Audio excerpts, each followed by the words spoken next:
Hello and welcome. I'm Leigh Ann Gerrans and you're watching W News, broadcasting live from the Al Arabiya studios. These are our top stories. Trump and Netanyahu to hold crunch talks on Gaza at the White House. Moldova's pro-European party has won the parliamentary election as President Sandu warns of Russian interference.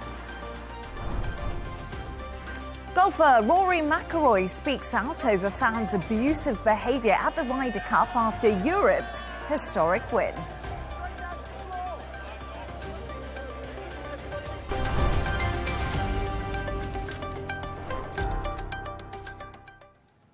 Now, Israeli Prime Minister Benjamin Netanyahu has met with US counterpart Donald Trump at the White House. The two leaders are expected to hold crunch talks over Trump's Gaza peace plan. Ahead of the meeting, Trump seemed optimistic, posting on Truth Social, "We have a real chance for greatness in the Middle East, and we will get it done." We can now go live to Herzliya, just north of Tel Aviv, to speak to author and Middle East correspondent Yotam Confino. Yotam, great to have you on the show. OK, so we have been down this road many times before where President Trump has talked with huge optimism about a ceasefire involving Hamas and Israel, all smiles and thumbs up as he greeted Netanyahu at the White House. But is there something really substantial in this? I would say yes, and I would say that also the atmosphere in Israel is different this time around compared to other instances where, as you mentioned, Donald Trump said that Israel and Hamas were close to a deal. This time around, it seems different. I think everyone understands how much Trump actually wants this. He's repeatedly said in the past couple of weeks that he really wants this deal to happen. And this time around, there's also a very broad, relatively specific offer on the table with 21 points. And the fact that he has Netanyahu now visiting him at the White House to discuss this, and the fact that he has the backing of several key Arab and Muslim leaders such as Turkey, Egypt, and the United Arab Emirates for this plan, that tells you that this time around, it's more serious, I would say, and that there actually is a chance that we could see a ceasefire happening. OK, so the smoke signals are positive. Benjamin Netanyahu is, of course, speaking to Donald Trump right now in the White House about this 21-point proposal you mentioned. Yotam, it's far-ranging. What more do we know about this plan, and what are the key points? Let's start with some of the points that are specific. The plan calls, first of all, for the release of all 48 hostages within 48 hours. Hamas can play no role in Gaza in the future. Gazans will be allowed to leave the Strip if they want, but they won't be forced to leave. There has to be a de-radicalization process of Gaza. Israel won't be allowed to attack Qatar, for example. And Hamas officials who want to leave the Gaza Strip could be granted immunity and safe passage. Now, there's some of the more very specific points. There's also, of course, the fact that there will be a transitional government made up of Palestinian technocrats, which will be overseen by another international force.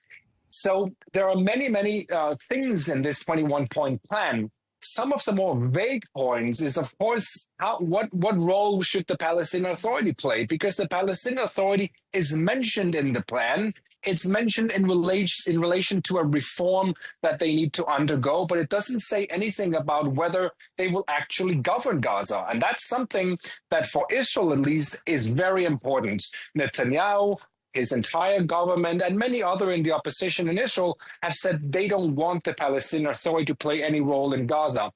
So there are many things that are still vague, but the more specific points, such as Israel, for example, withdrawing fully from Gaza, that's something that's very contentious, at least on the Israeli side. They're going to have to make compromises, but so will Hamas. And at the end of the day, it will be up to the Israeli government, firstly, to say if they're interested in this deal or not. And then we will see what Hamas has to say. Yeah, and this is the big question, isn't it, Yotam? The sticking points to a deal is Benjamin Netanyahu accepting it. And we have spoken about this before. It has to look like a win for Netanyahu when it comes to Gaza. He has to keep the right of his party happy. And President Trump on his side, he's got a real tightrope to walk. It's incredibly tight, as you mentioned, and there are several points in this plan that some of his far-right ministers will simply not be able to accept. For example, fully withdrawing from Gaza, promising not to occupy Gaza. Those two things directly contradict what the government has already decided. Currently, there is a plan in place for Israel to occupy Gaza and have full security control with the enclave. That's a non-negotiable thing, I would say, for the far-right ministers. And of course, also the fact that this plan does mention a Palestinian statehood. It doesn't say that there will be established a Palestinian state, but it mentioned that there should be a process to get there. That's all something that the far-right ministers won't like. In fact, one of them, the finance minister, already said today, it's a red line, it's a no-go. My guess is Netanyahu will bring this forward to a vote in the cabinet. There will be most likely agreement on this, because Netanyahu can sell this. He can sell this to the Israeli public if he manages to get all 48 hostages out, a promise that Hamas will no longer play a role in Gaza, and of course that there will be security guarantees for Israel by other Arab nations. I think he could sell that, and I think he's willing to gamble that the far-right ministers won't topple him. If they do, there'll be, of course, called elections 3 months from the day that they actually topple him. And I guess we have to wait to see what happens there. But let's talk a little bit about the hostages and Hamas, because over the weekend, Hamas did release a statement saying they had lost contact with 2 hostages, I think it was, since the Gaza offensive did start. And we also mentioned what is on the table for Hamas. And of course, they haven't signed on to this or agreed a deal at all. They haven't. In fact, I spoke to a Hamas official just yesterday who said that Hamas has not received the offer. To me, that sounds a bit odd, because Qatar, which is essentially negotiating on behalf of Hamas, they're deeply involved in this. In fact, the Emir of Qatar spoke to Donald Trump just an hour ago. So I don't really buy that Hamas has not been presented this offer, but they haven't at least made a decision on that. I think that's fair to say. I think they're waiting to see if Netanyahu is going to accept this or if he's going to derail it. Qatar apparently has told the United States that they will be able to basically strong-arm Hamas into taking this deal. That's according to Sky News Arabic. So I would say Hamas, they don't have many cards left on their hands. The literally only card they have on their hands are the hostages. And that's why they're playing psychological games by saying they lost contact with 2 hostages, something they've said before during the war to put pressure on Israel and to obviously cause more damage to the families of the hostages. And also, Yotam, what does Donald Trump want out of this meeting? Look, he wants a deal. He wants to be able to say we're done with Gaza, because he's fed up with Gaza. He's fed up with how much time and energy he has to spend on it. He's fed up with having to constantly defend Israel. Israel is extremely isolated. The United States is basically the only country in the world that constantly supports Israel in the international system. So he's hoping that he can get at least a verbal commitment from Netanyahu that he will do everything he can to go back to his government, bring it to a vote, and have it pass. I think that's what he's expecting tonight. Netanyahu cannot go and announce a deal because it needs to be voted on. But if he gets a verbal commitment from Netanyahu, I think Donald Trump will take that. Yotam Confino, we'll wait to see what we get out of that meeting, which is currently happening. Thank you so much for joining us. For more on this, I'm joined from London by international negotiator Nomi Bar Yaakov. Thank you so much for joining me. It's great to have you on the show. Nomi, reports over the weekend say Middle East envoy Steve Witkoff Jared Kushner and Benjamin Netanyahu held these talks. Is this a positive signal that back-channel negotiations are yielding the results that are needed for a deal to be reached?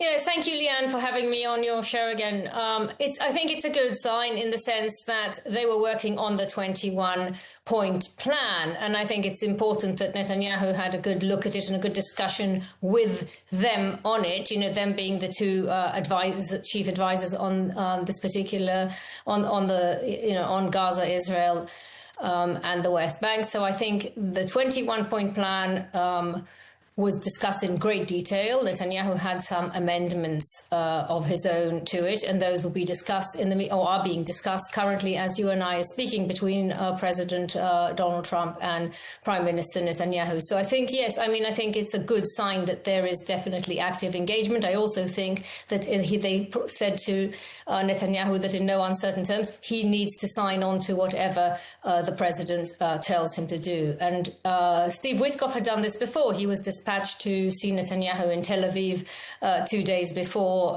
Donald Trump took office in January. He did not want to sign at all the deal that was on the table, the deal that Witkoff had presented to him. And Witkoff just said, you've got no choice. You know, Israel is existentially dependent on us, and you need to sign the dotted line. And I think the same thing is going to happen now. I think Trump is going to force Netanyahu to sign on the agreement, because Donald Trump had spoken to the Emir of Qatar just an hour ago, just as they were walking into the meeting, just before. The pressure is on. The Emir of Qatar was in New York, gave a very, very forceful address. It was very clear that Israel had crossed a red line beyond any red lines. I mean, it was a succession of red lines that Israel had crossed, but the attack on Qatar went that far that I think the Emir said, look, we've got to get this and you've got to rein Israel in. And I think that Donald Trump had understood the message. So the pressure is on from the Gulf, and Donald Trump would like to see an end of the war. So whether Netanyahu will be able to sell it to his right-wing coalition or not, he may just have to take a safety net from Yair Lapid, the leader of the opposition, had basically said, the deal has to go through, the hostages have to come back, I'll give you a safety net if the extreme elements within your government leave. And you mentioned there that President Trump will force Netanyahu into signing this deal and taking it back to his cabinet and selling it. Is Donald Trump able to force Netanyahu into this? What leverage does he have? Oh, he has a huge amount of leverage. Israel will not survive without his support, and so I think there's a consensus in Israel, and certainly Netanyahu knows that if President Trump isn't happy or it doesn't, with what he's doing, then he will.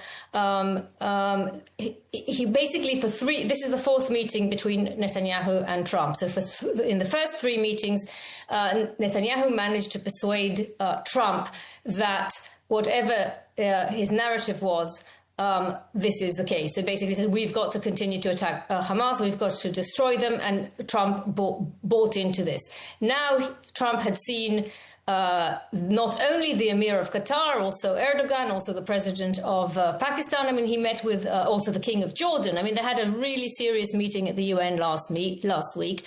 And I think Trump is going to draw a line under the issue. And he's going to say to Netanyahu, I'm sorry, not the rest of the world doesn't see the matter the way you do.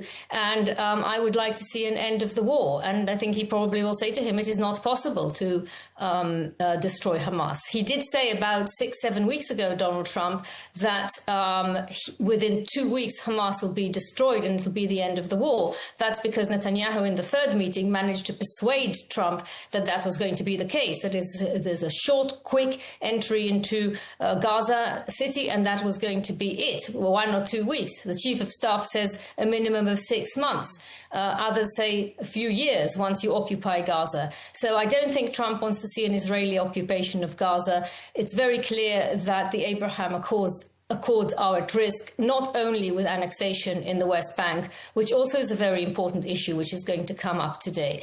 Netanyahu had promised his cabinet that he will annex the West Bank the moment the Western states, namely France and the UK and others, Australia, Canada, would declare Palestinian statehood. It was meant to be a simultaneous move. He kept on saying time and time again, a unilateral move by them will be reciprocated by a unilateral move by Israel of annexing all of the West Bank. And then again, Trump had the leverage over Netanyahu, and he said after the meeting with the Arab leaders and Muslim leaders, and he said, no, you cannot access even 1 millimeter of the West Bank. And I don't think they will annex. Legally, they will not annex. De facto, there's a different issue.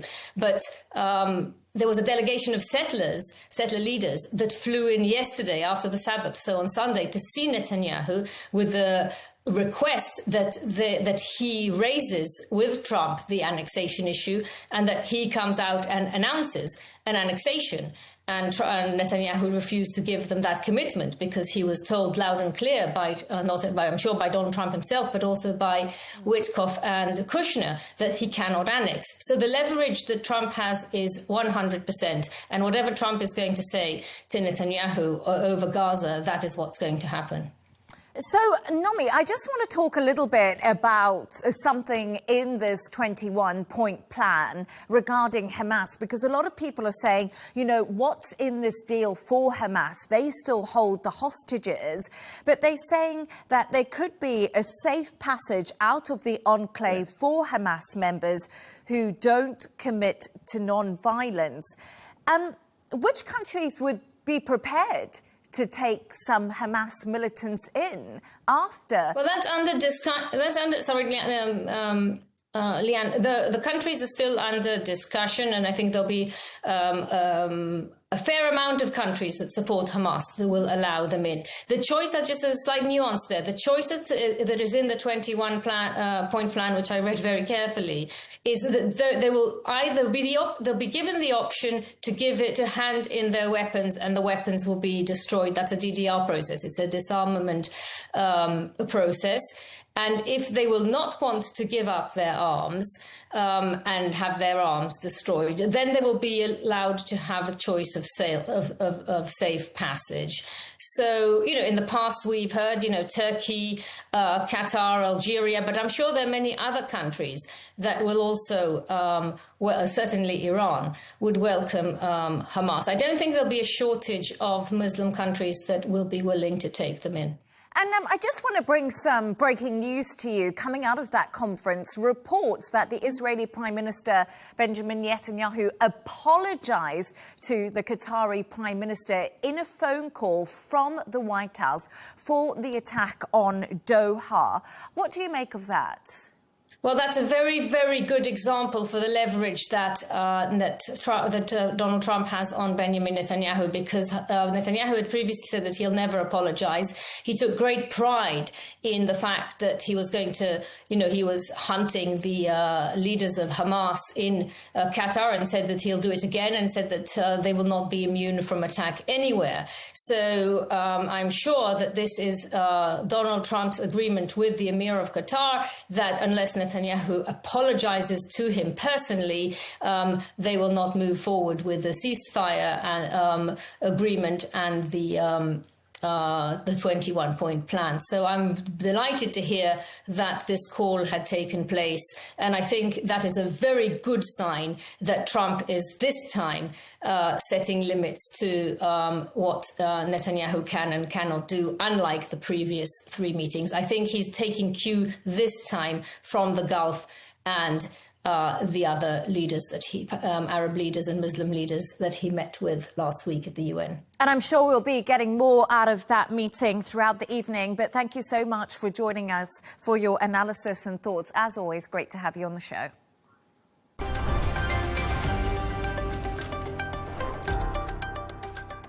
Moldova's pro-European party has won the election today, giving President Mia Sandu a new majority in parliament and a stronger push towards EU membership. Sandu warned of massive Russian interference, calling the vote critical for the country's future. Meanwhile, in Ukraine, President Volodymyr Zelensky condemned deadly Russian attacks on Kyiv over the weekend. Zelensky said his country wants to build a joint aerial defence shield with European partners to counter Russian threats. Here's more of what he had to say. The drone wave against Poland on the night of September 10 was a test not only for Poland but for all NATO. Russian jets violated Estonia's airspace, and the new drone incidents in northern Europe are another test for NATO as a whole. Russia is testing how far it can go. It wants to shift attention away from the brutal war it countries against Ukraine. Ukraine proposes to Poland and all our partners to build a joint, truly reliable shield against Russian aerial threats. And this is possible. Ukraine can counter all types of Russian drones and missiles. And if we act together in the region, we will have enough weapons and production capacity for these. If Russia loses the ability to strike in the skies, it will be unable to continue the war. For more on this, I'm joined by Roger Casal from Westminster Alliance for Ukraine. Roger, it's a pleasure to have you on the show. Thank you for your time this evening. Thank you, Leigh Ann. Hello. Hello. So let's start right there with what Zelensky said. He's proposing a joint air shield with allies to counter threats from Russia after a series of airspace incursions that did cause alarm on NATO's eastern flank. But is this a realistic plan, and are NATO countries even considering something like this? Well, it's a very good idea, and we should have done it much earlier. But you asked the question, is it realistic? And I think that is really the key question. I think everybody in NATO and in Europe would want to give as much protection to Ukraine as possible, because it's clear what Vladimir Putin's intentions are, not just to wage a military campaign, but to wage a campaign against the civilian population. After all, last night a 12-year-old girl was killed in her own home, a patient and a nurse were killed in a cardiology unit in a hospital, and Vladimir Putin is intent on eradicating Ukraine and the people of Ukraine from the face of the map. So we must do as much as we can to defend them, and I think the political will is there to do so. The problem is having the capability to do it, having the resources to do it. And I think that's why it's very important that not just governments, but also members of parliament and the population, our societies, mobilise, wake up and mobilise and realise that we are going to have to step up to the plate and do much more, spend much more and do much more and commit much more to defending Ukraine. And in defending Ukraine, we are defending ourselves, because as President Zelensky also said, we have seen Russian planes flying over Estonian airspace. We have seen Russian drones flying over Poland. And let's remember, this is hybrid warfare. So we've seen Russian attempts to interfere with the election in Moldova and in elections in Europe as well. So it's time to wake up and do what we can to defend, much more to defend Ukraine, to create that defended airspace and to support Ukraine as much as we can. And in defending Ukraine, we are defending ourselves. So, Roger, you make a really good point there that people need to be doing much more, NATO countries. But obviously, Donald Trump wanted the defence spending in NATO countries to be raised significantly. This was agreed to. But if we look at different European countries, they're facing their own crisis when it comes to the economy, when it comes to cost of living, when it comes to energy prices caused by this war between Russia and Ukraine. How realistic is it to keep on funding this machine from the European NATO countries as it does dent their budgets? And we're clearly seeing this even in the UK. Well, we want to protect our freedoms and our democracy in Europe. If we don't have our freedoms and democracy in Europe, we don't have anything at all. So it does require more spending, and it does require the government and members of parliament, especially members of parliament, to go out to the public and to make the case. because people are facing the squeeze. People want money spent on schools and education and other things, and they may not want it spent on defence, which is why we need to make the case for it. But if we don't have peace in Europe, if we don't defend ourselves against hybrid warfare being waged by Vladimir Putin and his regime, it will undermine everything that we value. It will undermine the basis of our society. He's already trying to do that. We must not let him pass. We must defend our democracy, we must defend our societies, and we must defend the foundation of our societies on which everything else depends. So I think it is a question of making the case to the public so that the resources can be made available, so that the plan to defend Ukraine can be more realistic, not just to defend Ukraine, but defend Europe as well. We in Europe need to take the threat from Russia very seriously, and we need to prepare to defend ourselves from a war with Russia. I'm not saying that a war with Russia is going to happen tomorrow. I am saying Europe is not prepared, and that is not an acceptable situation. So I think you're right to point the finger at how realistic is it. And it is a challenge. We are a long way from being in the position in Europe where we can adequately defend ourselves and defend Ukraine. But we must get to that position, and we're a long way from it, and there's some persuasion to do of the public. And I think I want to see members of parliament stepping up and making the case, and not just leaving it to governments to do so. Otherwise, we will be left too weak in the face of too serious a threat. And I just want to talk a little bit about Ukraine. They launched dozens of drones in a deadly overnight attack on Moscow as Kyiv intensifies strikes on refineries, which we have seen a lot. What damage is this doing to Russian infrastructure and also the Kremlin's ability to own the narrative when it comes to this war with Ukraine? Well, it's doing a lot of damage, and I think we have underestimated Ukraine's ability to ingenuity in being able to defend itself and also launch counterattacks on Russia. I mean, what we've seen as a result of, you mentioned the drone attacks on the Russian refineries, is not just shortages of fuel outside a long way from Moscow, but shortages of fuel in Moscow itself. So not only has Moscow lost 1 million young men and many young women, it is also suffering economically. And I think the population of Russia and the economy of Russia is under strain. But all that's doing is pushing Putin towards a more and more aggressive position, a more and more aggressive stance. And as I say, his intention is not just to wage a military war against Ukraine. It's not just to gain territory in Ukraine. He really wants to eradicate he doesn't believe in Ukraine's right to exist. He wants to eradicate any resistance. That means he wants to kill people in Ukraine, whether they're soldiers or civilians, who stand in the way. He wants to remove the idea of freedom from the hearts and minds of the people of Ukraine. And we cannot allow that to happen. And the borders are porous because he's waging a hybrid war, not just on the territory of Ukraine, but on the whole of the free world, and particularly Europe. So yes, it's very good that Ukraine is striking back, but it is absolutely essential that Europe does more to support Ukraine and does more to defend itself. So, Roger, we talk a lot about Europe supporting Ukraine, but we know that this war with Russia and Ukraine's ability to fight back comes from the US. Do you think Donald Trump's stance lately, it's changed towards Ukraine, is going to help the cause when it comes to Ukraine maybe being able to defend itself better, to bring some sort of land back and win back all its land, as Donald Trump said? Because realistically, without the US, Europe can't really do much.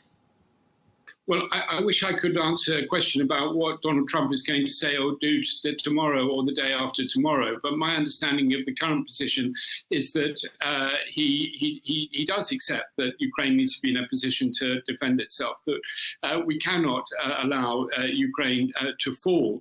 It wouldn't just be a question of Ukraine falling. It would be a question of Ukraine being eradicated from the map. We haven't seen anything like that since the end of the Second World War. And it would put Europe and the transatlantic relationship in jeopardy.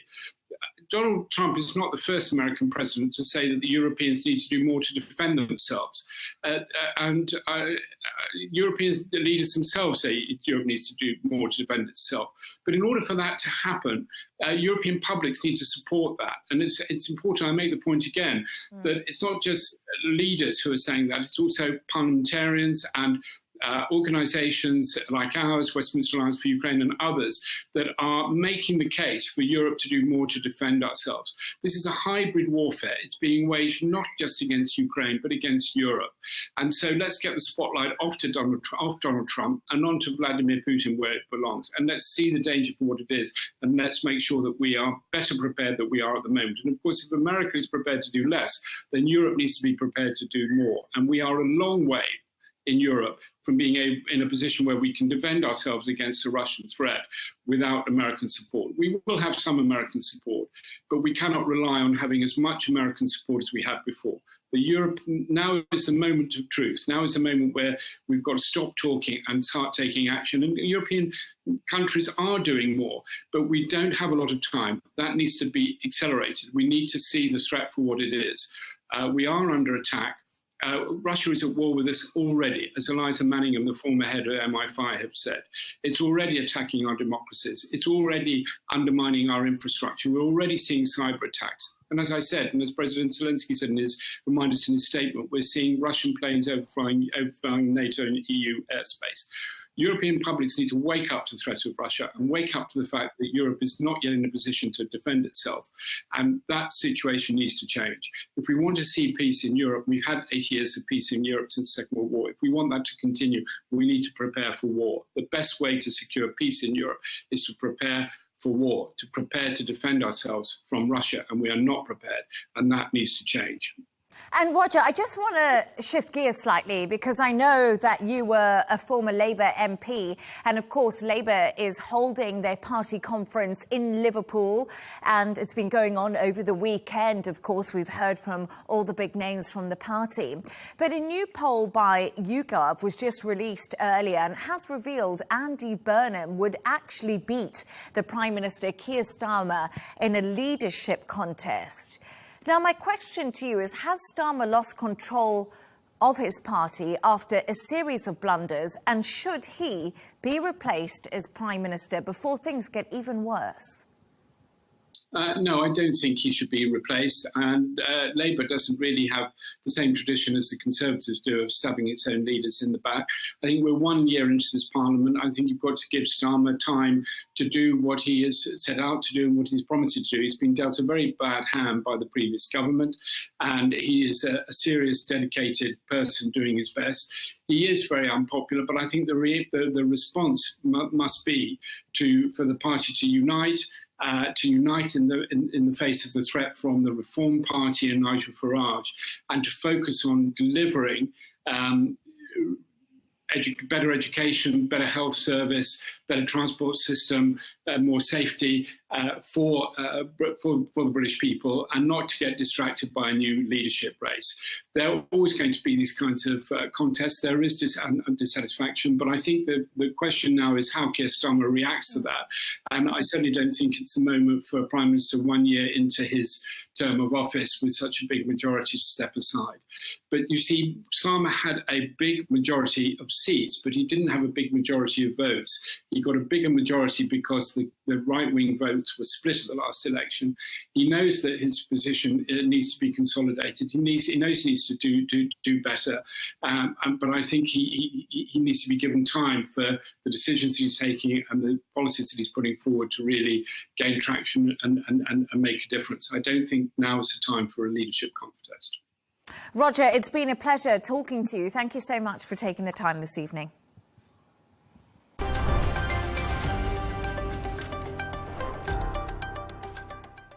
Now, the golfer Rory McIlroy has spoken out against the abuse he received during the Ryder Cup after Europe secured a historic win in New York against the USA.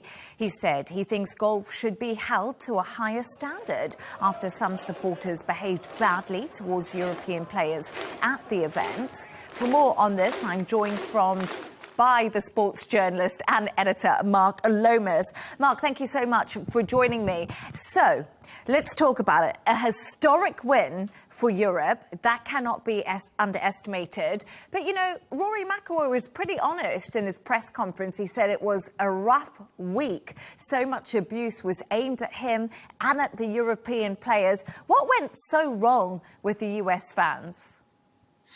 Now, I think we need to establish first that in the US, when the Ryder Cup is played, it is always combative. Okay, so I think the European players know that they're going into the lion's den every time they compete in a Ryder Cup on American soil. However, this time things just escalated a little bit beyond the realm of banter, I would say, which is what we're used to. You know, there was personal abuse hurled at the players.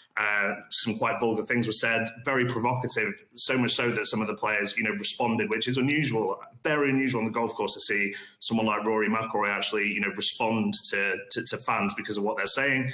His wife, Erica, was hit with a drink on the Saturday as well. So, yeah, it just was, it's always combative, but it just seemed to kind of step over the line this time. We're used to seeing a little bit more etiquette, I think, on the golf course than what we saw this weekend.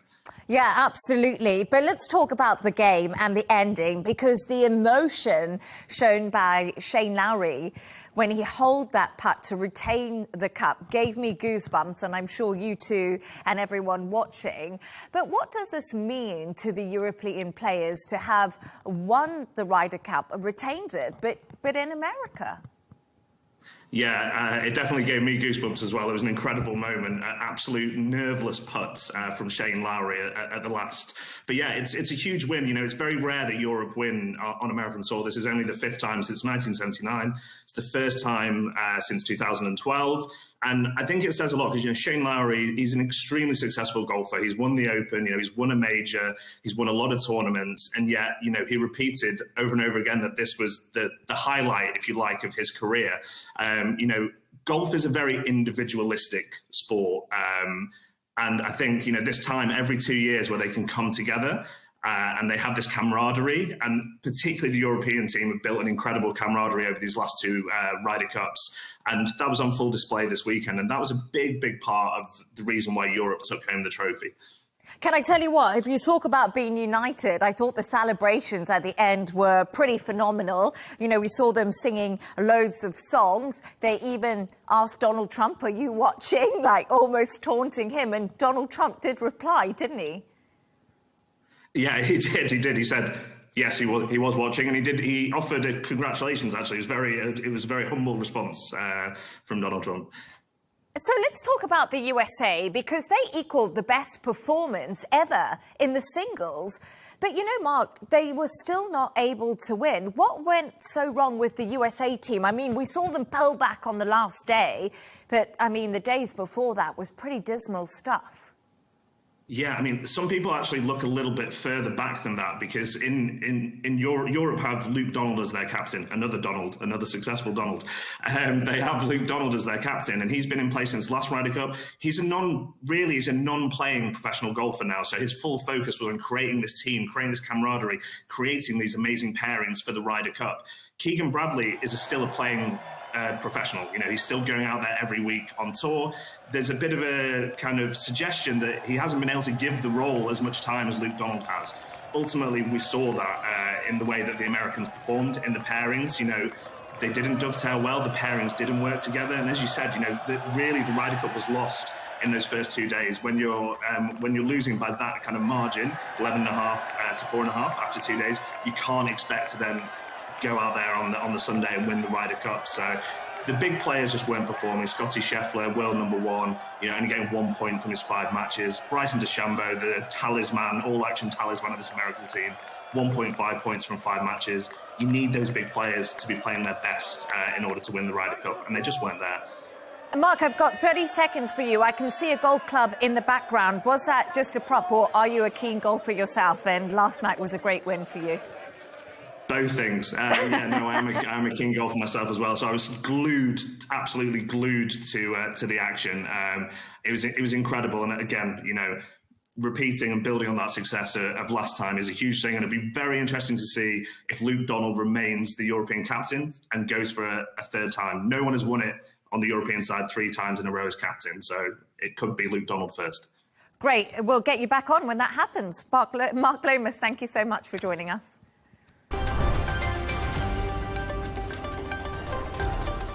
A reminder of our top stories. Trump and Netanyahu hold crunch talks on Gaza at the White House. Moldova's pro-European party has won the parliamentary election as President Sandu warns of Russian interference. Golfer Rory McIlroy speaks out over fans' abusive behaviour at the Ryder Cup after Europe's historic win. And that's all from us on W News. Don't forget to subscribe to our YouTube channel and follow us on X. The Rail deal is coming up next. Plus, of course, we'll be back in a couple of hours with W News Extra. Goodbye and thank you.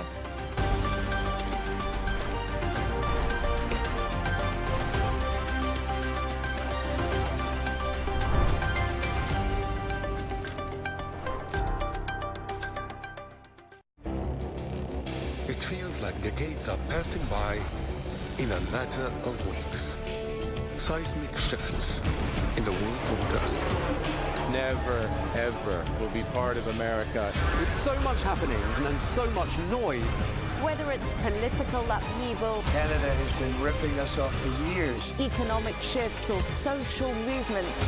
And no one wins from tariffs. I think America can be more friendly to the rest of the world. The in-depth analysis and all the latest developments across the globe. To have an inclusive policy together. The meetings with Hamas gave me some hope. We're in another nuclear arms race. The most important development straight to your screen. Welcome to the dressing room. I'm on my own. I need backup. And an insightful look at the issues shaping our world today. It was not going to happen, that war, and it happened. Join us on Arabiya News, where the world talks.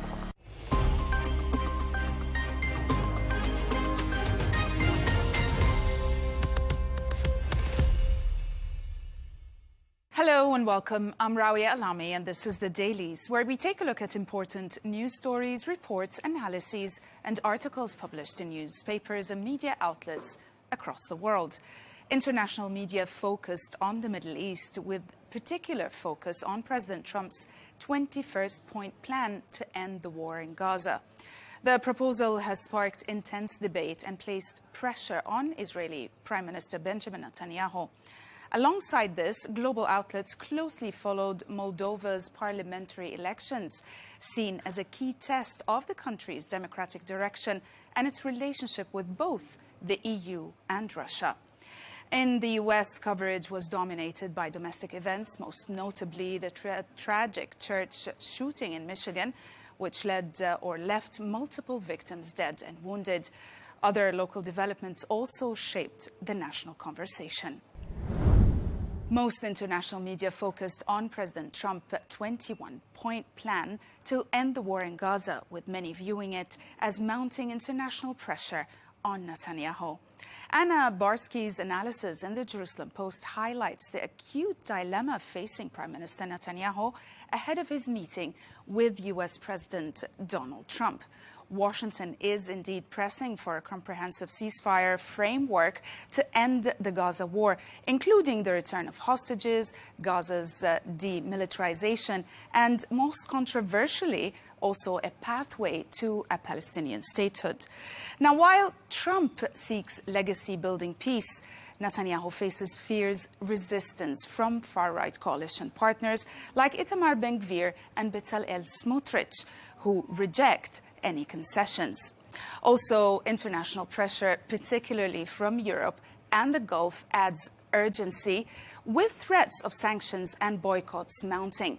Netanyahu appears to be stalling, but the article underscores how the White House may not tolerate delays. His decision could reshape Israel's war, diplomacy, and political future. Dennis Ross, writing in the Washington Post, argues that President Trump's new plan could shape Gaza's post-war future if he uses his leverage over Prime Minister Benjamin Netanyahu. The plan, inspired by proposals from Tony Blair and Jared Kushner, envisions an interim Arab and internationally backed administration to provide governance, services and reconstruction in exchange for Gaza's gradual demilitarization. Ross highlights both opportunities and also risks. While the framework offers a necessary alternative to Hamas, Netanyahu's rejection of a Palestinian state and insistence on total victory complicate implementation. Also, success, Ross contends, depends on Trump's pressing both Netanyahu and Arab partners to commit to disarmament and reconstruction. If managed, the initiative could reshape Gaza and bolster Trump's quest for a Nobel Prize. In America, press continued to cover the Grand Blanc Church shooting, providing more details regarding the tragic event and also the shooter. The Bridge, Michigan, provided sobering account of the attack carried out by Thomas Jacob Sanford, a 40-year-old Iraq War veteran. The paper also explains that Sanford, who drove his flag-adorned truck into a Mormon church before opening fire and setting it ablaze, was killed in a gunfire with the police. At least 4 people were killed and 8 were wounded, with officials warning of further casualties. The report also contextualizes Sanford's background as a Marine, a father, a community member, contrasting his past military pride with the violence of the attack. Also, investigators have yet to identify a motive, though records highlight his political activism and personal struggles. This comprehensive coverage captures both the tragedy's scale and its unsettling contradictions. The indictment of former FBI Director James Comey is still attracting attention in the U.S., as many criticize the decision, labeling it dangerous. David French, for one, wrote in the New York Times, framing it as the latest and most dangerous step in President Trump's campaign of political retribution. French retraces Trump's long fixation on Comey since the Russian investigation, also showing how weak legal claims were pushed through only after Trump installed loyalists at the Justice Department. The column also stresses the indictment's flimsy evidence and highlights concerns from even conservative legal voices that the case is untenable. More broadly, French warns that this is less about Comey than about the erosion of the Justice Department's independence, echoing authoritarian tactics where political enemies are criminalized to serve power. Many American newspapers also reported on President Donald Trump's intention to attend Defense Secretary Pete Hegseth's hastily convened gathering of hundreds of top U.S. generals and admirals at Quantico. The Washington Post highlights the event, it highlights that the event was initially called to deliver a short address on warrior ethos, but had already raised alarm over costs, security risks, and concerns about politicization. The piece explains Trump's presence intensifies those worries, shifting control to the Secret Service and adding what some analysts describe as the mother of all photo ops. The report also highlights fears that assembling senior commanders worldwide, especially on the eve of a potential government shutdown, could leave units vulnerable. The review underscores how Trump's decision deepens anxieties about blurred civilian-military boundaries at a moment of sweeping upheaval inside the Pentagon. In an exclusive, the Wall Street Journal reveals that the Chinese president sees President Trump's eagerness for a trade deal as an opening to secure a dramatic U.S. policy shift, a formal declaration opposing Taiwan's independence. Such a concession would go beyond Washington's traditional one China ambiguity and align the U.S. more directly with Beijing. Now, while Trump has downplayed military commitments to Taipei and delayed some aid, his administration insists it still opposes unilateral changes to the Taiwan Strait status quo. Analysts also warn that the Chinese president's pressure could gradually weaken Taiwan's confidence in U.S. backing. With Trump preparing for high-level meetings with the Chinese president, the issue risks becoming the central bargaining chip in U.S.-China negotiations. In the UK, reports of Labour's plan to introduce a tougher good citizen test for foreign nationals seeking permanent settlement dominated headlines. The Times outlines the plan, explaining that under the new rules, migrants would need to demonstrate strong English, steady work and tax contributions, and clean criminal record, and also community volunteering to qualify. Home Secretary Shabana Mahmood will announce the policy at Labour's conference, framing it as a bid to counter Reform UK's rise and Nigel Farage's call to abolish indefinite leave to remain altogether. The piece also underscores the difficult questions raised by the proposals, like what academics note as the challenge of measuring social contribution, while refugee groups warn the rules unfairly penalise vulnerable people. The plan highlights Labour's political balancing act between public concerns, Farage's populism and humanitarian principles. Annabel Denham wrote in The Telegraph arguing that Keir Starmer's Labour government, despite appearing chaotic and uninspired, is quietly reshaping Britain in alarming ways. She used the metaphor of regretting an online purchase to suggest that voters are experiencing buyer's remorse as Labour delivers continuity rather than real growth or reform. Dunham also highlights several policy moves also she sees as deeply troubling. The rollout of digital IDs, which could expand state control over daily life, sweeping changes on abortion and assisted suicide, and an employment rights bill that bolsters unions and risks over policing workplace speech. These shifts, she contends, reflect a broader embrace of identity politics and intrusive state power, leaving Britain transformed by 2029 in ways voters never intended. And we'll end with the Moldovan parliamentary elections that delivered a decisive win for the pro-European Party of Action and Solidarity, PAS, securing 55 seats and now holding a majority. According to Ziarul de Garda, this outcome strengthens President Maia Sandu's pro-European platform and also ensures Prime Minister Dorin Rekian can govern without coalition partners. The opposition bloc of communists and socialists won 32 seats, while the SOR party claimed 14 seats. Analysts highlight that the PAS's clear mandate reflects strong public backing for European integration and reform, even amid economic pressure and persistent corruption concerns. Voter turnout was notably high, signaling a society deeply engaged in the country's geopolitical direction as Moldova balances European ambitions against Russian influence. That's it for today. Thanks for watching.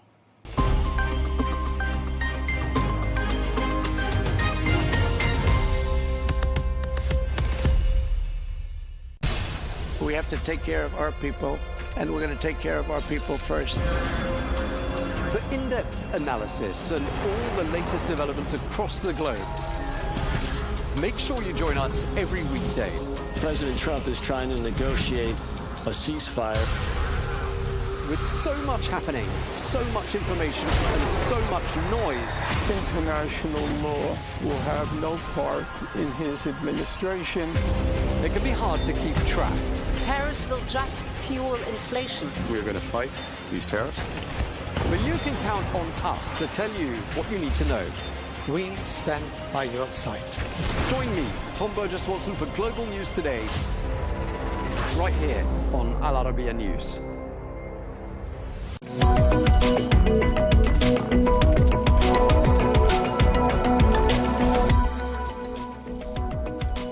Hello and welcome to The Real Deal, coming to you from the Al Arabiya English studios. This is your weekly bulletin, bringing you all the latest business news, headlines and analysis from Saudi Arabia. Coming up, Saudi Arabia's stock market has been riding high, adding tens of billions to its market cap on reports of majority foreign ownership in the Arab world's biggest exchange. Well, as Q3 ends, we take a look at how the Saudi economy has performed and where it's heading. And as the Saudi labour market continues to transform and with unemployment hovering around record lows, we take an in-depth look at the jobs market and speak to two experts about hiring trends, challenges and remuneration. And as Saudi Arabia marks its 95th National Day, we take a look back at the kingdom's achievements and meet one man whose organisation has been very busy amidst the celebrations. Welcome. We begin with the fact that the third quarter is drawing to a close, and Saudi Arabia's stock market has been riding high these last few weeks, adding tens of billions to its market cap. Well, on Wednesday last week, the Tadawul All-Share Index jumped more than 5%. That's the most daily increase in more than 5 years. Well, this happened after a board member of the Capital Market Authority said that majority foreign ownership could come into effect by the end of the year. And that's boosting interest in the Arab world's biggest stock exchange. Well, Saudi bank stocks have been surging, and as analysts predicted, billions in potential inflows to the market. Well, I'm here now with Jamil Ahmed, who is a global markets commentator and chief analyst at GTC. Jamil, thank you for joining us once again. Always a pleasure to see you. So we've had the last full trading week of Q3. Let's take a look back at how the Saudi economy has performed so far this year. How are things looking? In one word, impressive. And I'm about to tell you exactly why it's impressive. If you look at some of the most recent statements that have come out from the IMF, they actually recently upgraded the GDP forecast for 2025 from 3% to 3.5%. Firstly, this is also impressive because it completely bucks the global trend where we're seeing global economic weakness. In fact, the world economy is expected to weaken in 2025 compared to 2024. And also next year, we're expecting to see a weaker global economic outlook too. But sticking with Saudi Arabia just for a couple of seconds, government-led projects are certainly helping the domestic economy continue to expand and also attracting international attention. We're seeing a lot of growth because of this in non-oil GDP as the economy continues to diversify heading into the 2030 vision. And also we're seeing increased demand and growth in the export sector. So other economies are now importing goods from Saudi Arabia. That's also supporting the economy, but the outlook also looks promising for 2026 too. So despite global economic weakness, it does look like Saudi Arabia can be somewhat of a shining star, even if it is standing a little bit more isolated compared to where we're expecting other global economies to be heading. OK, so clearly outperformance for the Saudi economy in 2025. Do you see that continuing into 2026, Jamil? I do, and not only do I, but also do the OECD. The OECD expect for the Saudi economy to actually grow more than forecast even just a couple of months ago for 2026 as well. I think the international-led events, the number of visitors that are going to be heading into Saudi Arabia too, are going to be supporting sentiment. But overall, we do actually expect for the Saudi economy to be growing more in 2026 than what it is showing in 2025. So basically the platform's now being, I would say, laid out for the Saudi economy to continue to outperform heading into the remainder of the 2020s. I think that also we have to watch some global events, but typically because of the number of government-led projects, because of all the projects that are also taking place heading to beyond 2030 as well, namely the World Cup and other international events that will be taking place. That's also going to be helping demand as well as investment within Saudi Arabia. Okay, so clearly quite a few factors that are contributing to this outperformance. I mean, are there any others that spring to mind? There is. If you look at the region and what's going on across the world, obviously we got a world economic outlook that's been weaker, led by the Trump tariffs and the tariffs that have been put on other economies that, not isolated to the likes of Asia, South Asian economies, Africa, Latin America. Obviously, we all know what's happening between the US and China, the US and European Union and so forth. But actually, those tariffs are not so much impacted on the GCC region. So this is helping shield I would say the region, as well as Saudi Arabia, away from some of that tariff negativity. At the same time, of course, the world economy remains very much interconnected. So a more solid economic outlook worldwide would also be supportive to growth in the GCC. I think what's also helped matters as well is we've had a substantial weakness in the US dollar.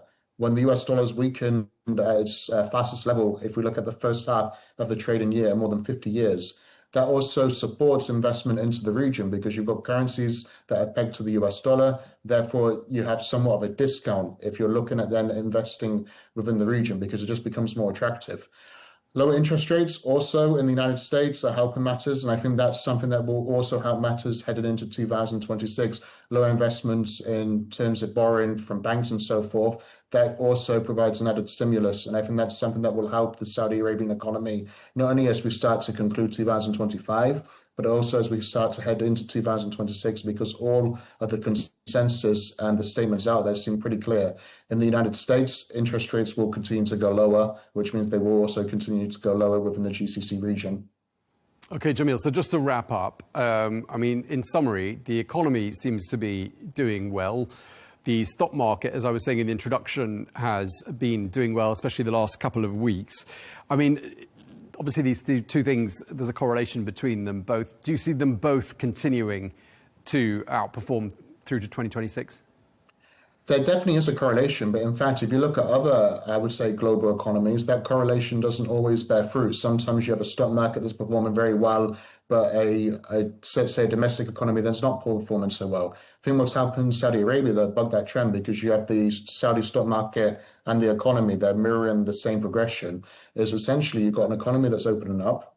It's becoming somewhat of the little engine that will, because obviously the Saudi economy has also always had potential, but that potential is now starting to be realized, and we're just at the beginning of those steps.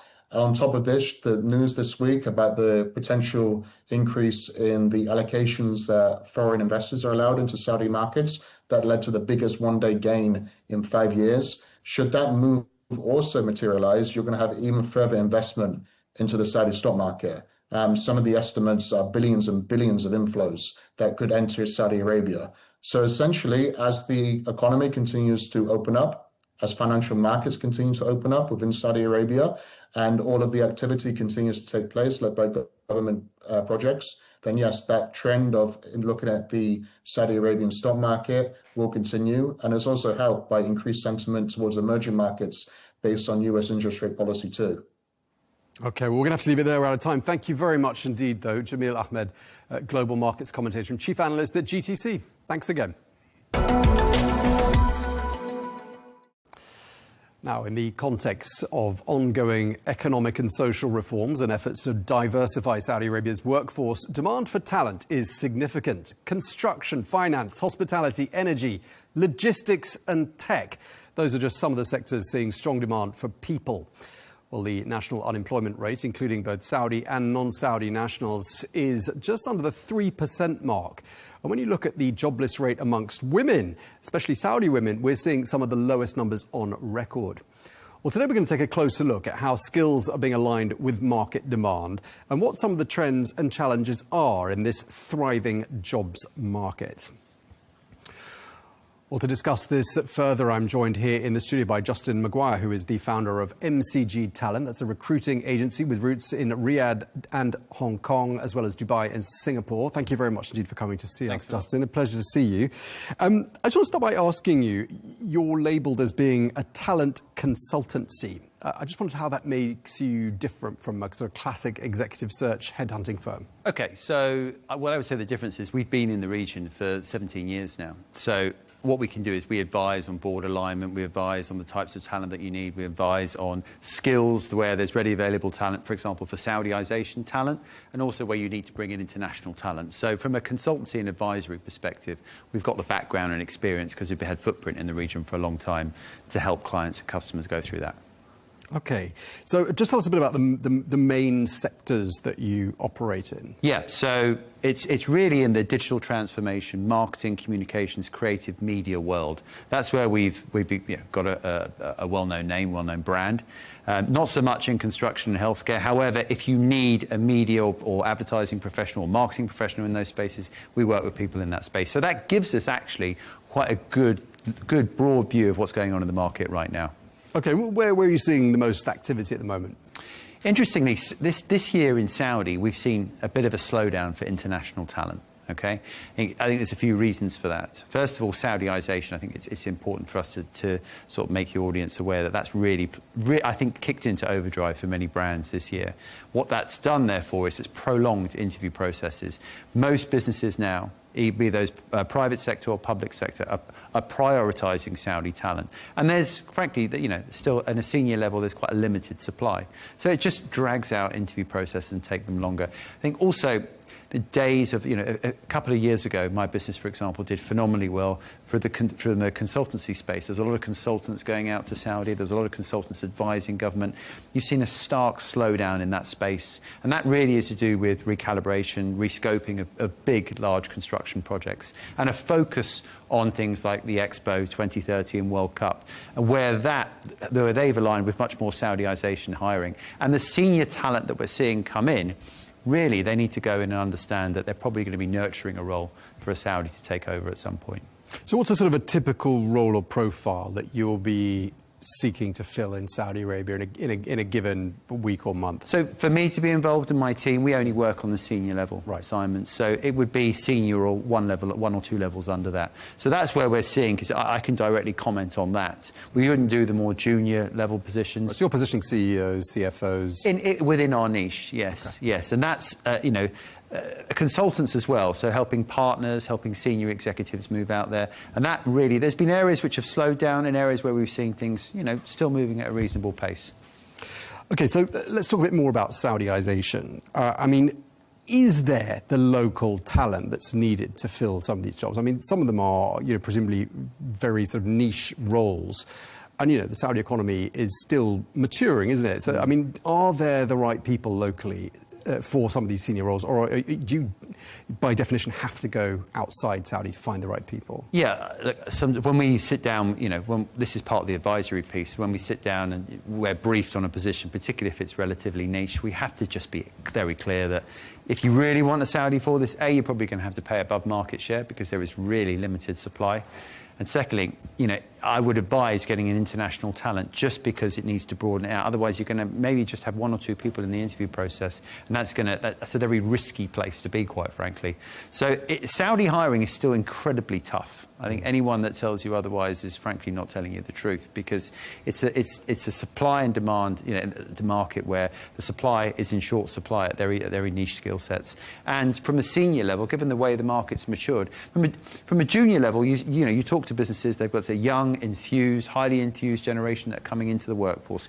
At the more senior end, particularly in the private sector, and particularly in spaces that I work in, like media, marketing, digital transformation, there is actually quite a limited supply, because traditionally that wasn't seen as a glamorous place to go.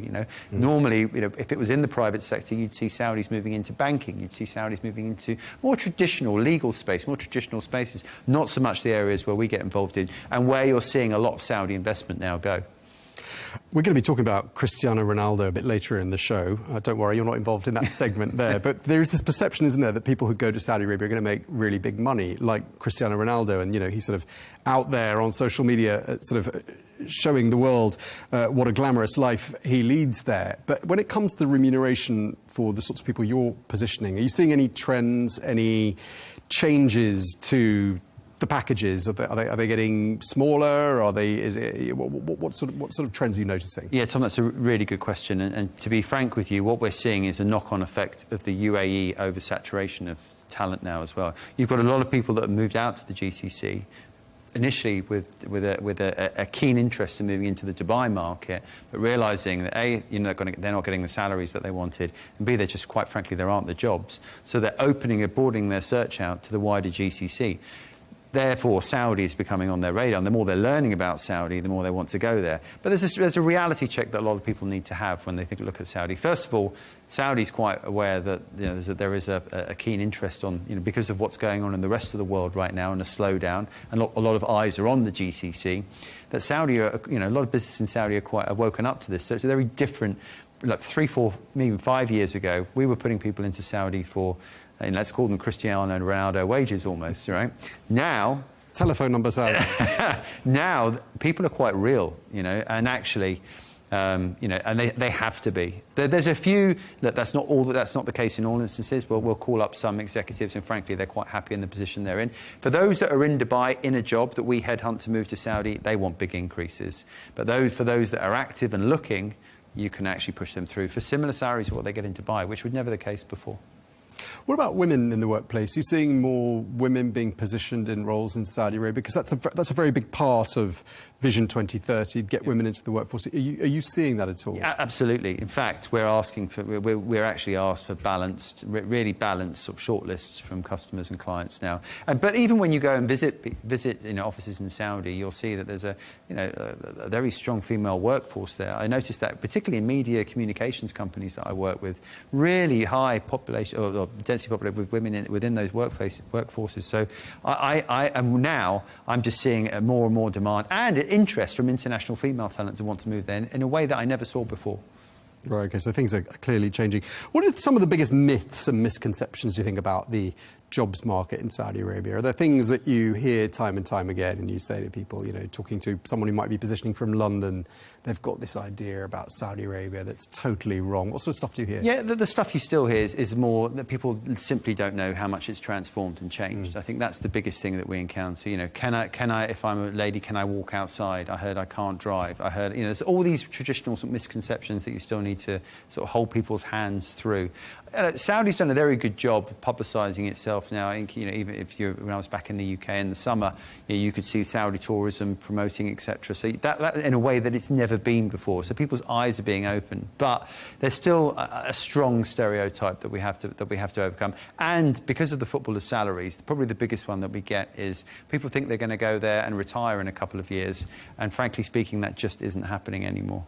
It would be nice, but not going to happen, as you say. Listen, we get a fee on that, so it's even nicer for us as well. So, but that's just not the case. And you've been going there for quite some time, and you've presumably seen some of these changes for yourself, haven't you? Yeah, absolutely. We've got a licence in Saudi, so every time I go there, it feels different. And the thing that I want to just get across is there's just a real excitement and buzz and such a belief in the leadership there that you don't really get in many places. Probably the UAE is one of the only other places where I've encountered that. So that everyone believes in the vision that where Saudi's going. And even with recalibration of big projects like NEOM, the line, etc., there's still a faith that it will happen and it will come. And there's people are very proud. Saudi's incredibly proud. And I think when people move over there, the hospitality, the friendliness, and generally how welcome they are into the environment, people are really sort of blown away by that. But there is limited, I must stress this point, at the moment in 2025, there really has been a limited amount of international talent going over there from our side and from many of I suppose, my peers that I talk to in recruitment as well. This year in Saudi has been a real realignment and focus on Saudiization, I must say. OK, it sounds like that answers my next question.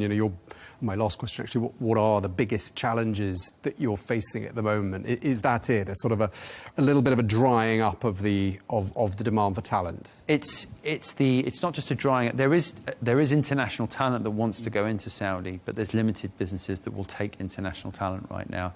And interview processes are incredibly long. And I must also say that the current economic climate is really, there's been a knock-on effect into Saudi. I think there are fewer international businesses prepared to make those big, expensive moves into Saudi right now because everyone's kind of waiting to see how the global scene is going to play out. Trump tariffs have had a knock-on effect on certain pieces of business that we've even had in Saudi. Saudi doesn't like uncertainty. The oil price has wavered over the years, and I've learned from being out in the region for a long time that when that price of oil wobbles a fair bit, it does impact recruitment. All right. Well, thank you very much. You've been really generous with your time. Justin Maguire, the founder of MCG Talent. Thank you very much indeed for your time. Thanks. Well, let's take a quick look at some of the other stories from the week. Amidst a spike in housing costs, the Saudi authorities have announced a freeze in rental prices in Riyadh for the next 5 years. Well, the new rules have now taken effect and apply to both residential and commercial properties. Well, according to some reports, apartment rents in Riyadh have soared 15% during the first 6 months of 2025, whilst villa rates have climbed 8%. In a sign of deepening economic and trade ties between Riyadh and Beijing, Saudi Arabia has signed a raft of some 42 MOUs with Chinese business leaders. These deals, which were signed on the sidelines of the Saudi-Chinese Business Forum in Beijing, have a combined value of more than $1.74 billion, and they're in the fields of energy, mining and semiconductors, amongst other things. While China is the kingdom's largest trading partner. And Saudi Arabia's investment minister Khalid Al-Faleh is hailing strengthening economic ties with France. Addressing the French-Saudi Economic Roundtable in Paris, the minister said there's been a 180% increase in the volume of French direct investments in Saudi Arabia during the past 5 years. While non-oil trade between the two countries surpassed $5.3 billion in 2024, covering multiple sectors including energy, infrastructure and tech.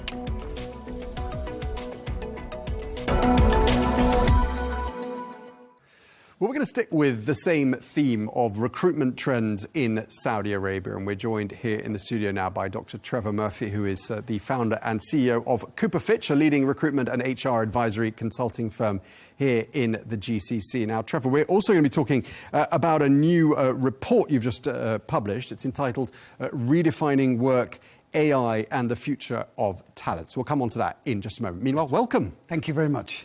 I just want to start by asking you what your sort of overarching thoughts are on the jobs market in Saudi Arabia right now, and just picking up on what we were discussing with Justin.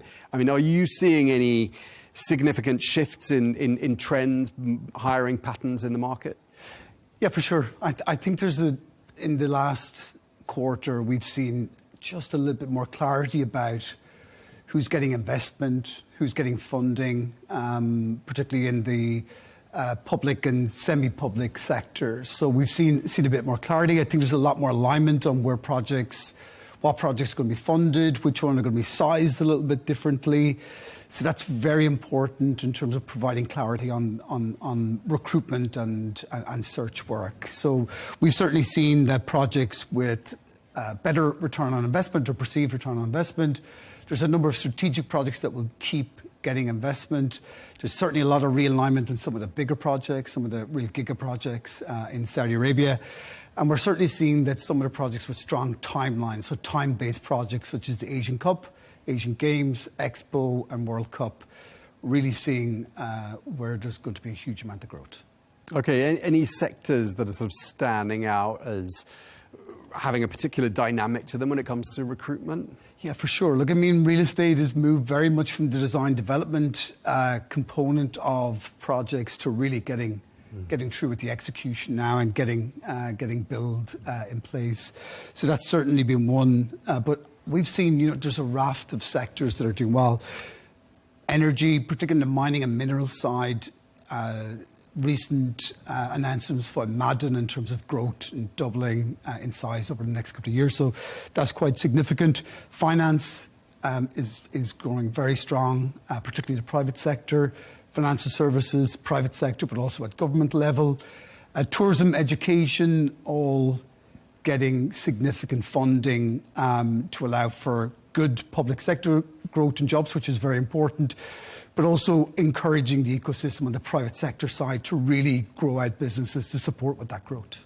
Okay. And we were talking about Saudization just there with Justin. I mean, is that something that sort of will eclipse as time goes by international hiring? Is that something you see as being a likely consequence of Saudization, that slowly, little by little, we'll see perhaps fewer and fewer international placements and more local talent? I mean, I think, look, it's a huge important play in Saudi Arabia that they're educating and growing and developing their own workforce. But we see every time there's a new sector that gets developed, there is a significant requirement for a timed period for bringing in SMEs from the global markets. And then as soon as there's a transition and training and knowledge transfer, that transitions back to a strong preference for Saudi talent, which is more than fair, I think. But there's always the next thing. There's always a sector that requires a bit more support. If we look at C-level, executive level hiring in the last couple of months, I would say it's been a real mixed approach to whether it's an expat or a Saudi talent that they've hired. There are embedded talent pools that support a great level of skills and expertise, such as HR and finance at C-level.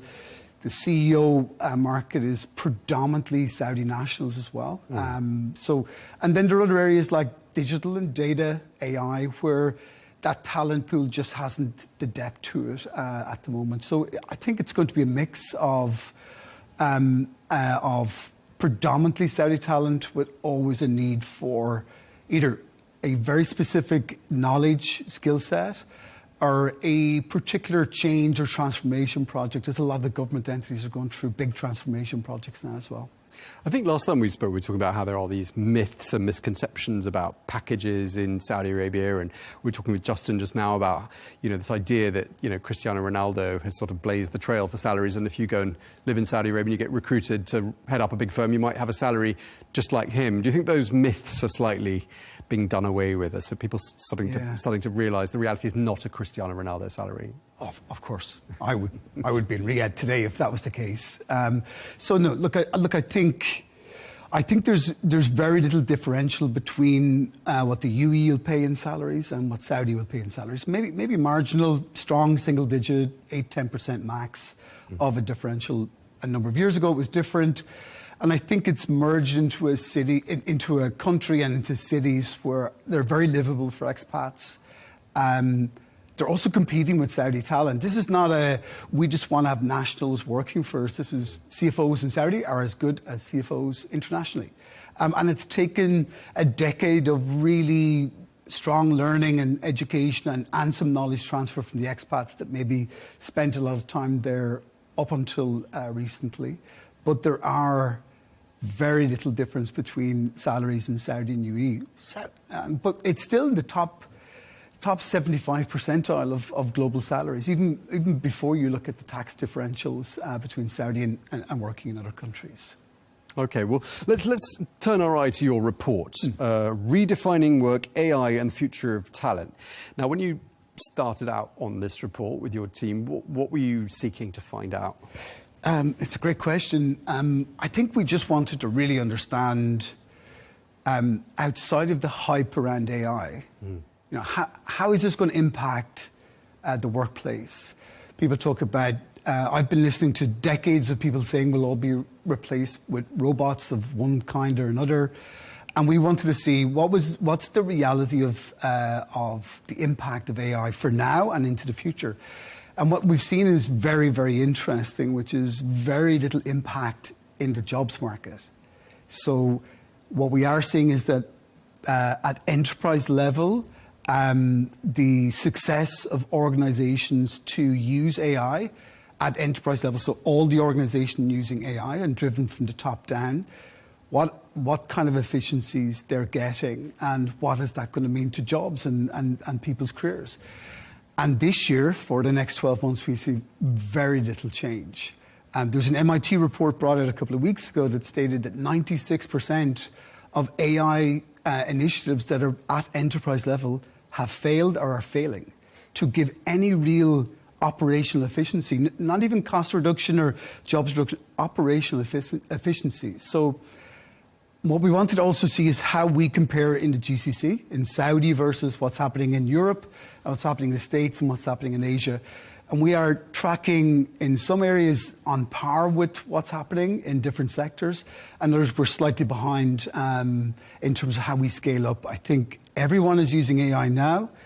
We're using it on an individual basis. 90% plus are using AI on an individual basis. But what's been interesting is as you bring that to an enterprise level, it's showing very little improvement so far. OK, so what's your sort of overall finding that AI, it sounds like you're saying it doesn't necessarily mean large-scale job cuts and the elimination of roles. That's not something that's happening. Not something that's happening. Look, it doesn't mean... so what we're seeing is that the feedback is that there's still quite a bit of optimism around AI and what it can generate in the future. But the technology to use what AI can do in terms of its speed, its processing capability, its ability to help make better decisions, has not been implementable into CRMs or systems to allow for that speed and that technology to help with the day-to-day activity for jobs at enterprise level. Any companies out there, particularly in this region, that are just saying no to anything AI? They're not interested. They're not launching any studies. They're just basically disregarding it and carrying on as before. No. Everyone is spending. Everyone's on board across the board. 98% plus organisations have allocated the budget to AI, and that depends. And the amount they're allocating obviously will depend on how big the company is and or how much. So there's a lot of pressure on boards and CEOs downward to make AI work, bring some efficiencies in. So the pressure's coming from that side, but there's a couple of flaws. There's no our challenges. There's no real AI training or development being brought in. There's no single owner of AI, so it's very fractionalized. One department's doing one thing, someone else is doing something very different. So there's no ownership within that. So I think the technology has not caught up with what AI can do, what it can generate, and improvements it can make. And until that happens, it'll still be used on an individual basis, but no real strong enterprise value in the very short term. Okay, well, I'm being told we're out of time. So thank you very much indeed, Trevor Murphy, the founder and CEO of Cooper Fitch. Thanks for your time. Thank you very much. Let's take a quick look at some company news for you. The US aircraft manufacturer Boeing has signed an MOU with Saudi Arabia to explore partnerships and investments in advanced air mobility sector. Well, innovation, sustainability and local industry development are central to that agreement. The aviation sector is a major focus of Vision 2030 as the kingdom positions itself as a global hub for business and tourism. The Saudi vacation rental company Gavan is aiming for an IPO in 2028. That's according to the company's CEO, Latifa Al-Tamimi. This announcement comes after the company said it had secured $72 million in Series B funding, which the company plans to use to expand internationally. Well, founded in 2016, Gavan competes with the likes of Airbnb and claims to have 44% market share in the kingdom. And the New Delhi-based venture debt firm Stride Ventures has entered the Saudi market, and the company says it's planning to deploy $200 million over the next 2 years. Well, Stride, which has been operational since 2019, says it plans to lend to a diverse mix of Saudi companies and that its first deal is a $33 million investment in the Saudi fintech startup Erad.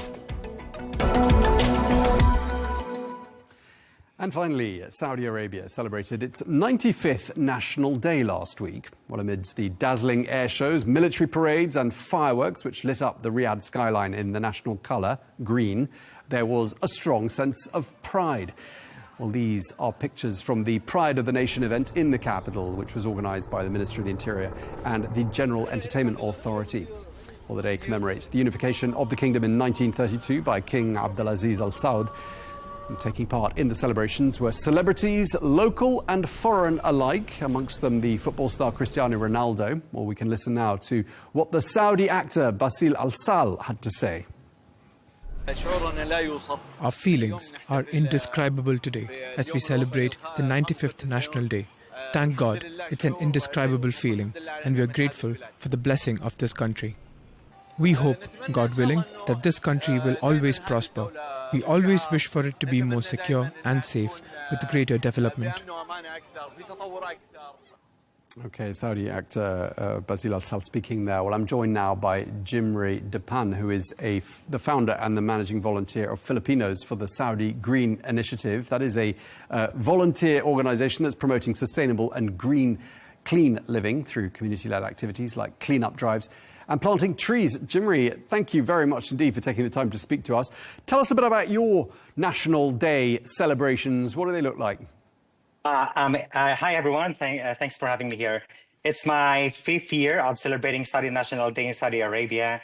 And though I'm an expat here in Saudi Arabia, I feel the sense of belongingness, and I feel I'm part of the kingdom. And the way I celebrate my National Day is about I'm always going to the desert with our volunteers to celebrate it in a more significant way. Okay, well, we're going to be asking you about that, but I just want to pick up on the fact you mentioned you're not Saudi, but you feel like you're part of the nation, and you're in good company because Cristiano Ronaldo is also getting very involved in the National Day celebrations.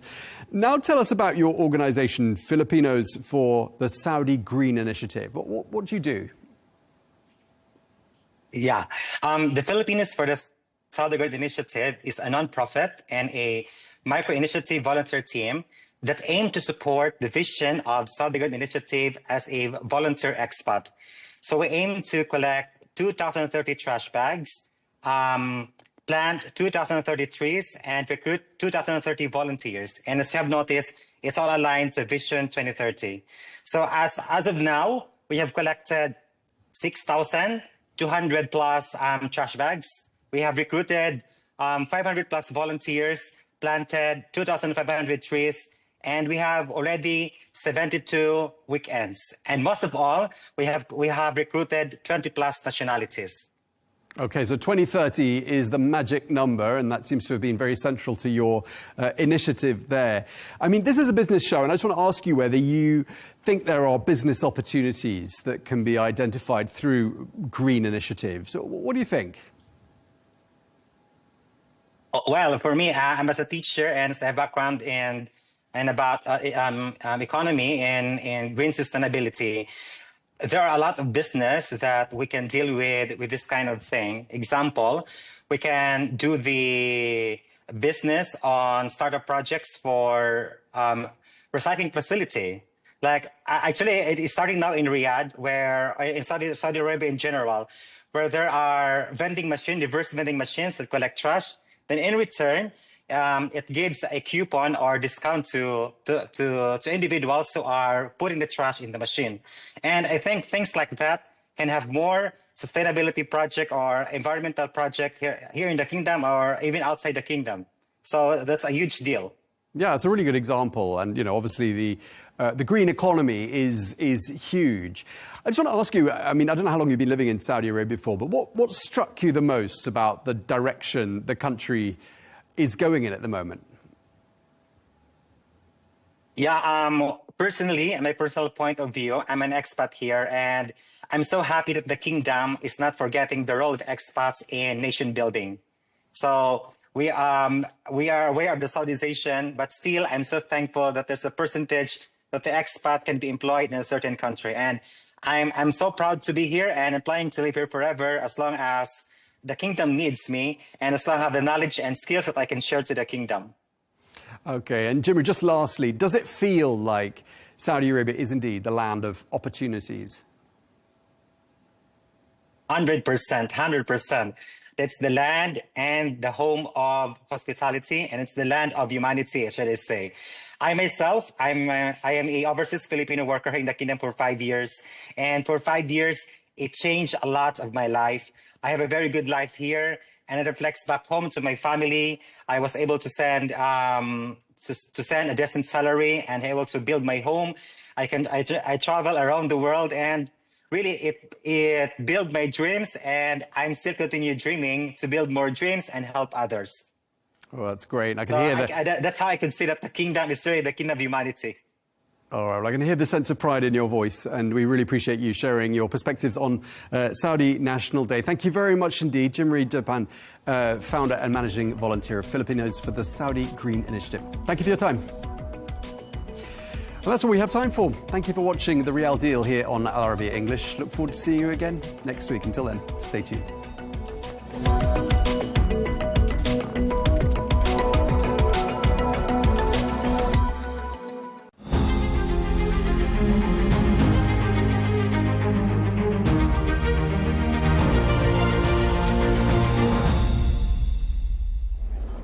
Mr. President, thank you so much for your time today. I wanted to start by asking you, you are here in New York for the high-level UN General Assembly week.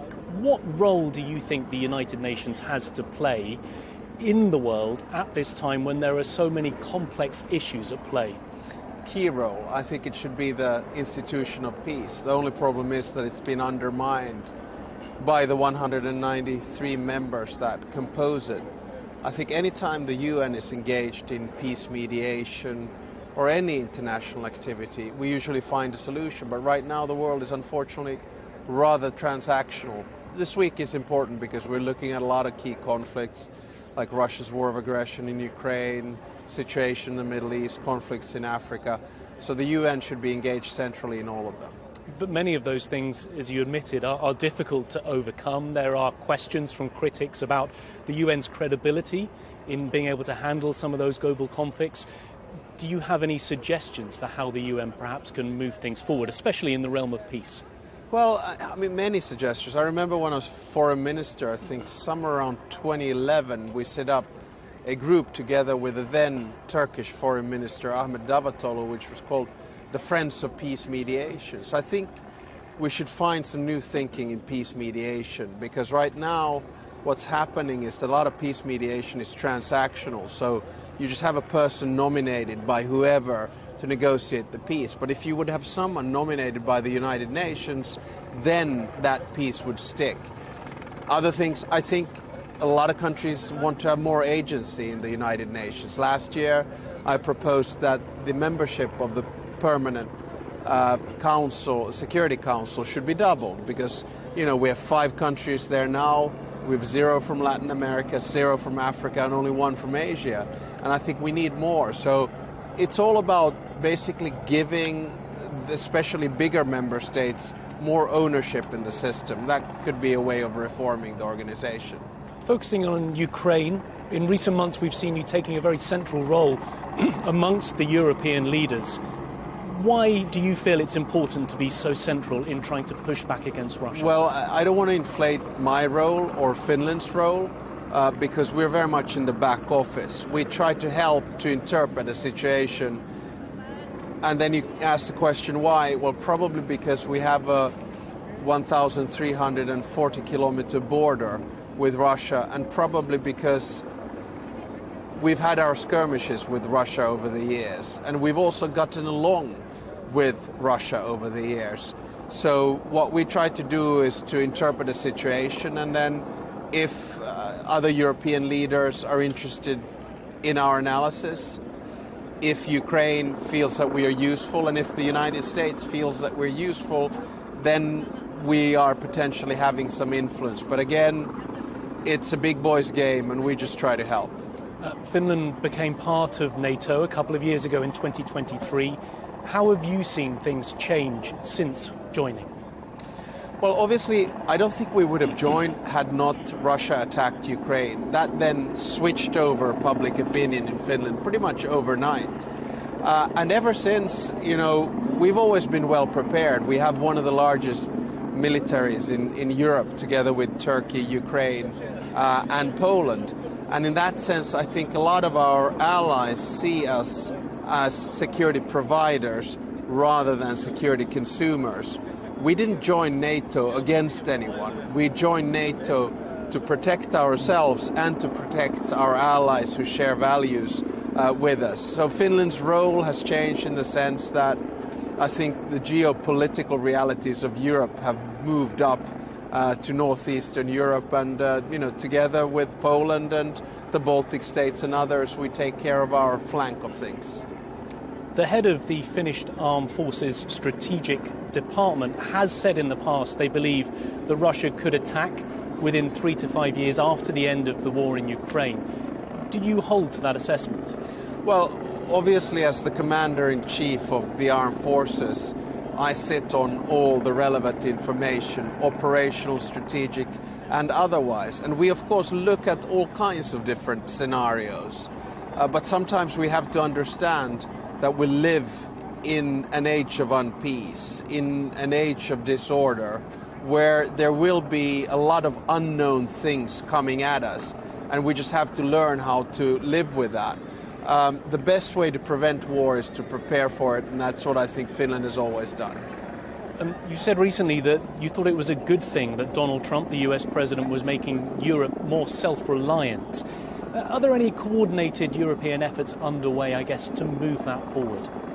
Well, I think inside NATO we're already doing that. So President Trump and the security situation in Europe has pushed us to increase our defense expenditure from 2% of GDP to 5%. It's pushed us to do more work on defense industry.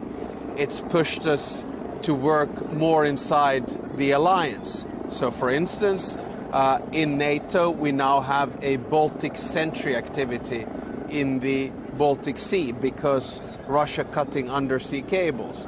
For instance, we have a Eastern sentry operation in the air because Russia is flying drones into Polish airspace and violating Estonian airspace.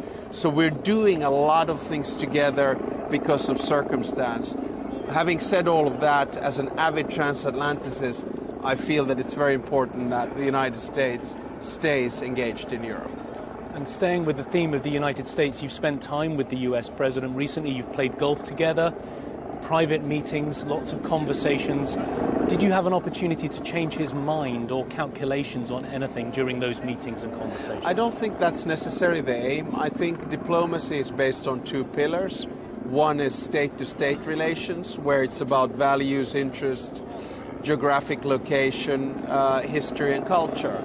And then the other one is a personal relationship. And you have to understand that coming from a country of 5.6 million people, there's always a benefit in being able to have a conversation with the president of the biggest superpower in the world. It's not so much about changing one's mind, it's about changing ideas. Some of them stick, others don't. Those personal relationships, you say they are important. The US president prides himself on those personal relationships. How do you best manage that relationship with President Trump? I think in diplomatic contact, it's really about human contact and emotional intelligence. I mean, you have to understand your place. When you come from a small country, you don't go around touting the magnificence of that country or telling anyone what to do. You have engaging conversations and then you see where those conversations go. I've been fortunate enough to spend a lot of time in the United States. I did my undergraduate work here. I have a lot of American friends. President Trump knows that I'm an avid transatlanticist, and I take the relationship from there. But again, I don't want to inflate it. I think President Trump is doing a good job in brokering peace around the world, and if we can have a conversation with him about that, I think that's good. And in Finland's relationship with NATO, your country is very involved, very heavily focused on maritime security. Why is that so important? Well, we try to focus on land, air and sea. But for us, maritime security is important because we are a Baltic Sea nation. And if you look at the map, we're almost like an island, even though we have a long border with Russia, a long border with Norway and a long border with Sweden. But the truth is that all of our trade, 90% of it, goes through the Baltic Sea. If it's cut off, we're in trouble. That's why we focus a lot on things maritime. So we have a lot of know-how of the undersea infrastructure of the Baltic Sea. We have a sizable navy, which we are modernizing right now with 4 new frigates, etc., etc. So maritime is just part of our culture and part of our geography. I want to ask about China, because in the past you have spoken about it, I guess in the same terms of Russia, as being a potential threat. Why do you think that is, and in what area? I think for me China is very different from Russia. China is not only an up and coming superpower, but it is a superpower. And on top of that, it's quite often a rational, strategic and patient superpower. So it is very calculative in what it does and very systematic. Whereas Russia is a superpower in decline, which is desperately trying to grasp to what used to be, and therefore has done what I would call rather reckless and strategically mistaken moves in, for instance, attacking Ukraine. So I would see them as completely different. And I would argue that right now it seems to me that it's wiser and easier to work with China than with Russia. But of course, coming from a small country, I'm also hoping for a day where not only the war in Ukraine ends, but where we can start working on a relationship with Russia from the West, with the US, etc., etc. But the world right now is a complicated place. I fully admit that. We're seeing a change in the world balance, order and dynamics. And I think we will live with this age of uncertainty for at least 5 to 10 years. And staying with Ukraine, there has been such a rush for peace in recent months. Where do you see things going in the near term, over the next few months? Will we get peace? Yeah, we will, step by step. But, there's 1 week where I'm optimistic and another one where I'm a little bit more on the pessimistic side. I guess the self-evident thing to say is that today we're closer to peace than we were yesterday, and tomorrow we'll be yet again closer. But I do think you have to sequence things. So that means that first we need a ceasefire, so basically to stop the killing. And then after that, we begin peace negotiations. I was in Kyiv a week and a half ago on Friday and Thursday and Friday. Had an opportunity to have long conversations with President Zelensky. And I know that the Ukrainians are able to sustain this war. But of course, the sooner we get it to end, the better. You spoke about complex issues. One of the complex issues very much in the spotlight this week is the war in Gaza and the desire for Palestinian recognition from many countries. Finland has not so far recognised the state of Palestine. What played a part in the decision-making behind that? Well, I mean, the way in which we look at it is we've always supported a two-state solution. That is engraved not only in the government's program, but also in the foreign and security policy papers that we work on. The constitution in Finland is rather clear. It is the government that proposes the recognition of a state, and it is I, as an institution, as president, who recognize it. And I know that the government is working on the modalities of how to recognize a Palestinian state. And when the time is ripe, I am sure they will give me a proposal which I will then approve. We now see an international movement of recognition, which I think is good, and Finland has been involved in negotiating, for instance, the declaration coming from Saudi Arabia and France, and also sponsoring it. So we're going one step at a time. Mr. President, thank you very much for your time today. Thank you.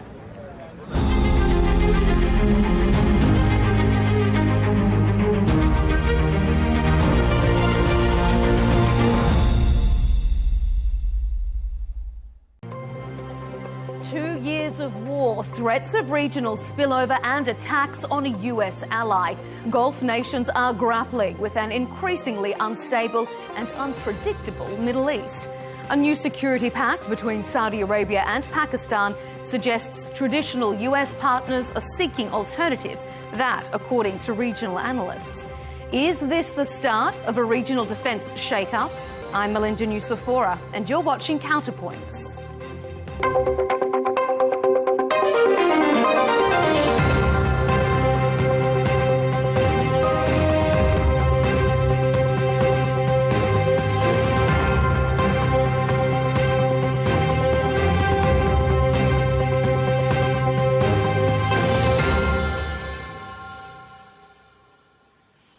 Could this handshake reshape security in the Middle East? Resources-rich Saudi Arabia and nuclear-armed Pakistan have signed a mutual defence agreement. Aggression against one will be considered aggression against both. Sound familiar? It echoes Article 5 of NATO, leading some analysts to wonder if an Islamic NATO could be on the cards. Even though officials say this deal has been in the works for about 2 years, the timing of the announcement is significant. It came just a week after Israel bombed Qatar for the second time without any fallout from ally the US.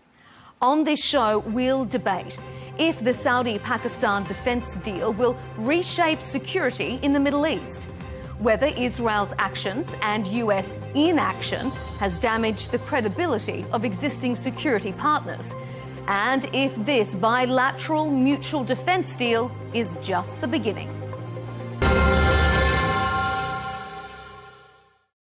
Joining us to discuss the shifting security dynamics across the Middle East and beyond is Senator Mushahid Hussain Syed, former Pakistani Minister for Communication and Culture and chairman of the Pakistan-China Institute, which is releasing a report on the Pakistan-Saudi Strategic Defence Agreement on September 26th. Jasmine Al-Gamal is joining us, foreign policy analyst, host of the View from Here podcast and a former Pentagon Middle East advisor. And rounding out our panel is Ruth Wasserman-Landi, former Israeli Knesset member for the opposition Blue and White Party and founding co-chair of Knesset's Abraham Accords caucus. To our panellists, welcome to Counterpoints.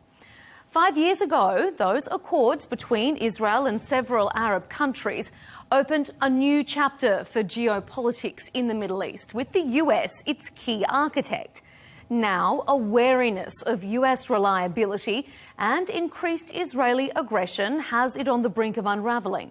Given rising tensions and instability in the region, it's really not surprising that nations are taking bolder steps to bolster new alliances.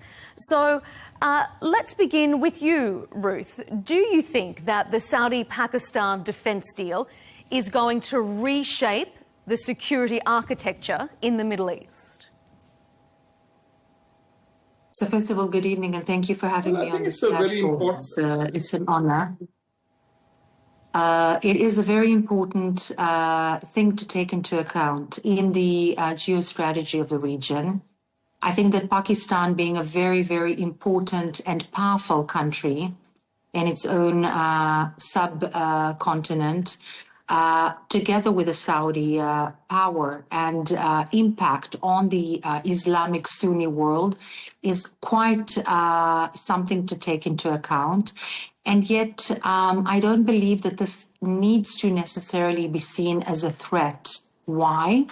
Because there is zero intent from the Israeli point of view, either vis-a-vis Saudi Arabia or Pakistan, in terms of anything that can be malevolent, given the current situation and or any situation that I can bring to mind. And that is, of course, keeping in mind that there is a huge potential to be had with furthering and further boosting, in fact, the Abraham Accords. And that really depends on the will of the members as to what they are intending to do. If it is to protect one another from any kind of invasion or aggression, then Israel has absolutely nothing to fear because it has zero intent to be an aggressor towards either one of those countries. There is no reason to be so. And therefore, I see opportunity, potential opportunity possibly for countries in the region as per this new alignment. And of course, we all know that there are many alignments taking place in the region in the current situation because it does worry many of the role players in the region. And we take that into account, of course. Senator, what do you make of what Ruth has been saying there? Do you think that Pakistan, Saudi, maybe the region in general, feels confident that Israel has zero intent of being an aggressor? Thank you very much. It's a pleasure to be in such distinguished company, and I think it's a very topical issue. I would say the context should be first discussed.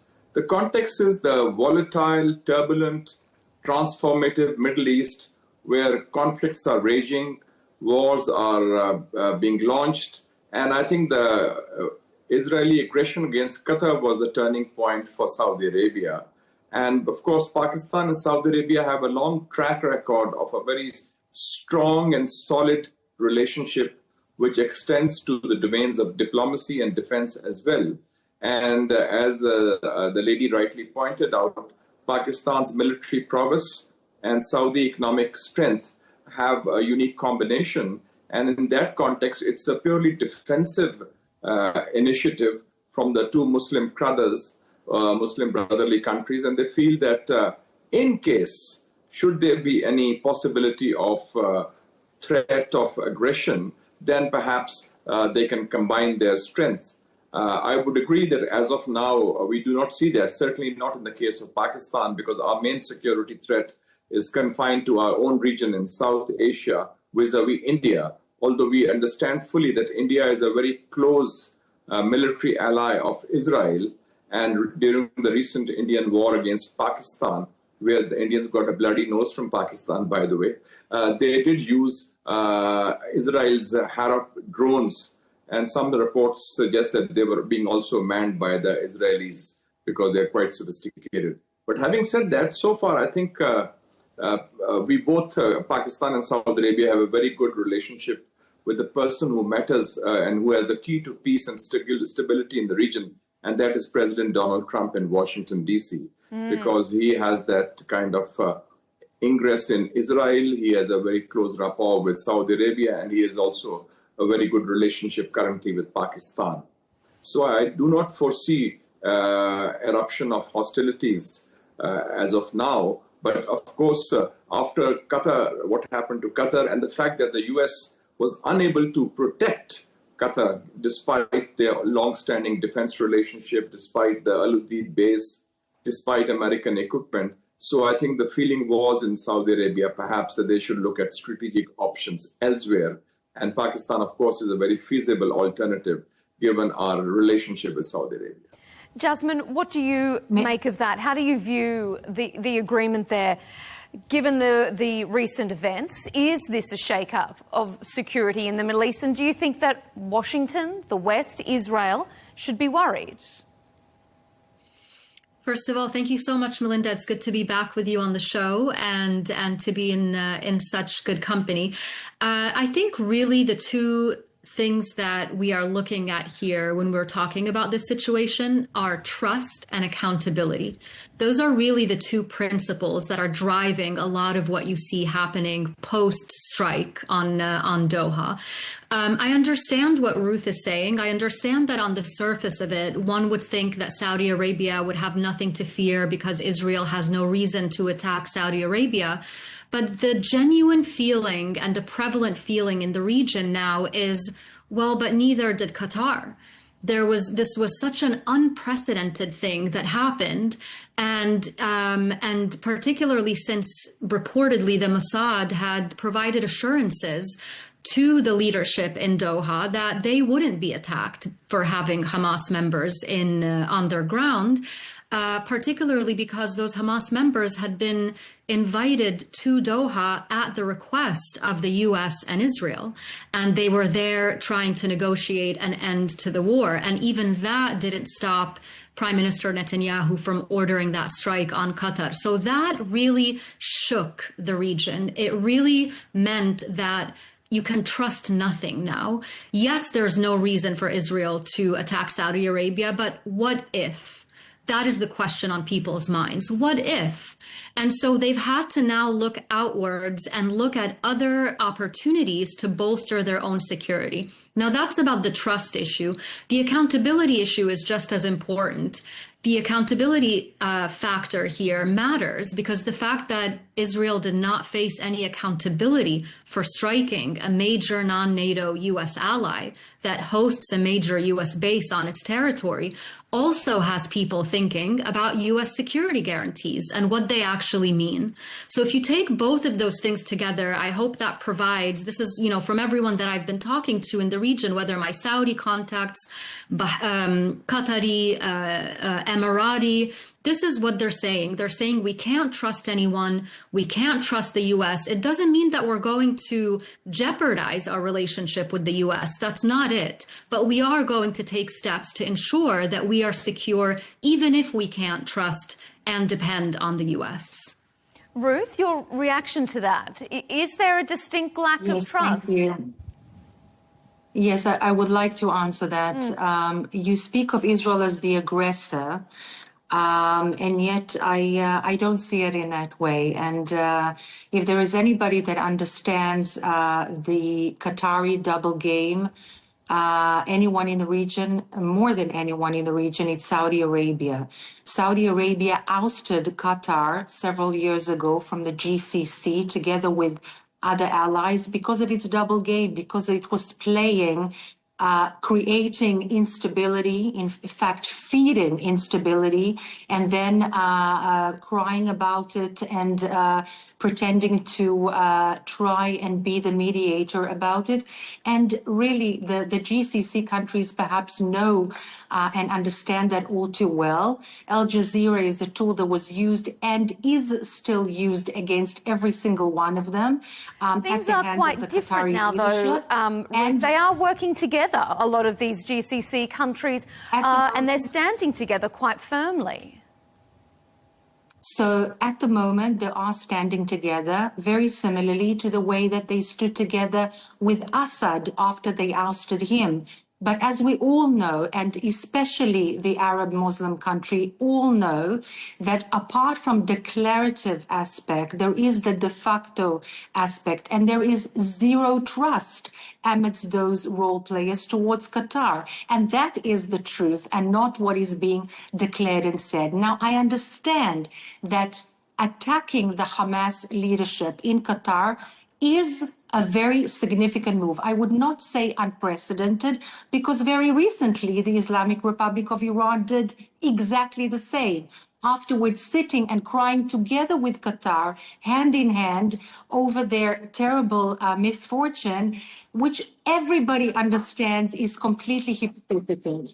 But it's not unprecedented. It is, however, very significant, and I totally understand that.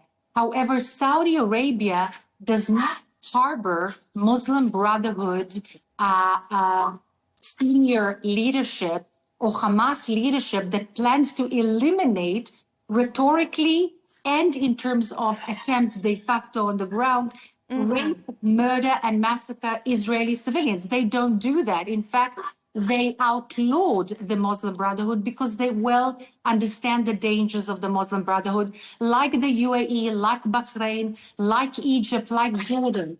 And therefore, Israel will never, ever take any kind of aggressive step towards any country, because its idea was not to attack Qatar at all. It was just to hurt those leadership. And whoever understands in military, like the gentleman sitting over here, who is an expert, and Jasmine, who is also an expert, they know that the equipment used was very, very precise. I would say even too precise, which is why the actual operation failed. So, sorry, Ruth, can I just step in here real quick? Because I just want to get to this point that you're not really addressing the points that I made, which is that Hamas was asked, that Qatar was asked to host Hamas for these negotiations. And in fact, when Qatar tried to expel them last year, both Israel and the US asked them to keep them in that territory. So this is a really important point here, because I'm not, there's no love lost for Hamas when I talk when I talk about them, and obviously what happened on October 7th was unequivocally abhorrent. But that's not what we're talking about here. We're talking about the fact that Qatar was asked to host Hamas, that these Hamas members, some of whom had flown into Doha earlier that morning, were there to specifically review a proposal to end the war presented by Steve Witkoff, the U.S. envoy, and were attacked while they were studying that proposal, which makes no sense, because then if they're dead, who was supposed to release the hostages, right? So, but that's a whole other story. And then, as much as you say that those weapons that were used were light, they did result in casualties, including an innocent Qatari security forces officer who lost his life. They did result in one casualty, which is very tragic, and Israel apologized for that, and that's terrible. But they were not strong enough to actually kill many people in the building, because they just left the room and they were still in the same building.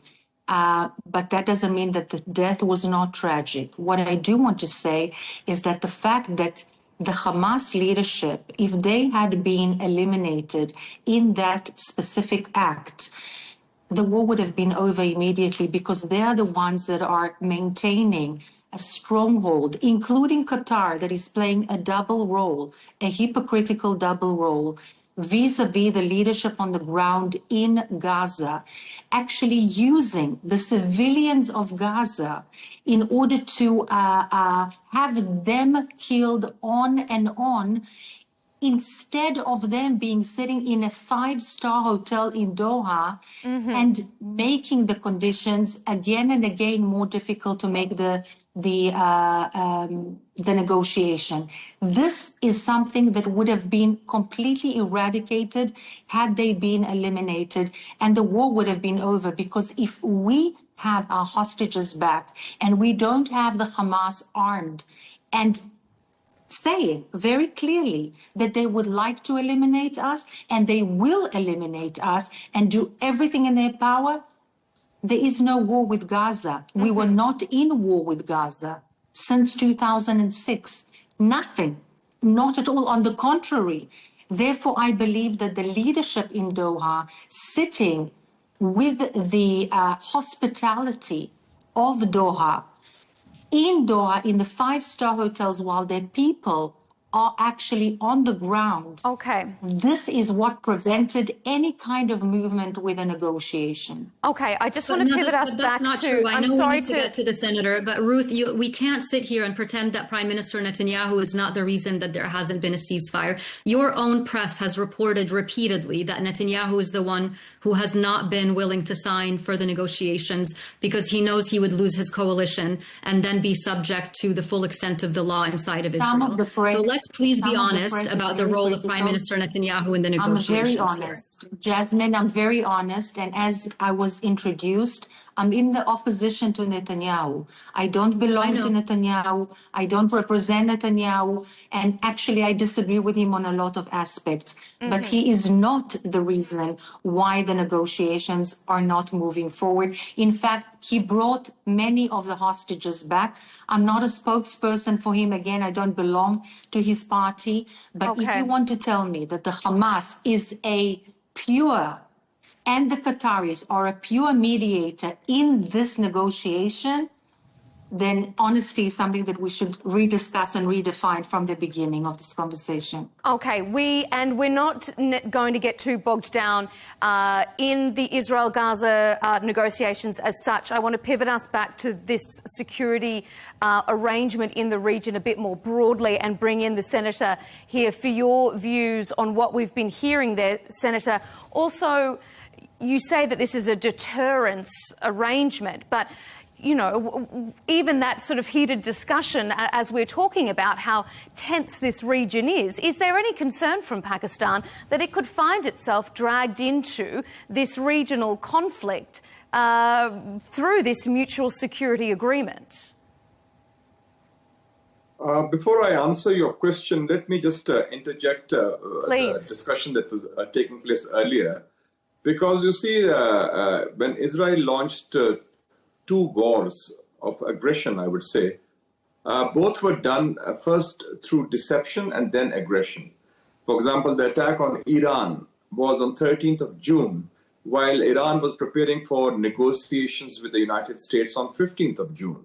So there was this element of deception also on the part of both Washington and its proxy, Israel. And then on, as Jasmine rightly said, the Hamas is there by arrangement, and Mossad has been negotiating with Hamas. The CIA has been negotiating with Hamas in Doha with the concurrence of all these countries, like they did in the case of Afghanistan 10 years ago with the Afghan Taliban, who were holed up also in Doha. So again, there was this element of deception. They were getting ready for negotiations on different aspects, including the hostages, and this was done. So this is very clearly a country which is a serial aggressor, because it's not just the genocide in Gaza or Iran or Qatar or Lebanon or Syria or Yemen. So it's a serious, there's a feeling of greater Israel that perhaps Eretz Israel, as Netanyahu calls it. The smallest country on the face of the planet is an aggressor and an imperialist. My apologies. It's very difficult for me to hear that a country much smaller than any of the countries we're talking about is the aggressor and an imperialist country. It's completely insane. You can barely see it on the map. A country that every it's single Israel Arab plus and America, Muslim actually. country Israel is not has alone. been an Israel is a aggressor proxy for towards the my United own States. people. My children are I not think if safe Israel was here. alone, My it's different, but I children, think as a mother, Israel also pulls the strings in Washington, D.C., as we can see, that Trump is helpless in front of Netanyahu, and they gave the green light for everything. So regarding what you asked me about Pakistan's role, we have been playing this role in the region also. If you remember, Pakistan has had a very strong military defense arrangement with different Arab countries in the past. We have been the most active in training missions in mostly all the Gulf countries. In the 1973 Arab-Israeli war, for example, the Ramzan war or the October war or the Yom Kippur war, Pakistani pilots were flying for the Syrian Air Force, by the way. And so we took part in that. And also with King Faisal, we hosted the Islamic Summit in Lahore, where PLO under Yasser Arafat was recognized. So Pakistan has had a very strong, perhaps because of, shall we say, pan-Islamism or Islamic Brotherhood, not Muslim Brotherhood, Islamic Brotherhood or Islamic solidarity. There is this camaraderie among Muslim countries, and Pakistan being a fairly large country, 250 million people with a large professional battle-inoculated armed force with a strong capability, has always been there to help our Muslim brothers during different kinds of conflict. So it's Senator, if I can we live in a very back difficult to... neighborhood in Pakistan and South Asia. We have faced Indian aggression. And India is, I think, the elder brother these days, ideological bedfellow of Israel, because both have similar ideological proclivities, shall we say. Turning you back to one final point before we move on to our next segment, whether or not there's any concern from you, from commentators in Pakistan, that with the instability in the Middle East and this new mutual agreement that aggression on one is aggression on both, could see Pakistan drawn in to this conflict if it does spill over? I think that Mr. Netanyahu, despite the full backing of the United States, essentially he has a mindset of a bully. And he goes for the weak. And I think he knows that, like, when they attacked Iran, they thought it would be a piece of cake. And Iranian gave them a bloody nose. It was a difficult battle for Israel. And the Iranians hit back very hard and broke through the Iron Dome. And Netanyahu was pleading with Trump for peace and for a ceasefire. So I think that he is also aware that who to hit, because I think he hits the weak and the helpless. And he knows countries like Pakistan or Turkey, shall we say, or Iran, have the military strength to hit back and also give them a tit for their tat. Ruth, So your we don't response see that, before we move on? right now for that. I think this is a ridiculous conversation, thinking that a very small country like Israel, you just mentioned that Pakistan has 250 million Muslims. And as I said, and I began my words with a great respect, that Israel has absolutely zero intention of aggression. And on the contrary, all I hear is that Israel is an imperialist country. I didn't laugh when you were talking, sir. I would very much accept your respect to me as a human being and as a person. But you don't have to. It's just a recommendation. But Israel, being an imperialist country, barely being seen on the map with 10 million people, 2 million of whom are Arab Israelis, the majority of which are Muslim, it's quite astounding that we are spending an hour talking about the aggression of a Mr. Netanyahu with countries with such power and such impact, such as the countries that you represent. It almost seems quite astounding that you would see them, such countries, as a threat. Israel does not attack countries in general. Israel responds to attacks. And I can tell you, sir, that our women were ravaged, massacred, burnt. Villages, whole villages were massacred with underground tunnels. We were not in Gaza for years. We had absolutely no war, no intention to war. On the contrary, there were people working in the very homes that they ravaged, and people were raping girls and raping women and kidnapping civilians from their beds. Sorry, can we just, if we're going, I mean, in look, that Ruth, situation. Ruth, you can So talk talking about, you can talk about aggression. exactly everything that you're talking about is also happening across Gaza, across the West Bank. I think We we're don't here to rape talk any about the security Gazans. implications. We never burn any Gazans. We have no intention. You never we have burn no any bad Gazans? What ill about the engineering intention. student? We have Sorry, no what ill about the engineering intention student? against any Melinda, can you Gazans. We have give us no a chance to ill respond, please? intention Because against a any lot of Gazans. lies On are the being contrary. shared The here. IDF, but I can tell you because I've been there. I don't know when last you were in Gaza, but the IDF is attempting to secure the civilians to leave the places Melinda, that are being bombed. The I'll bring you in a moment, Jasmine. Stay in those very places. Not only are they making them stay in those places in order for them to be sacrificed for PR purposes. I saw this with my own eyes. Not only that, but they break their legs and shoot them in the knees to torture them in the public sphere. Okay, all right. We're going to have to keep moving this on. We don't want to get too bogged down. Jasmine, I'm going to let you reply. Ruth, we'll leave it there for the moment. Jasmine, your response, and then we're going to move on.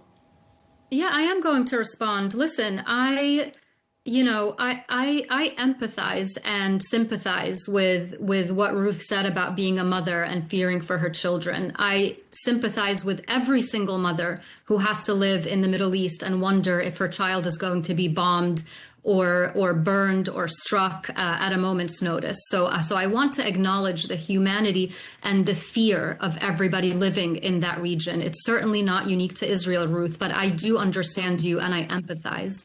I agree. I don't want to go in a tit for tat about who burned whom and what and where, okay? There was that awful, horrifying image, Ruth, of the engineering student, Shaban al-Dalu, who was in a hospital bed, basically, with an IV drip, when that camp that he was in, that refugee camp, was struck by Israel, and he was burned to death, and it was on live television. So we can talk about just a moment, Ruth. Let Jasmine respond, because we gave you the time, and we'll let Jasmine respond. Thank you, Jasmine. This is not about who has suffered more. This is not about zero-sumness. This is about human suffering on a scale that we haven't seen before. And it doesn't have anything to do with the size of Israel, Ruth. Israel is better armed than all of those countries combined in the region. I've worked at the Defense Department. There is a law in the US that we are not allowed to provide any weapons to any Arab country that would give it a qualitative military edge over Israel. That is enshrined in law. Only technologically. Qualitative only military technologically. edge. That's in not terms true. Of we wouldn't even provide. We wouldn't even military advantage. Ruth, if you just let Jasmine finish, because then I'm going to bring the senator in, and we need to move on. Ruth, we had trouble providing Cessna airplanes to the Lebanese armed forces because the Israelis objected to it. So this is not that, and not to mention that Israel is a nuclear power, which I know that you guys don't talk about.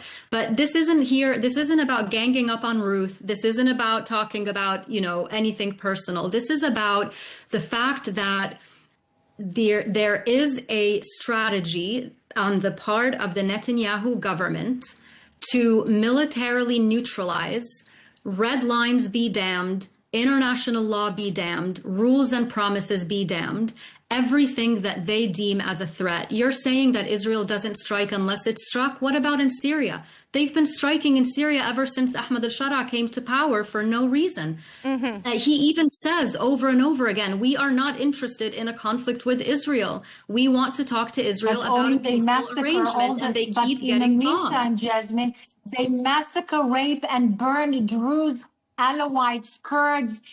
Okay, I'm just going to interrupt you there, Ruth, only because I want to keep us on track and we can't go into the situation in Syria.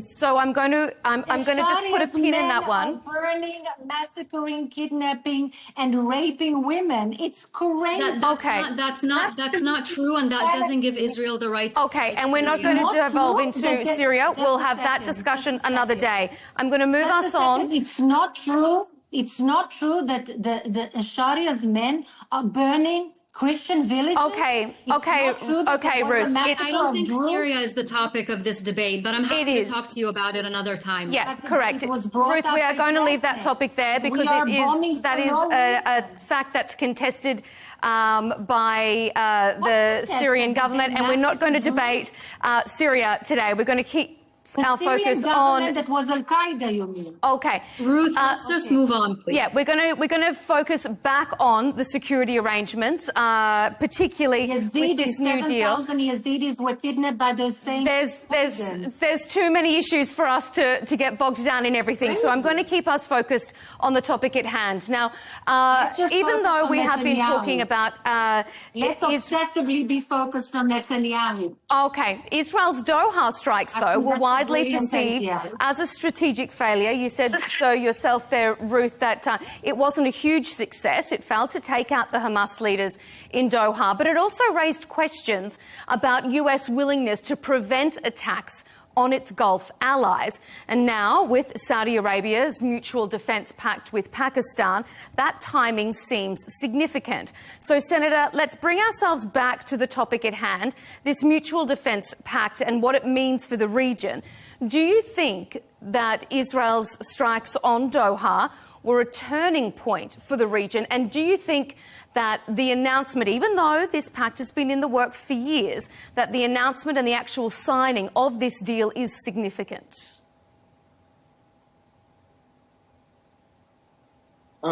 Yes, I'll respond to your question, but I just want to make a comment on the earlier discussion. I didn't want to interrupt, but on an average, Israel has been killing one child every 1 hour during this Gaza genocide.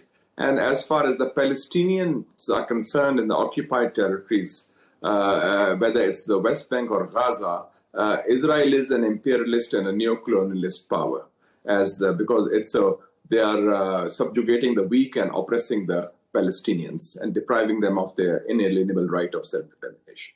Just to set the record straight. Coming to this question, the record is very clear because Qatar, I'll come to you after this, Ruth. Major Senator, non-NATO military ally. Yes. Qatar being a close ally, hosting the biggest American military base in the Middle East, 10,000 troops, also a very friendly country, not hostile even to Israel or to any other country. And all these people who are in Doha, Hamas leadership, etc., they are there by prior arrangement with the United States and with the, I would say, even the concurrence of the Israeli regime. So given that context, when that red line was crossed, I think that two things happened concurrently in the Gulf countries' worldview. One was that the main threat to their security, they would say, is now Israel, given what Israel's track record is, especially in the past couple of years. And secondly, I think a loss of faith in Washington, D.C. Already the so-called oil for security arrangement had fallen apart earlier, and Saudi Arabia had suffered that in 2019 when some of the oil installations were attacked in 2019. I think Trump was again president then. The U.S. withdrew their Patriot missile batteries from there. So the U.S. is not seen as a credible, reliable, net security partner for these countries. Okay, notwithstanding their official alignments, I think it's a sophisticated bribe to Trump. They're giving so much money, $2 trillion and so forth, but it's not helping them. When it comes to the crunch, the U.S. just looked the other way. And I would say there was a wink or a nod from Washington to whatever Netanyahu is doing. Somehow the Israeli lobby is so powerful, and I think maybe Trump is also being blackmailed by them on the Epstein files or whatever you call it. So I feel that he's helpless in that. He just cannot do anything. He does speak up and says, but you know, even on the ceasefire which Hamas had agreed, Witkoff had made an arrangement, it was sabotaged by the Israeli regime, by Netanyahu.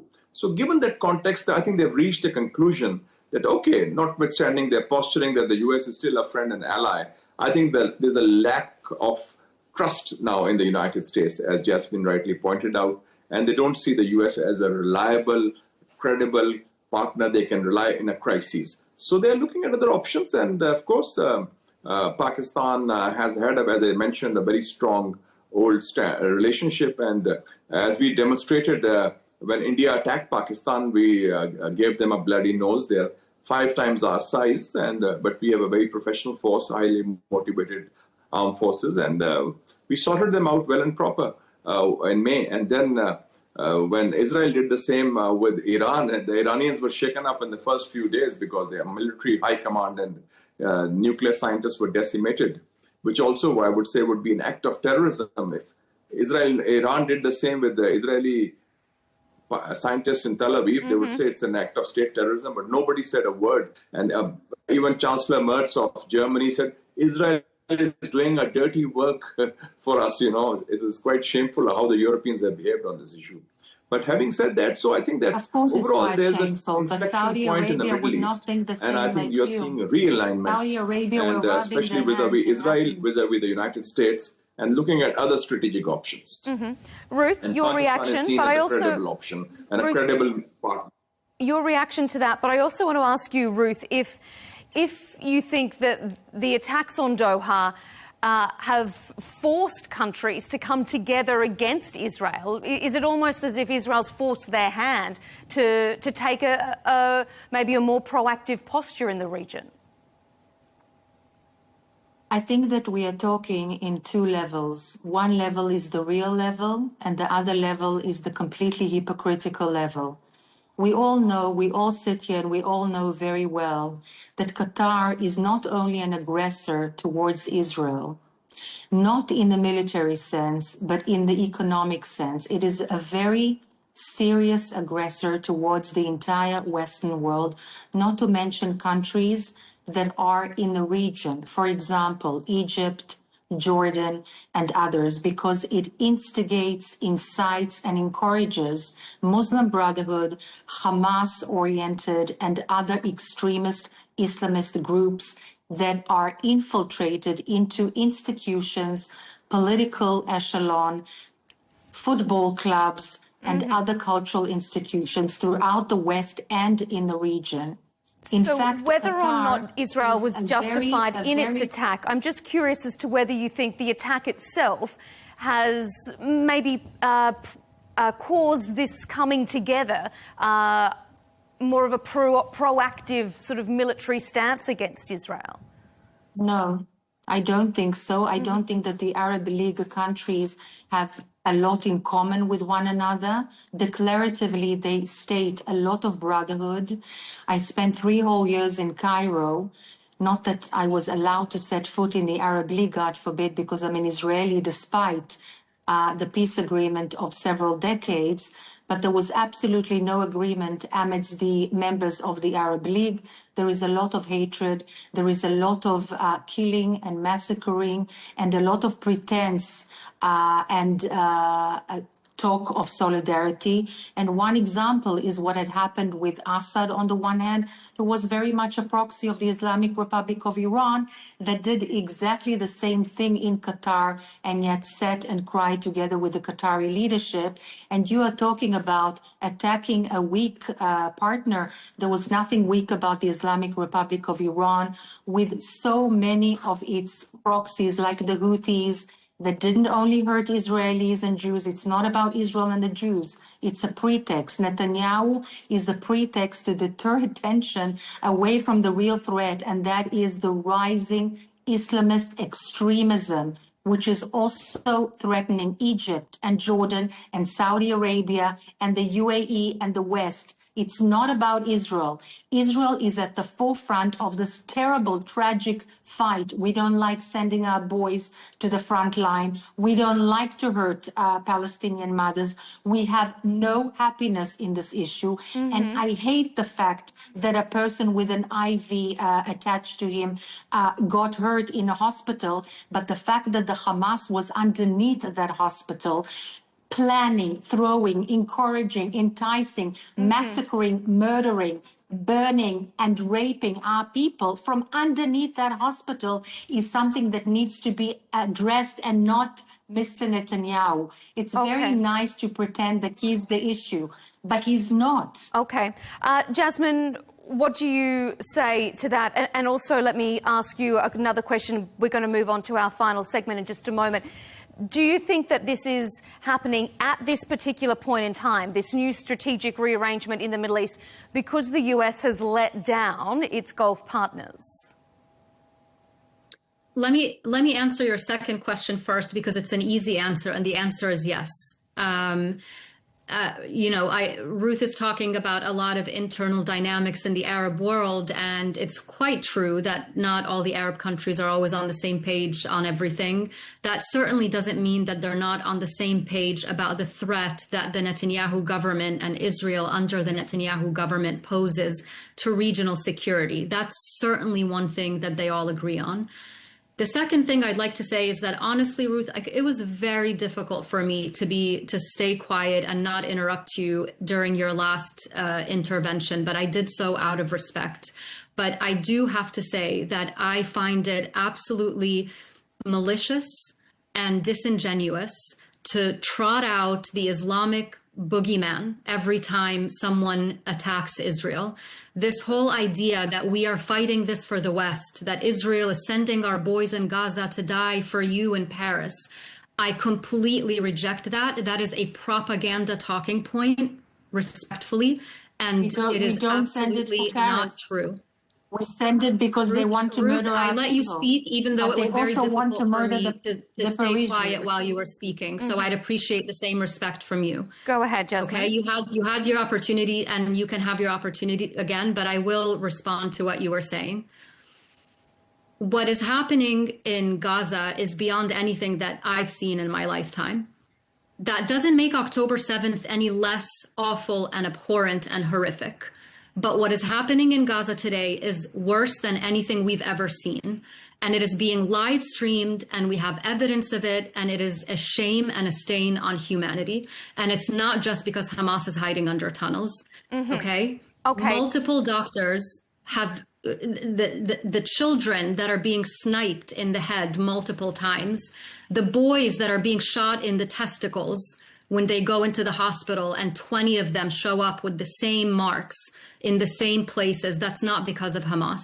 I could go on and on, but I won't, because I don't want Melinda to lose her because mind we here. I know we only have a little bit more time, and I want to keep us focused on our topic. So I'm going to move us on so I can bring the Senator back in as well, because when we look at this new security arrangement, since Hamas's October 7 attack, Israel has struck Lebanon, Syria, Iran, Yemen and Qatar in the name of self-defense, according to the Israeli government.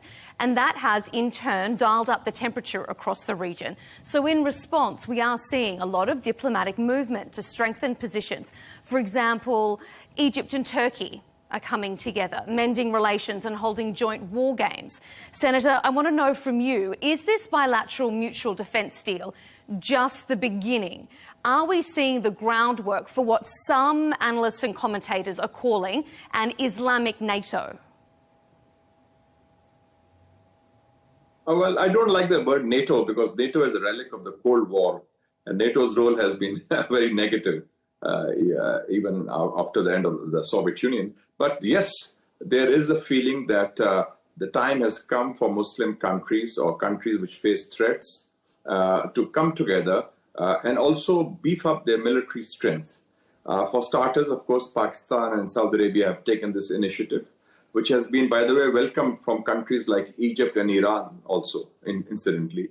And then you would know that Turkey's aerospace industries is establishing what is called the Khan, K-A-A-N, fighter jets, in which Saudi Arabia, Pakistan, and Indonesia are interested.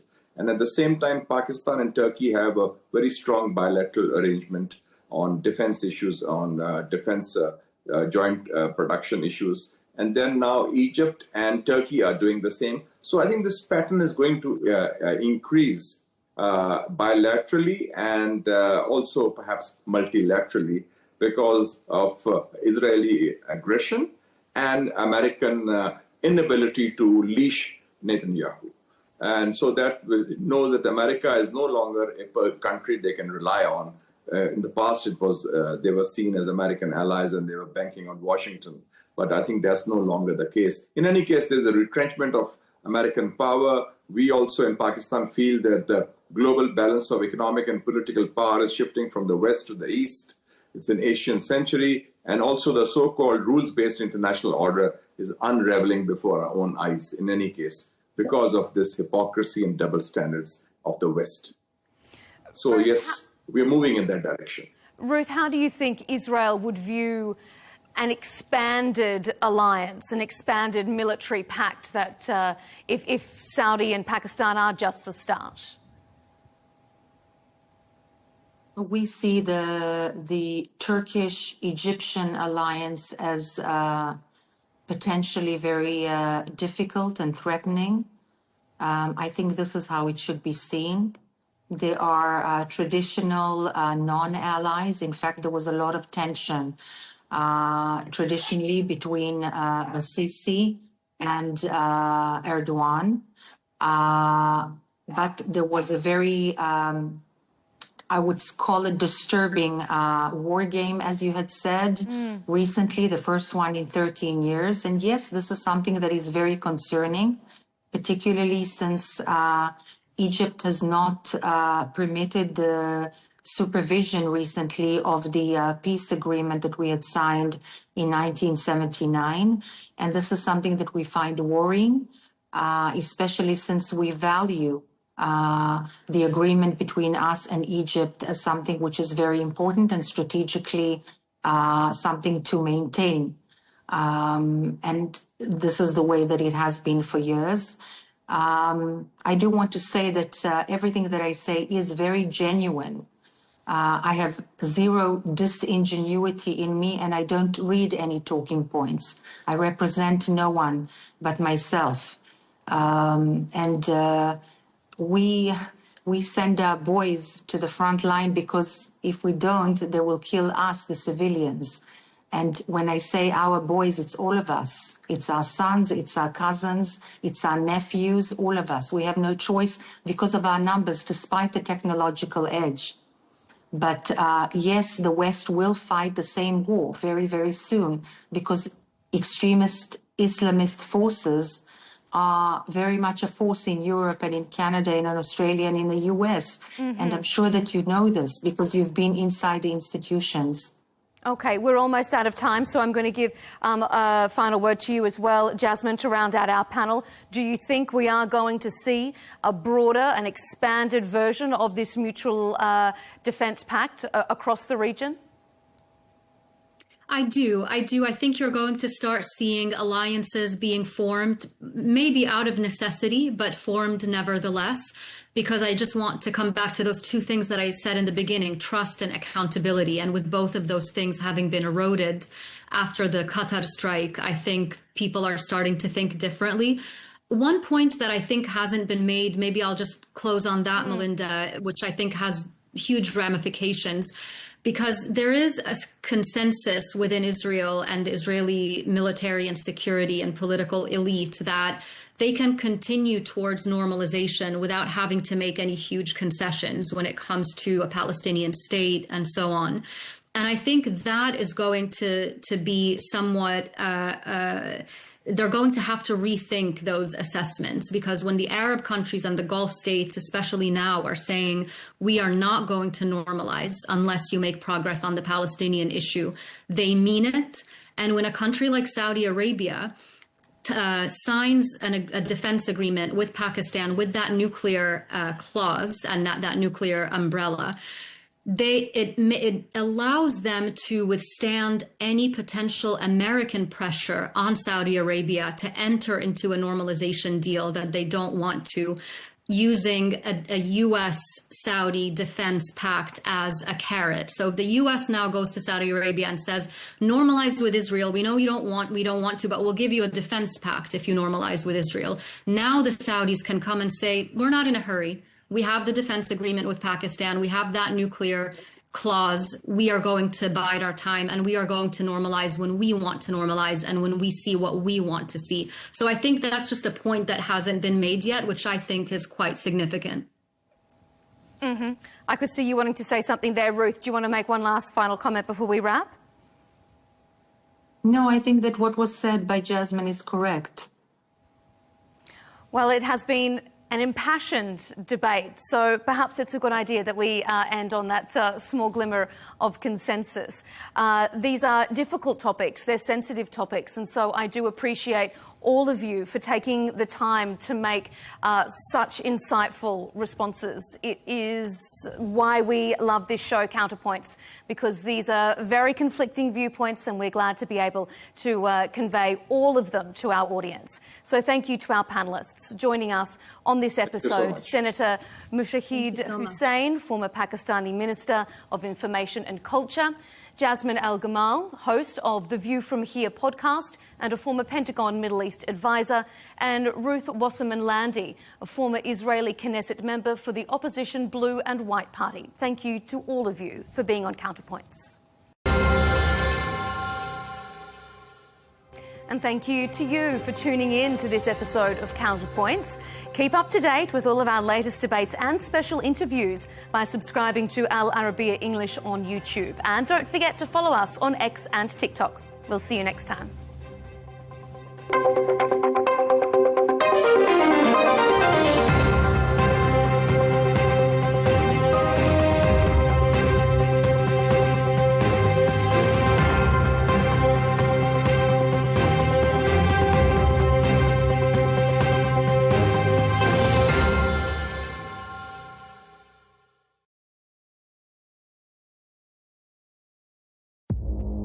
Our allies, in many cases, are worse than our enemies. Stay informed and connected with the latest international headlines.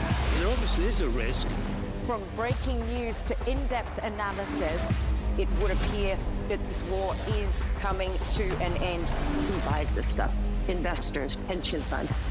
We deliver the most important developments straight to your screen. Iran always wanted to deal with militia. Join us for compelling, expert-driven conversations. A curfew order has been established.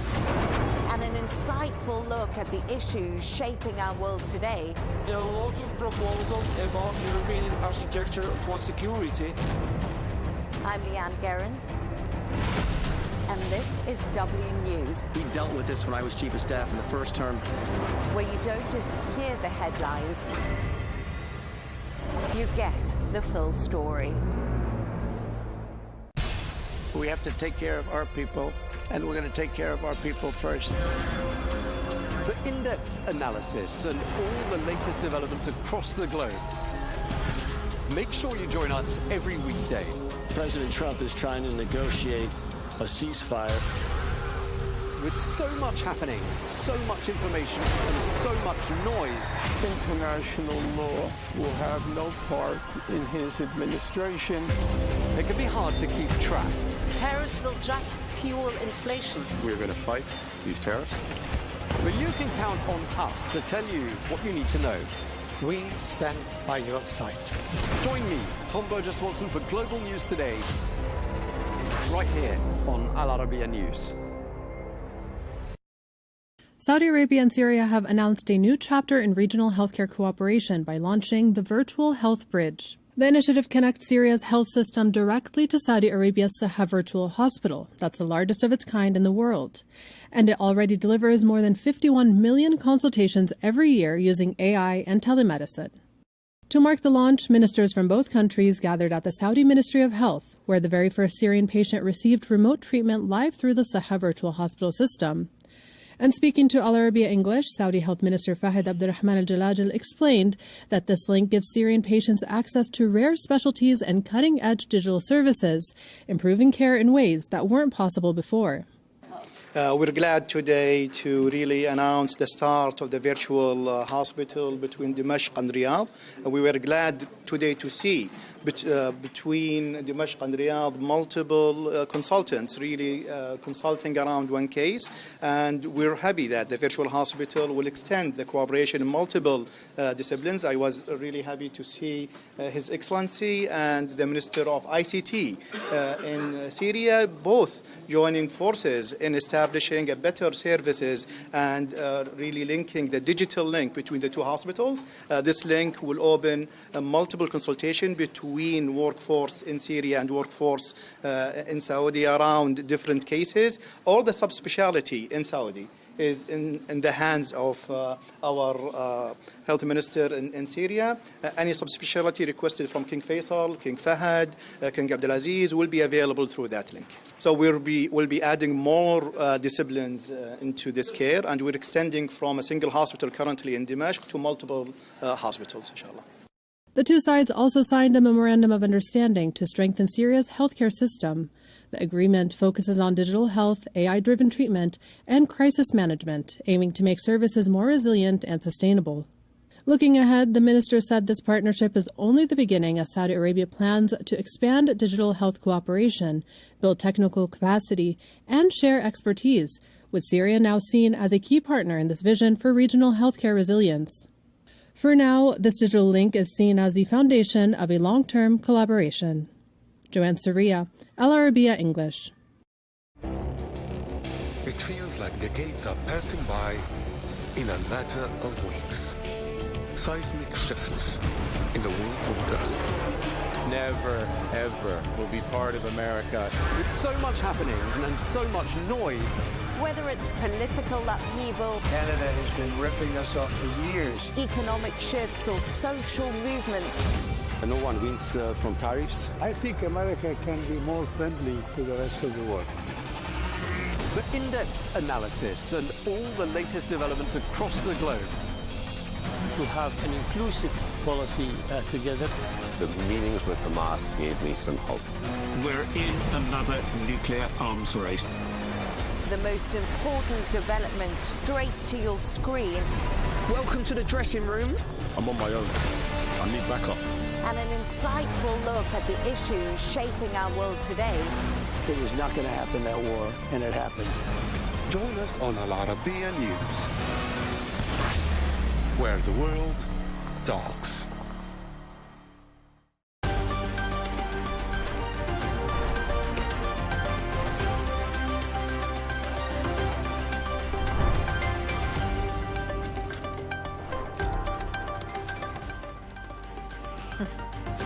Hello and welcome. I'm Leigh Ann Gerrans and you're watching W News Extra, broadcasting live from the Al Arabiya studios.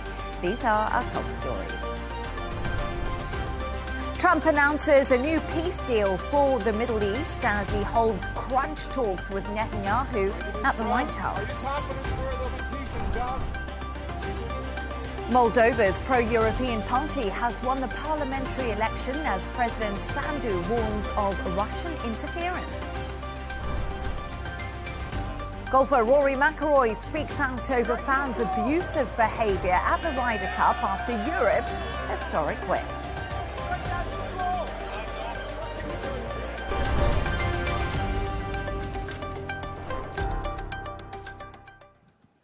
Now, US President Donald Trump has announced plans for a Middle East peace deal as he held a joint press conference with Israeli Prime Minister Benjamin Netanyahu at the White House.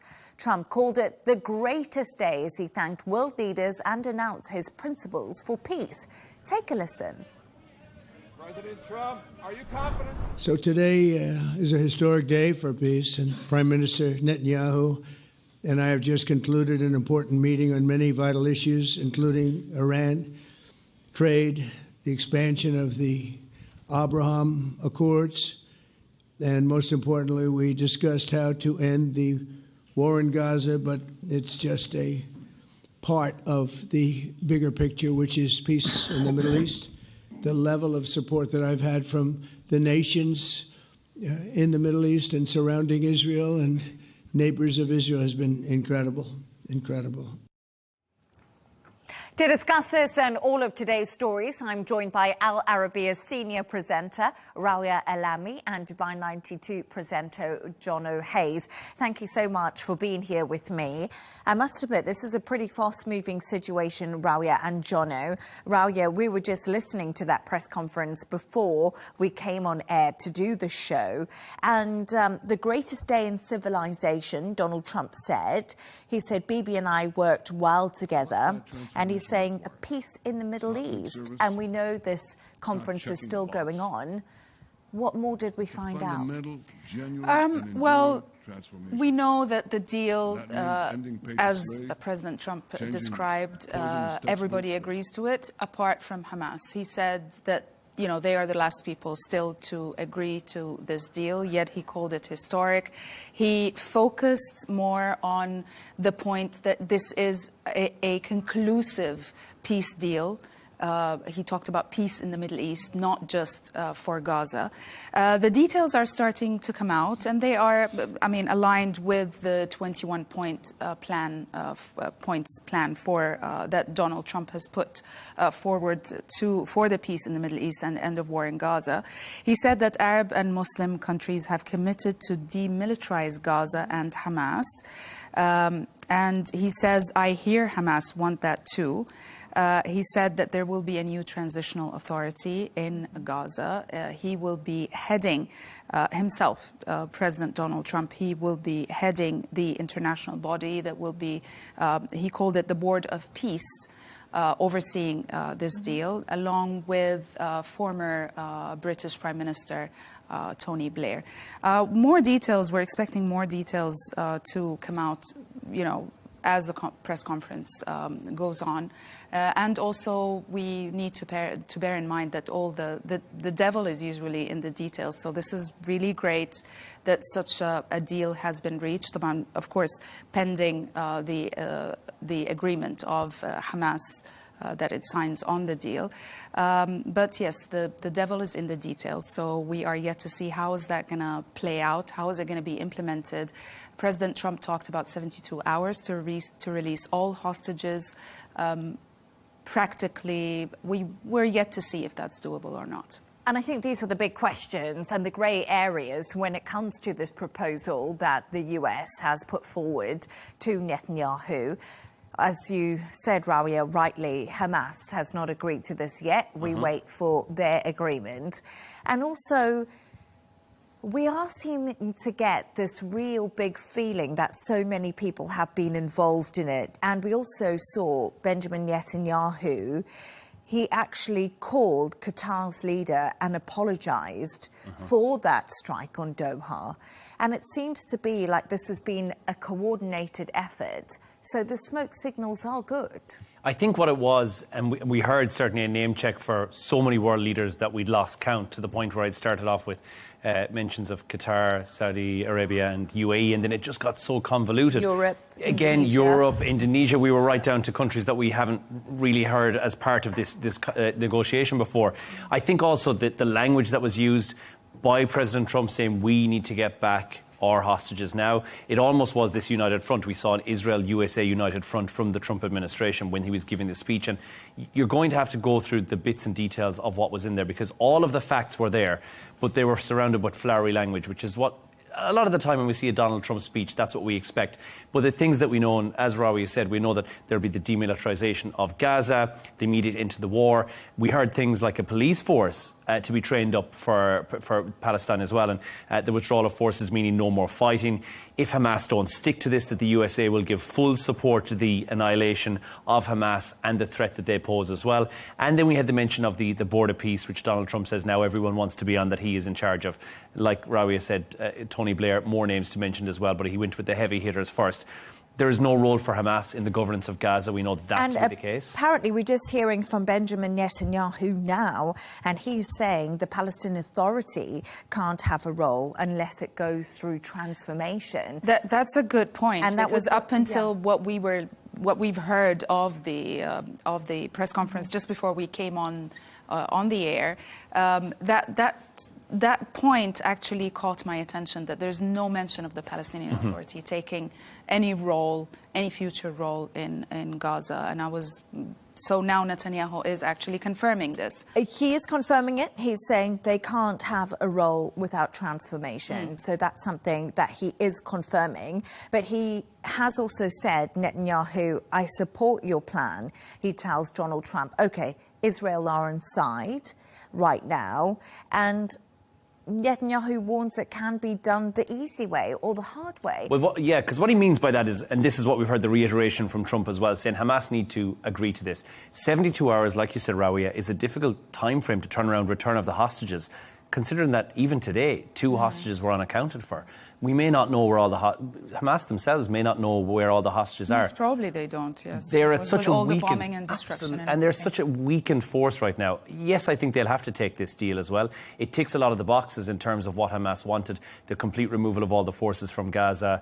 A lot of it's in there. But them having no role in government, that may not be something that they're willing to sign on to, even though they have no real governance or leadership themselves and are a terrorist organisation. But the argument would be they have the support of the people still if you were to have an election within Gaza, and that's what Hamas would argue. Hamas would argue this, yes. But no, I mean, there's no telling really if there is an election, especially after everything that Gaza went through, that this would be the outcome. Let's not forget that the Palestinian people elected Hamas in 2007 as a kind of reaction to the corruption of the Palestinian Authority at the time. Yes. Circumstances have changed, not that there is no corruption within the Palestinian Authority, but Hamas represents something different now than it did at the time. When it was elected. Yeah, I think there's 20 points in the plan. We know they're all in there somewhere in that speech that we've heard from Donald Trump. It's now a case of finding out exactly what those 20 points are. And I think the turnaround time is going to have to be quite tight on this. Hamas are going to be given a very short window of opportunity, 72 hours to get cracking on this, which means that ideally by close of business for the US's point of view, Hamas will need to come back and say, OK, because the US have said, we will annihilate Hamas if they don't agree to this. I mean, but there is another point that is, I mean, Prime Minister Benjamin Netanyahu said that Israel is on board with this deal, right? Having said that, there is a lot of pressure within Netanyahu's coalition government from right-wing members like Ben Gvir, like Smotrich, who always threaten they will, topple this coalition.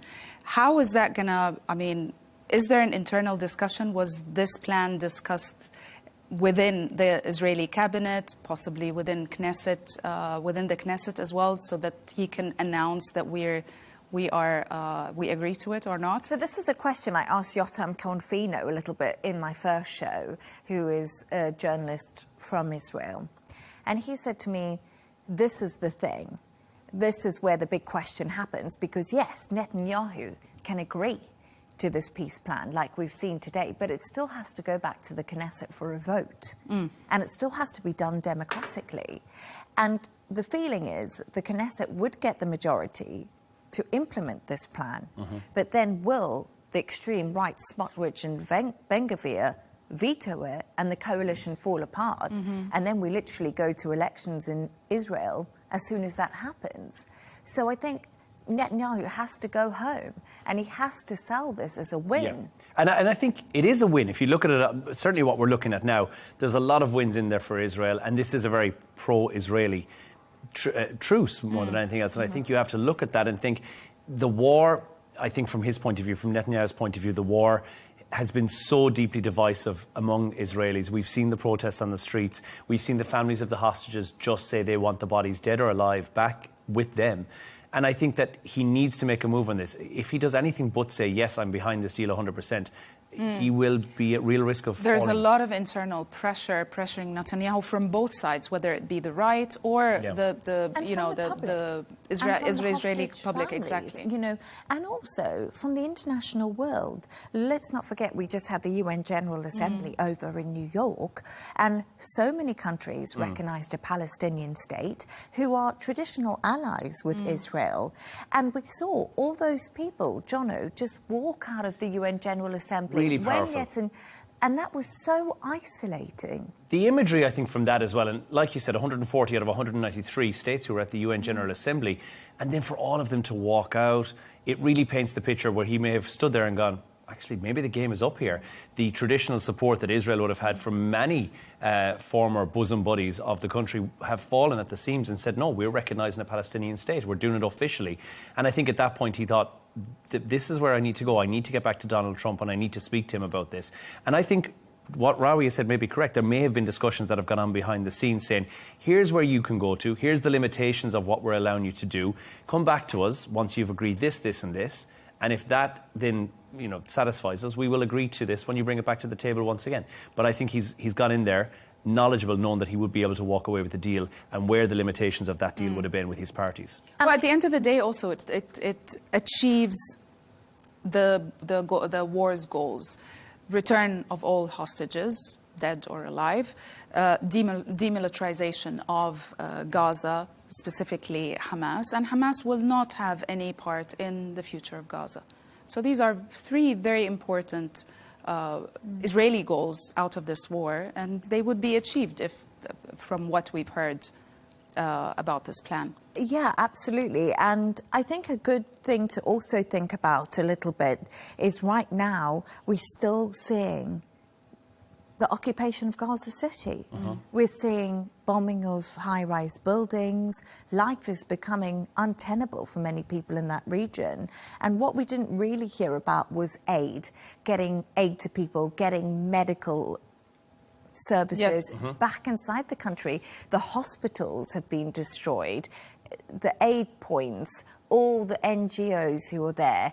There's going to have to be such a big shift back into Gaza. And like we said earlier, it's all well and good on paper, but Hamas haven't commented. Yotam, once again, who I spoke to earlier, said they hadn't even seen the plan, according to who he'd been talking to. There's a lot of work to be done. There is still, I'm sure there's a lot of details to be negotiated, behind the scenes as a result. But also, I mean, the plan itself, from what we know, also has some points that Hamas was pushing for, like aid to flow freely into Gaza under the supervision of international institutions and the UN, not the Gaza Foundation, as they have asked. So let's hope. Yeah, I definitely think let's hope. But Netanyahu's also said to Hamas, if they don't agree to this, Israel will finish the job. And the US supported them and said, listen, we will go in, you have our full support. That's exactly what it is. Now we know kind of what's in there. And again, it will take a couple of hours before we have the full details about everything that's in there. We know Palestinian Authority is going to be completely overhauled if it's at all to be involved in this, which is what Netanyahu has said. And I think a lot of people would agree with that. But a re-energization of the Abraham Accords, which was also reiterated by both President Trump and by Benjamin Netanyahu, is something that they're seen now as expanding and seeing more Arab and Muslim nations who will be part of the Abraham Accords. And I think this is, once again, we've seen Donald Trump solidify his Nobel Peace Prize 2026 efforts on this. And if it works, this is a game changer. And, I couldn't agree with you more.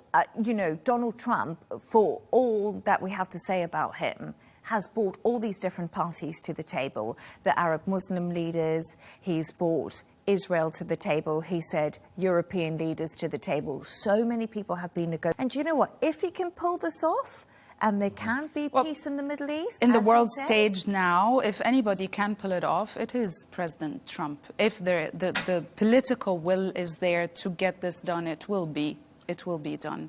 I think. The one mention that came through, and I think just when they did the recap, it was mentioned somewhere, and maybe we missed it, but full aid immediately sent into the Gaza Strip if both sides agree to the proposal. So we'll have this flood of aid in, which at the end of the day, it's the citizens who are in Palestine, the Palestinians who are on the ground, who are suffering most. And I think that is something to see that is refreshing. Also, I think for Hamas to see something like that and think, OK, if there's any semblance whatsoever of care given for the people of Gaza and the Palestinians who are suffering most, seeing a deal like that certainly will secure them the aid that they want and a freeze on those lines of battlement which are currently there. And bring some relief that's much needed to those people Definitely. who have really suffered. But I'm sure we're going to have lots more on this story to discuss in the future. But thank you so much for your thoughts on that breaking news. Stay right there as we move on to another story now. And Moldova's pro-European party has won the election today, giving the president, Maia Sandu, a new majority in parliament and a stronger push towards membership. Sandu warned of massive Russian interference, calling the vote critical for the country's future. So, Jono, really, this was quite a big story that dominated for a little while. And what ramifications does this now have for Russia? Well, Moldova and where it sits as well, you have to remember, is a key player in the fact of Ukraine, Russia, that's their border, and Moldova sits in the middle. And traditionally, Moldova had a pro-Russian government who've been in there for quite a long time, and they've also had a pro-Russian public who've said, right, that's where we're going to vote. This has been a big sway, and you might think, well, what has caused this as well? And we've seen 50%, and we've seen party action, solidarity, 50% of the vote, which is huge for them. And you might think, well, what has caused it? And one of the key things that's done this is the effects of the war. There's been the humanitarian effect. We've seen over 127,000 people from Ukraine make their way into Moldova. There's security spillover, which has been an issue as well. There's been the trade, energy crisis, which has gone on and it's spilled into Moldova as well. And there's inflation. And I think they may have found somewhat of a partner, or certainly a supporter, in the EU, and thought that this switch and this shift towards an EU-friendly and pro-EU party will secure them potentially in the future, and it may be a long time in the future, EU membership, but certainly would secure them more support and certainly more backing from the European Union. And I think, and this is certainly for a lot of Eastern Bloc countries, they see Europe as almost a handout, or at least be able to assist them in some way, economically or otherwise. That may not necessarily be the case, because I think Europe is suffering its own fair share of consequences at the moment. But I think that's what's been seen with the party, and that's why they've kind of moved across. Now, Russia have kind of taken this stance where they are saying, listen, if this is what's going to happen, you guys are going to be pro-Europe, well, we're going to be pro-war. And that's the last thing that we need to hear right now. But I think Russia do this schoolboy bully tactics and kind of say, you know what, if you're going to be pro-Europe, we're going to be pro-war. How about that? Just to kind of create a little bit of animosity among the parties. And I think what's also quite important about this election to say is the party who won with a majority, so they don't have to go into a coalition government like previously held in Moldova. So this gives them enough power within the government to pass these pro-EU laws and become closer and closer to joining the European Union. And I think that is something that no one was expecting, really. And Raoul, let's talk a little bit about Ukraine, because obviously Moldova, neighbouring Ukraine, and it's been a difficult weekend for Ukraine again. Yes, definitely, with very heavy Russian bombardment all over Ukraine, and also especially in Kiev, to the point that the Ukrainian president suggested a shared air defense umbrella recently. Apparently, he's asking, the proposal he has put it forward to neighboring countries. It should work on Ukraine's existing work on drone defense, but also it seeks European cooperation in surveillance and interception and defense industry coordination. Now, apparently, some countries are open to the idea, yet there are a lot of challenges. I'm going to be honest with you. This idea sounds very good in principle, but it's going to be a lot of challenges. It is, and I'll tell you exactly. And it's going to cost a lot of money. Exactly. And it's going to take a long time. So we're seeing this threat right now from Russia. It's immediate, and we've had lots of warnings about it. And Europe is in a little bit of a crisis, let's be honest. We look at France. They've been struggling to even get a budget through. And we look at the cost of living in the UK. Is Europe able to afford this, and especially without the help of the US? I doubt it. I doubt it, to be honest with you, with the way things are in Europe. I think this proposal is, as you said, all good on paper, yet it's not practical. It's going to take a long time. It needs very, very heavy investments. It needs even aligning military doctrines, legal framework, and that all takes a lot of money and also a lot of time. So it's doubtful. There's also the Europe, and it's not every country in Europe, a lot of countries in Europe, of course, there's a huge support for Ukraine. There are some countries who've also said, you know what, actually, that's a Ukrainian problem. Let Ukraine deal with it. And we've heard that rhetoric a few times. There's Even been many. Donald Trump. And Hungary have said the same thing as well. We've heard it before. So there's also the concern that EU and EU member states may not want their money being spent on something like this when the crisis really is on their own doorstep, which is the truth, as you said, for France and many other countries that are facing huge crises themselves that they are trying to deal with as well. So there is the risk of that. And I think what we're seeing, Moldova are trying to do it on a demonstration level more than anything else and saying, right, we're going to vote this direction because we want to prove that we are EU-centric and we have this fantasized view that European Union is going to come to the rescue and save us. And the reality behind it is the European Union is right now currently struggling to save itself, given the very, very, very tight budget that it's trying to operate on. But then I was speaking to someone in my earlier show. His name was Roger Casal, and he made a good point. He said it has to be political will that makes us realise that the whole of Europe is under threat, and it's the sovereignty of what we need to keep together, the bloc together, and we need to do that all together, which I know is a nice sentiment, but it's wishful thinking at the moment. Well, it needs resources in order to do that, and exactly this is what Jono has been saying, that with the current economic, political climate in Europe, that looks very unlikely. They can't afford a war with Russia, and I think that's the threat that Russia stands by when it says. But I don't think Russia can afford a war with I don't them think at so, the moment but either. the threat is always something that makes everybody go, oh, hold on a second, Russia said war? That's always a panic. And that's what we're hearing again. And we're also hearing from an MI5 chief exec who said that we may already be in a war with Russia as well. The UK is already at somewhat of a war. It may be correct. There's a deepening kind of conflict that's going on without there being any actual arms across any borders. And there's this kind of conflict that's taking place. But when Russia puts the threat of war out, all of Europe takes a deep breath in and holds it for the longest period because they don't want to get into this. Can't afford to, don't want to have the arsenal to get into it. And it's also nuclear weapons. Of course. Are then, of course, brought up straight away, and that puts fear and panic into everybody's mind. But once again, Donald Trump said 24 hours and I could get this done, but it's been a lot more complicated than he ever imagined. Yeah, I think Donald Trump was hoping that this, solving or ending the war in Ukraine would be his ticket to the Nobel Prize. But I think he soon realized that that's way more complicated, maybe even than... It's not an easier even win. than the Middle East, the Israeli-Palestinian But that's conflict. the bigger win. He's saying now he's putting to bed something that's gone on, and he said it, I think he might be slightly off on his timings, but he said thousands and thousands of years. But he said that he's going to put that to bed. I think he's concentrated there. Yeah. And I think Ukraine and Russia will come next. Who knows, by January he may have solidified that. And not just that, we've seen President Trump's change of position on Ukraine recently, where he said after, he was talking about land concessions by Ukraine. Now he's saying that Ukraine can get all of their land back.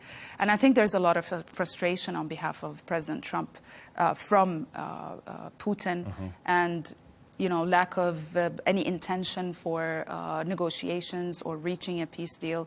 And I think this is why the shift is happening.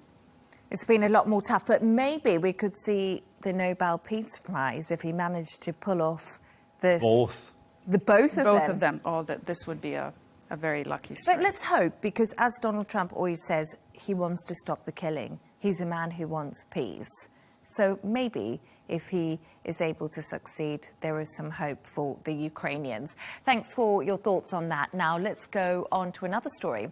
And the golfer Rory McIlroy has spoken out against the abuse he received during the Ryder Cup after Europe secured a historic win in New York against the USA. He said he thinks golf should be held to a higher standard after some supporters behaved badly towards European players at the event. Let's take a listen to what he said.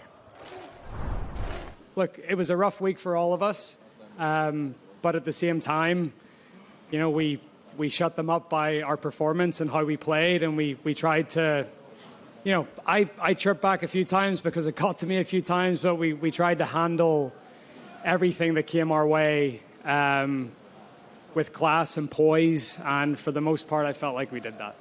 There was a lot of language that was unacceptable and abusive behavior, and but look, it's a minority of the crowd. It's not the majority. The majority of people here are true golf fans and are respectful, and let both teams have the same chance to hit the shots and play a fair contest. But there was a small subset of people that behaved a little bit differently than that.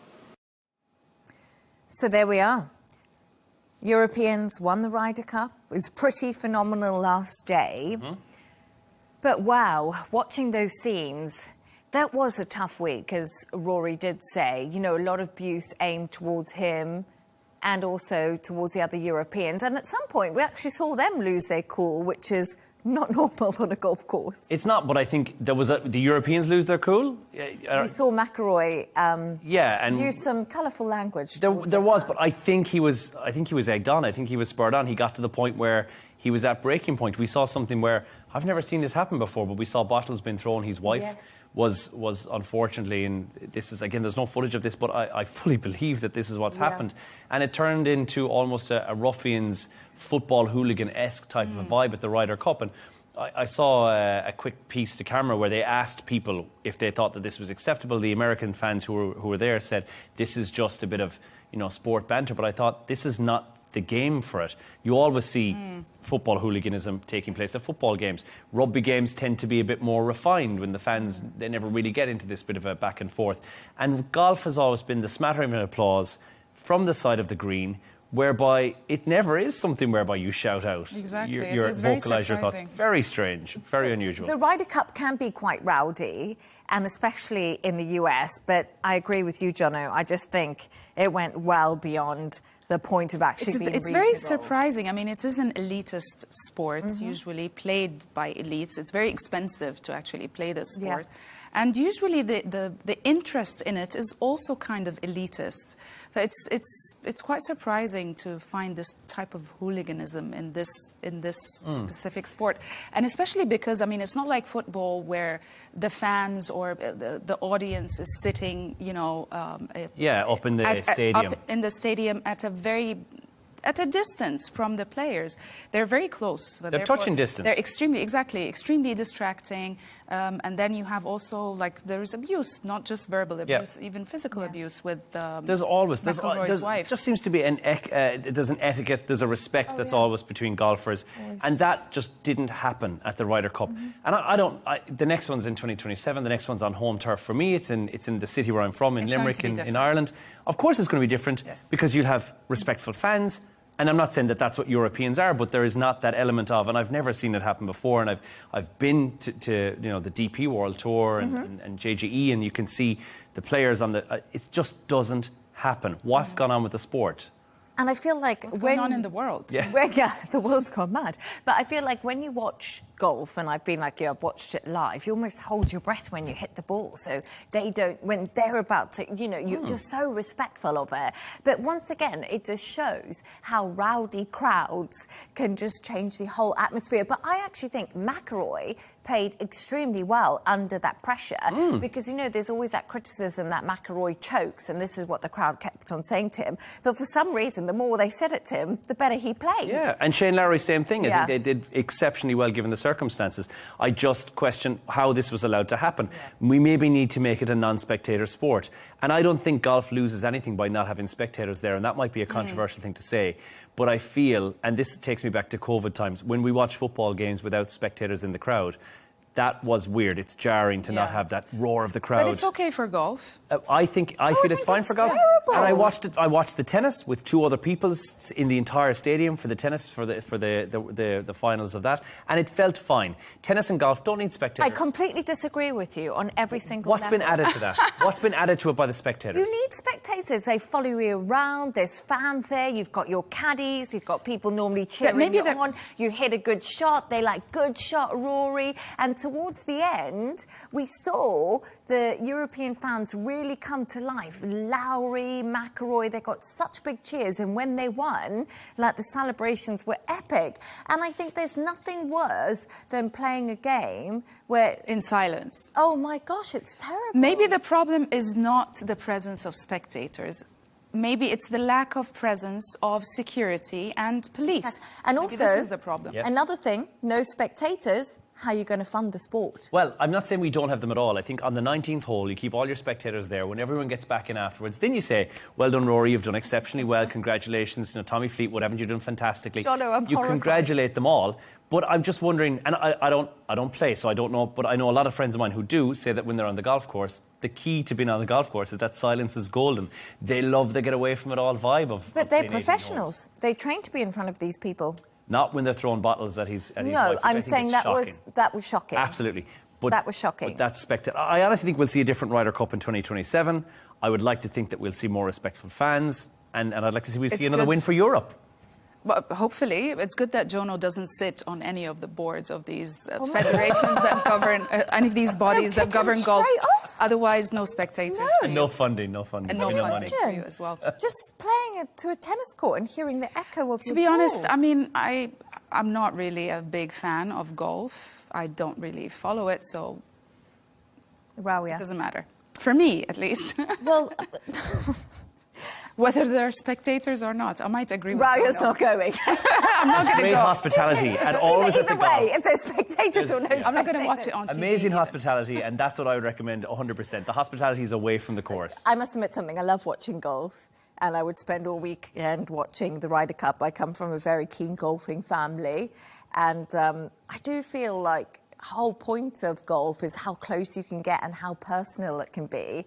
And I also think it's pretty amazing skill to have, and I would love to be able to play golf like a lot of them. But obviously the abuse is not on. But at the end of the day, they all got a massive payday. They celebrated. They were singing loads of songs. Donald Trump said he saw them win. So, you know, we all end on a positive note. Is it true? I mean, I was reading about this. Yeah. And I was quite shocked. It's a tournament with no rewards, like financial it's reward? the cup. It's the cup. It's a Ryder Cup. So it's basically between the US and Europe, and they choose different teams from each country. So the best players from each country be selected But for the Ryder Cup. what would they win? I mean, there's no Well, financial basically, reward. it's just like an accolade. It's the biggest accolade because it's the US against Europe, and they'll get loads of money in sponsorships. Sponsorships, yeah. Bragging rights as well. Bragging rights. And bragging rights. Yeah, like who's the better? Because there's always this question: is the PGA Tour, which is in America, better than the the tour that we see in Europe? And this has been the big conflict in golf for years and years. You know, are you more professional if you're on the Europe tour? Are you more professional if you're on the American tour? Right now, that answers the questions. You're on the European tour, which will annoy the PGA Tour. Okay. Does this make any sense? Yes, yes. Well, I mean, what I know about the Ryder Cup, that it started in the 20s, and apparently it started US against UK, right? It's moved on. It's moved on from then. Yeah. Yeah. I hope I've got all that golf knowledge right, because my father will be watching. Pretty impressive. She does come from a I actually forgot what family. I actually forgot what the European tour is called, but I'm sure my dad will tell me later. And we got to that great part of the show where Jono and Raya have done a bit of homework and they've come up with the quirkiest stories of the day. I mean, tell us more about squirrels terrorizing people in California. Yeah, bringing the gold again today. Let's take it to San Rafael, where locals there are being attacked by unusually aggressive squirrels. I don't know if it's singular or plural, but one in particular has been biting people, scratching, even jumped onto somebody's head and caused major injuries. There's been flyers put up in the neighbourhood where you can see, this is the offending squirrel, by the way. They've got an up-close shot of him. This is his mug shot. They now warn a very mean squirrel, with locals, several in fact, have ended up in ER with injuries. 2 people have suffered serious injuries. However, wildlife experts have said it's likely that this animal was actually hand-fed by humans. Now, it doesn't know how to forage. So what it's doing is actually trying to get food, but because humans are not giving it food, it's turning to aggression instead, and it's become somewhat of a furry menace. instead of the shy backyard critter that it's supposed to be normally. So it is causing some injuries, and it has inflicted 2 people with what has been referred to as... wanted dead or alive? Well, no, I think they want to keep it alive, but they're just warning people to stay away from it. But this is the classic case of when humans get over-involved in wildlife, and this is what's happened here. This squirrel has been taught that he can get food from humans. Now he's doing it a little bit more aggressively as well. It's almost like you're running a McDonald's and he's walked in at 10 to 12 and you're about to shut up shop and you want food and you're not getting it off the staff behind the counter. This squirrel has taken it up a notch as well. So locals have been warned to steer clear of that squirrel or anyone that matches his description, which I think is actually quite a generic look. I think most squirrels look like this guy. So just if you are out and about... He doesn't have a scar on the left No, hand. not at the moment. A small prison tattoo under his neck. No, he's got nothing like that. Or an eye patch or something. Yeah, he doesn't have any. But I must admit something. I have 2 Jack Russells and lived in London for a long time where there were a lot of squirrels. And Jack Russells and squirrels, you know, they don't cohabit well. And I was always frightened of my Jack Russells with squirrels because squirrels can actually really cause some... I know the Jack Russell could probably cause more damage, but squirrels can be very vicious. Well, this one is very, very much so. Let's just hope he doesn't get armed or weaponised. Yeah. That's the last thing we need. Yeah, but he well, he's in the States. Yeah, you never know. No, You never know. But let's just say, you know, squirrel, behave. We'll feed you a little bit later. And Rauya, yours is about an Egyptian wrestler has been showing off his incredible strength. I think after we know all the details of this, we're all going to feel super weak. Anyways, this guy has managed to pull a 700-ton ship with his teeth. You can see the footage. And apparently, he is 44 years old. He is about 1.9 meters tall and 155 kilograms. He weighs that much. And he has tried to do this many times before. Apparently, he managed also to pull 2 ships weighing together more than 1,150 tons. He wants to also pull, apparently, an airplane. He was thinking about also pulling a submarine with his eyelashes or something. He must be. Well, he trains a lot. He trains for a very, very long time. Do you think he got his teeth done in Turkey? Oh, I don't. A banana would whip them out. Maybe he has nails for teeth. His dentist hates him. There's no way. I don't know how you even go about being like, this is my skill. I can.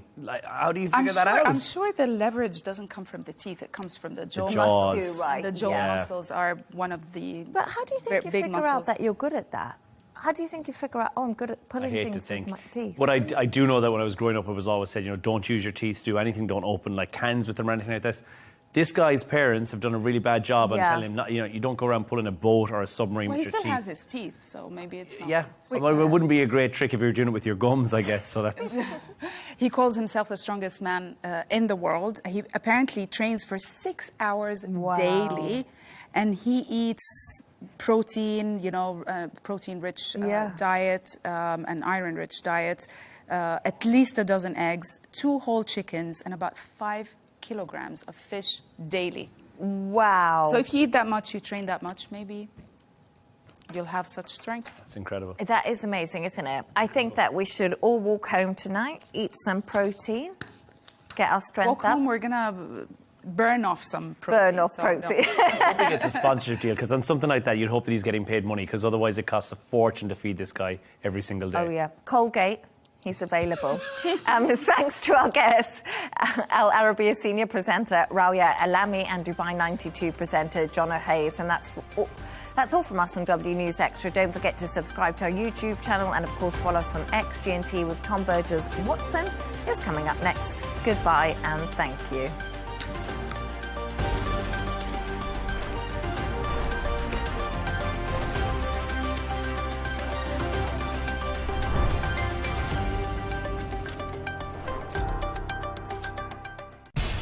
We have to take care of our people, and we're going to take care of our people first. For in-depth analysis and all the latest developments across the globe, make sure you join us every weekday. President Trump is trying to negotiate a ceasefire. with so much happening, so much information and so much noise. International law will have no part in his administration. It can be hard to keep track. Tariffs will just fuel inflation. We're going to fight these tariffs. But you can count on us to tell you what you need to know. We stand by your side. Join me, Tom Burges Watson, for Global News Today, right here on Al Arabiya News.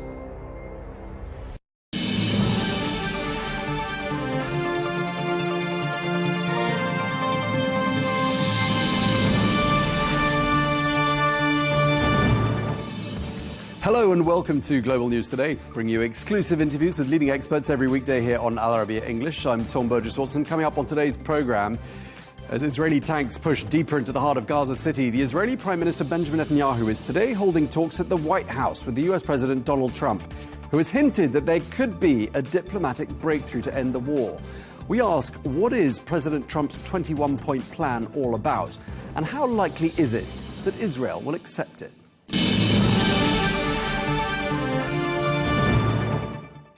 Hello and welcome.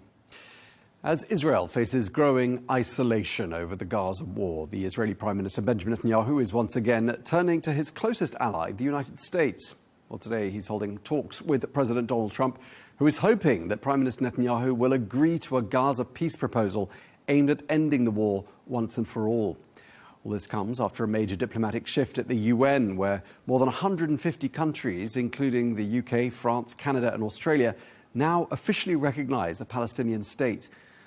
Well, Netanyahu slammed that move as, quote, a disgraceful decision, insisting, along with President Trump, that it rewards Hamas. Well, at the White House, experts say that Netanyahu will receive a far warmer welcome and reception than he did at the UN General Assembly, where many delegates walked out during his speech. Well, let's get some more analysis now. And we can speak to Paul Glastris, who is a former chief speechwriter to President Bill Clinton. He joins us now from Washington. Thank you very much indeed for being with us once again here on Al Arabiya English. You were, of course, President Clinton's chief speechwriter from about, I'm told, 1998 to the end of his presidency at the beginning of 2001. And, of course, President Clinton worked hard on this issue, right up until he left the White House, in fact. But does it feel to you like the momentum right now is comparable to those final years of the Clinton presidency? Well, I think it's fair to say that this moment has parallels to that moment in the tremendous amount of pressure being put on one leader. Back then it was Yasser Arafat, who did not deliver. And in our moment, it's Benjamin Netanyahu, who so far has not bent, but maybe a promising moment, but it's an interesting parallel. Okay, and of course, President Clinton proposed a Palestinian state, and that seems to be very much the essence of that 21-point plan that President Trump was referencing.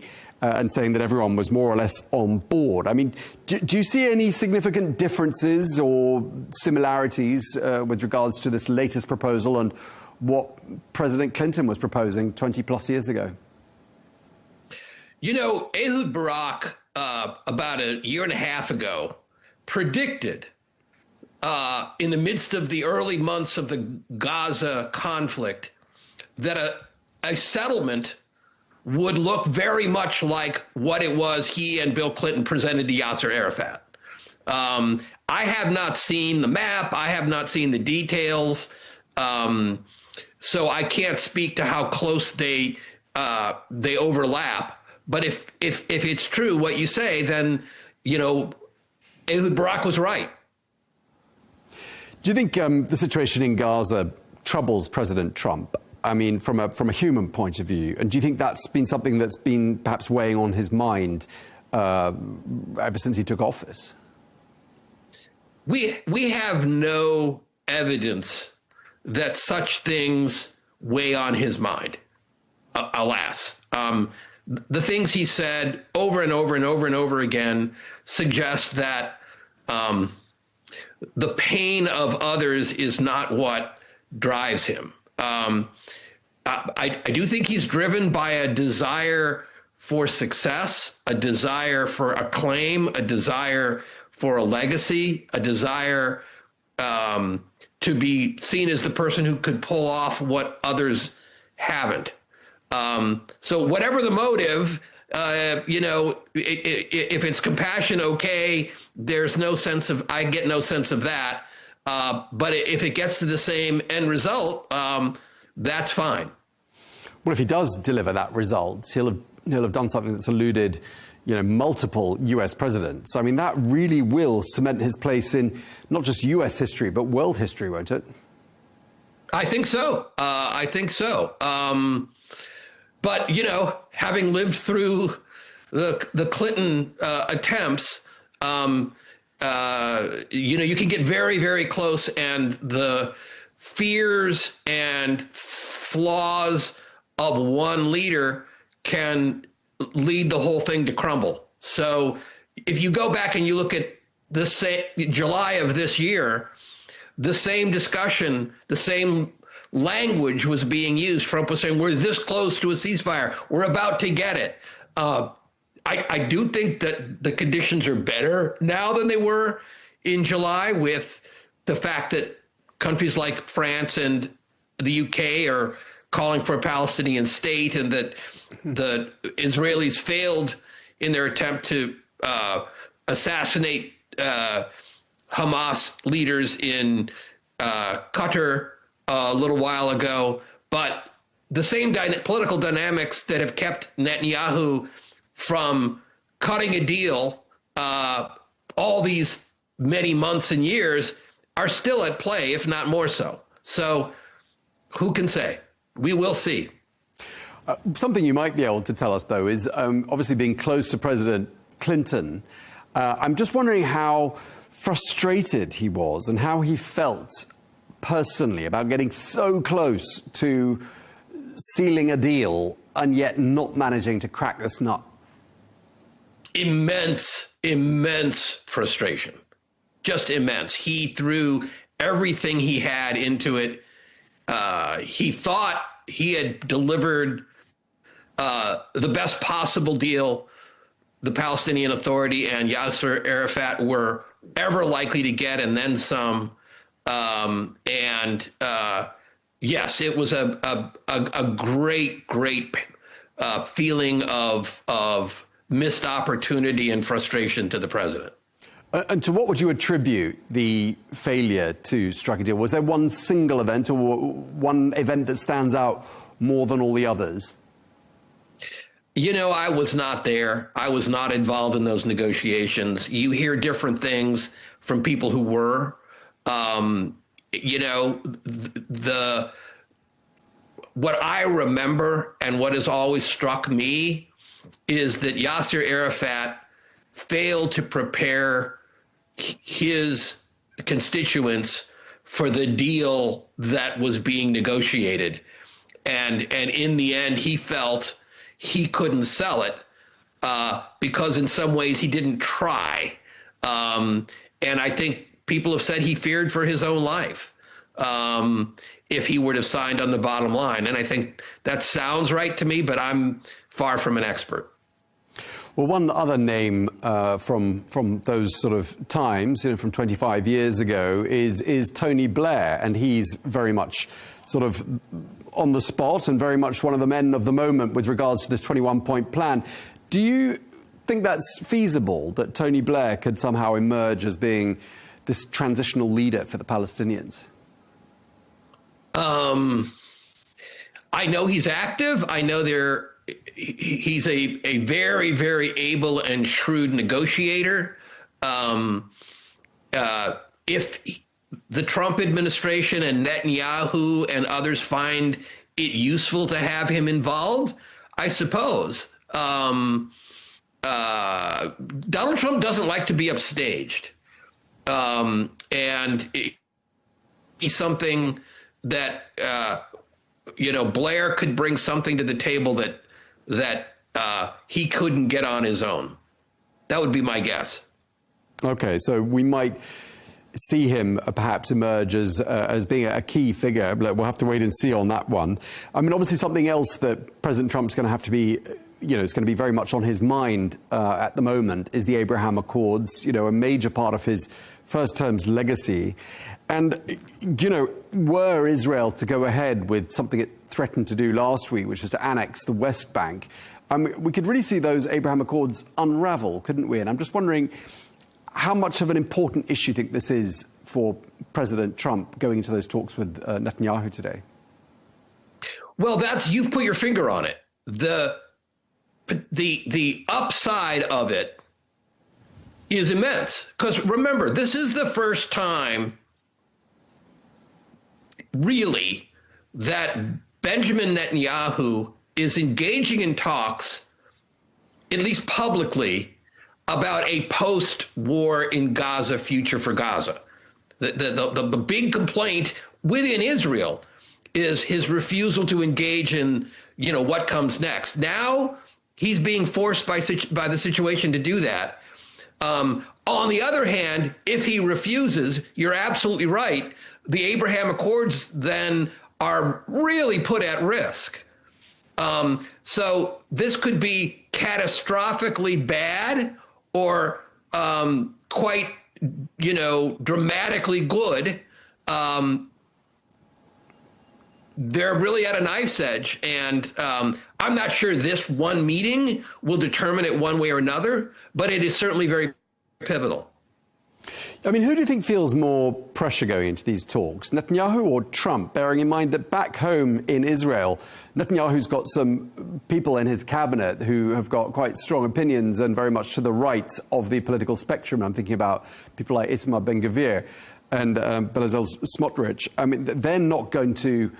I mean, how much sway do you think they have over Prime Minister Netanyahu and what he can and can't do? How important are their red lines? Trump can walk away from this. I don't think there's any comparison. Trump can walk away from this. It could be a complete disaster. And it would, upset him, and it would be news for a few days. It would mar his legacy. But it is not something that American voters will... Very few American voters will, vote in the midterm elections or whatever, 3 years from now based on that, unless a conflagration occurs that draws the U.S. into war. Whereas for Benjamin Netanyahu, this is existential. For Israel, it is existential. Not saying anything people haven't said a million times, but absent this war, Benjamin Netanyahu faces trial and perhaps imprisonment. That has been a motivating factor. And the White House is open about it, at least in blind quotes, that they think a big motivation of Netanyahu's not cutting a deal is to stay out of prison and to stay in power. So that's why I'm a little skeptical that Trump can pull this off, simply because he's tried multiple times. Biden's tried multiple times. And this is, these are red lines that Netanyahu would be crossing, a whole bunch of them, as you pointed out, with the base of his party, that he said he was not going to cross. So we'll see. But to answer your question, much more important to Netanyahu. I mean, obviously, since the days of President Clinton and his diplomatic efforts, I mean, we're talking 25 years ago, I mean, a lot has happened. Even in the last 2 years, 66,000 people have been killed in Gaza alone. Lots of people have been maimed, people have been amputated, people have been orphaned. I mean, just looking at what's happened this last quarter of a century, do you think that makes the idea of two peoples living side by side all the more remote? Alas, yes. And yet, what is the alternative? Yasser Arafat should have taken Bill Clinton's deal, is the answer. And the tragedy is he didn't. And we've been living with the consequences. And other presidents have made, mistakes too, allowing Hamas to be elected in the first place, which happened at the behest of the Bush administration, in retrospect was a mistake. So, a lot of failures have led us to this place. Let us hope that things are so bad that we have a turn for the better. I do think there's a chance of that. Right. I was going to ask you to sort of wrap up this conversation. Does it feel like, we've reached a point of no return, really, in the sense that, as you say, things are intolerable. This is a stain on a lot of countries and weighs very heavily on the conscience of a lot of world leaders, what's happening in Gaza right now. I mean, does that make you optimistic that perhaps we have reached a point at which something will be achieved? I wouldn't say I'm optimistic. I would say maybe now is the best moment in 3 years to achieve a breakthrough. I don't see Israel under Benjamin Netanyahu doing a deal that any Western powers or Arab nations can stomach, honestly. But I hope I'm wrong. I really do hope I'm wrong. Okay, well, we'll find out. Well, thank you very much indeed. We hope to have you on the show again sometime in the near future. Paul Glaster, former chief speechwriter, President Bill Clinton. Thank you for your time, sir. Thank you.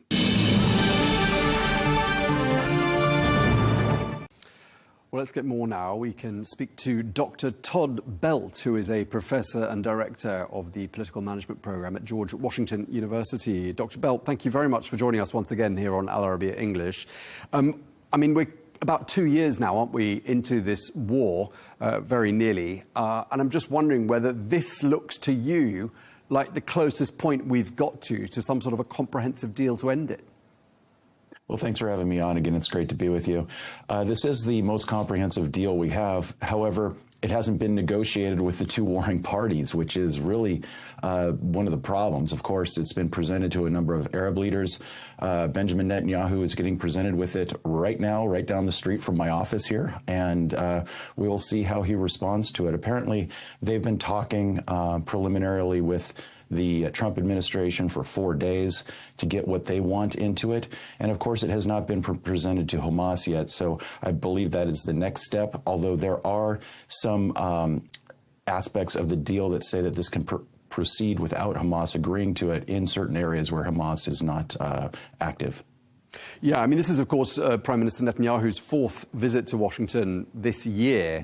And it's interesting that you mention Hamas because, there are, of course, those who say Hamas should have nothing to do with the future of Gaza and the future Palestinian state, if there is one. And therefore, that slightly begs the question, does Hamas even need to be consulted? Right. If they're not going to be part of it, then do they even need to be consulted is kind of the problem. However, they have the hostages, and that is the key thing that needs to happen. They need to have the hostages released right away. That is the very first item to happen here. So that's a big part of it. The other issue is it's not just Hamas that needs to be not part of a future solution here, but also the Palestinian Authority needs to be de-radicalized, as they say, which reminds me a little bit of what the United States did in Iraq with the de-Baathification, trying to get the old guard out, and some of the Palestinian Authority people can be brought back in if they renounce violence. The other thing is they have to get a way for Hamas to turn over their weapons, and that's going to be a sticking point here because they don't have that idea quite settled yet. Yeah, I mean, when it comes to the new leadership of the Palestinian Authority, I mean, there are names being circulated. I'm sure you've seen the biggest of those names, the former British Prime Minister Tony Blair. I mean, do you imagine him heading up this transitional authority? And I'm just wondering, what do you think the Palestinians think of him, given his track record, for example, on the war in Iraq? Yeah, I don't know that is exactly going to be a realistic type of thing. Again, this is the U.S. and Arab nations and Israel imposing a new transitional leader on the area, and you have to think that they'd want to have the Palestinians choose their own leader as soon as possible in order to give the government some legitimacy so that it can continue to work in peace with their Israeli neighbors. I mean, you've seen the plan, the 21-point plan, the leaked plan from the Times of Israel. And we heard President Trump saying on his Truth Social network, quote, all are on board for something special. I mean, it sounds like he thinks that everyone is going to come on board with this plan. We both looked through it. And obviously, President Trump is getting tired of this issue. I mean, it's a long-standing, I mean, decades-old problem. Not the only one he has in his in tray. He's got quite a lot of other complicated international situations to resolve. Do you see him somehow applying pressure to Netanyahu to get him to agree to this so he can chalk up a win here? I think so. I mean, that's really the only way this gets done, because Netanyahu has been very clear he does not want a Palestinian state, and he wants Israel to be in control of the security in Gaza, and that is not what is in this plan. This plan calls for a multinational Arab force to provide security. So those two things are no-goes for Netanyahu. So how does Donald Trump turn those into a yes, which is really going to be the difficult thing? It's not like there's a lot of cards to play other than U.S. aid and support or other sort of security guarantees, intelligence sharing that might happen. But we do know one thing that the Israelis really are interested in, and that's called the BDS movement, which is boycott, divest, and sanction. They have been active in 38 states to make that illegal. This is when universities and corporations agree to boycott, divest, or sanction companies that are doing business with Israel, so they would not invest in those or something. They would withdraw their investments. And there's no federal law on this, and there could be. And that might be something that Donald Trump might get behind to push through Congress. That might be a card he can play here. But, I mean, look at it from, this side of the Atlantic, and obviously we're sort of closer to the Middle East where we are in the Middle East where I'm speaking to you from, and you're obviously there in Washington. But, I mean, Benjamin Netanyahu cuts a rather isolated figure internationally, at least seen from this part of the world. And he's quite an isolated figure domestically as well. And President Trump is really his last big international friend. I mean, clearly a very important friend, but one of a very small club. And I'm just wondering, can't President Trump just railroad this one? Well, that's going to be the difficult issue.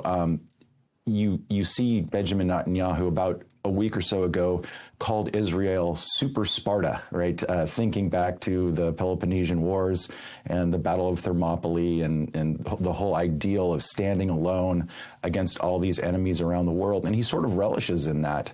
But the U.S. is the one big partner of Israel, but it remains to be seen what leverage the United States has other than military support. There is the issue of bringing in foreign aid. Israel would not be required to be part of that. The U.S. and the Israelis tried to put some aid packages together, and that went terribly in Gaza. And this sort of removes that aspect for them in these 21 points. But it remains to be seen what leverage Donald Trump has. I would love to be a fly on the wall in the White House right now and seeing what sort of carrots and sticks he's got, because it doesn't seem like the U.S. has very much with Israel. And that's been sort of the tail wagging the dog internationally with the U.S. and Israel for a long time. Yeah, and of course, President Trump wants to see the Abraham Accords expanded on this, his second term, a major achievement of the first Trump administration. And if Israel reacts in the way it suggested it might to, for example, recognition of a Palestinian state, which was announced by multiple allies, I think it's fair to say, of Israel in the last couple of weeks, by annexing the West Bank, that's going to be a red line for existing signatories of the West Bank. So instead of expanding the Abraham Accords, we might see them collapse, potentially, if countries pull out of them. I mean, that's got to be something that's going to be looming very large in the president's mind, isn't it? Oh, I think so. And that's why Jared Kushner was brought back in to help negotiate here, because the Abraham Accords are his agreement. And the whole sticking point is, as you said, trying to get a number of nations to recognize the state of Israel. That is an aspect of some of the leverage that Donald Trump has. But don't forget, Donald Trump has an important personal relationship with Benjamin Netanyahu. They get along well. Donald Trump loves the fact that Netanyahu always says that he is the best friend Israel has ever had. So there could be some, personal leverage used in this negotiation as well. Yeah, I mean, it's been a relationship with a few ups and downs, though, over the years. I mean, I can recall some exchanges over the last couple of years that weren't always friendly between those two men. But I'm just wondering, I mean, we've had quite mixed signals from the Trump administration on this. I mean, back in February, Gaza was going to be a theme park. Now it does sound a lot more like President Trump has come around to the idea of the two-state solution, doesn't it? This is the big breakthrough here, as Donald Trump has come around on that. He wanted the Palestinians to be a diaspora throughout the world, and now he has come around to allowing these 2 million or so people to stay in their ancestral homeland, which is, of course, a big change on his part. And he has gotten some buy-in from other Arab countries about what happens the day after. This has been a big part of Donald Trump's negotiations that has been missing, really trying to think about what does a new Palestine look like, who's part of the government, who is not, who is contributing towards security, who is not. In the past, it has just been ceasefire, and hostages. This one is much more complicated and much more forward-looking for the Palestinian people, and that has been a big change for the Trump administration. Yeah, and President Trump obviously talks to all his allies probably quite regularly, and pretty much every ally of the United States that you can think of will have told him pretty much the same thing in the last few weeks, bar one, which is Israel. I mean, he is going to be starting to think, actually, I kind of need to come around to the way of thinking that pretty much every other ally I have seems to have on this issue. That's right, and that's also been the case in Ukraine as well. So we've seen Donald Trump have an evolution on these issues that is more in line with U.S. Traditional allies. Of course, Donald Trump likes to be the disruptor. He comes in, says he's going to get everything fixed within 24 hours and doesn't want to depend on everyone. But now he's thinking more multilaterally and less transactionally. That is the thing. It's like it has always been, what's in it for him? What kind of deal can he get for America? That's how he always talks. Now he's thinking more about what comes next and how do we produce long-term stability in the region and peace, and that is a big difference. And I know he's chasing that Nobel Peace Prize, and maybe this is part of it as well, and that's how he's come around.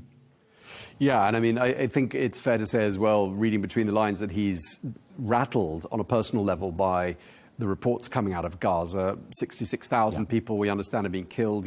Multiple, dreadful numbers of children have been maimed, amputated. Do you think that's something that weighs on his mind? Is that something you interpret?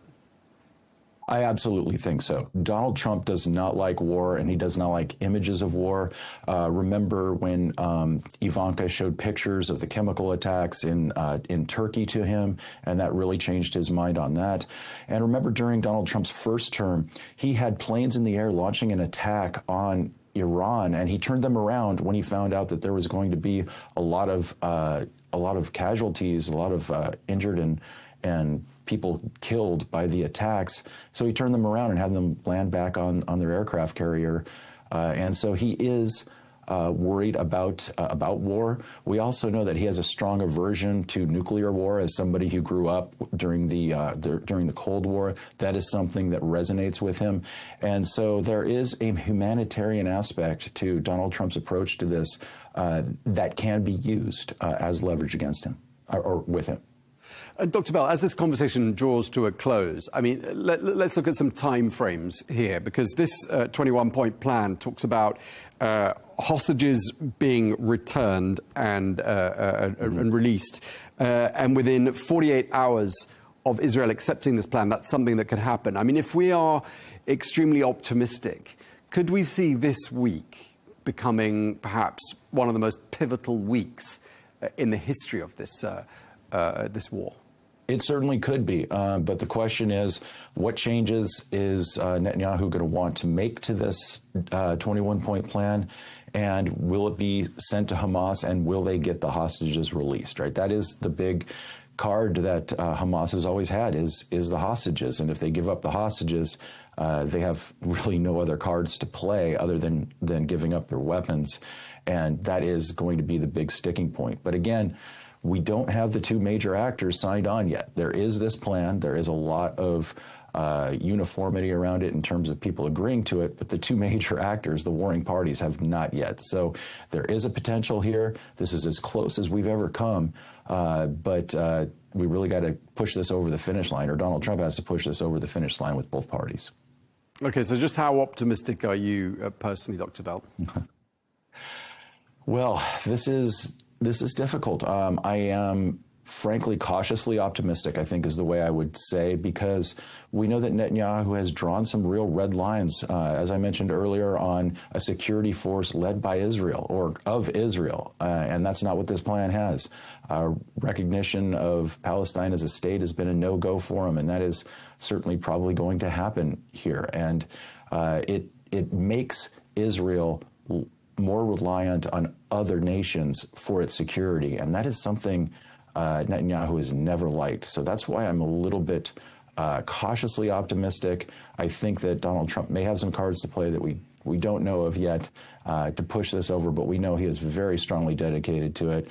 He's brought in Witkoff and he's brought in Kushner to try to push this over the line. And I think we're as close as we've ever been, but again, got to get those two warring parties to agree. All right. Well, thank you very much indeed. Really appreciate your time. Dr. Todd Belt, Professor and Director of the Political Management Programme at George Washington University. Thank you very much indeed, sir.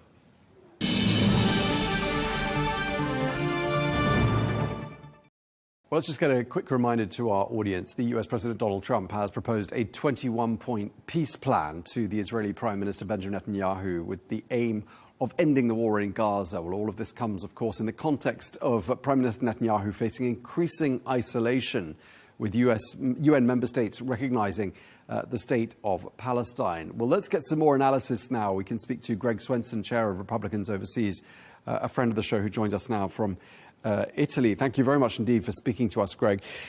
This is, of course, Prime Minister Netanyahu's fourth visit to Washington this year. What do you think can be achieved during his talks with President Trump today? Well, I'm typically more cautious, but I think this time it seems a little different. I don't think the president would have hinted or teased the media over the weekend on Saturday if there wasn't something really credible here. So maybe they were working on some finer details in the last 2 days, but I just don't imagine that the president would leak that and the prime minister would fly over all the way to Washington if there wasn't something tangible to announce. Right. We heard President Trump on Truth Social saying, quote, all are on board for something special. So as you say, it does sound like something is in the making there by way of a deal. Obviously, Prime Minister Netanyahu has expressed his opposition to a number of the points in that 21-point peace plan, including the two-state solution. I mean, how is President Trump going to get Prime Minister Netanyahu to come around to this way of thinking?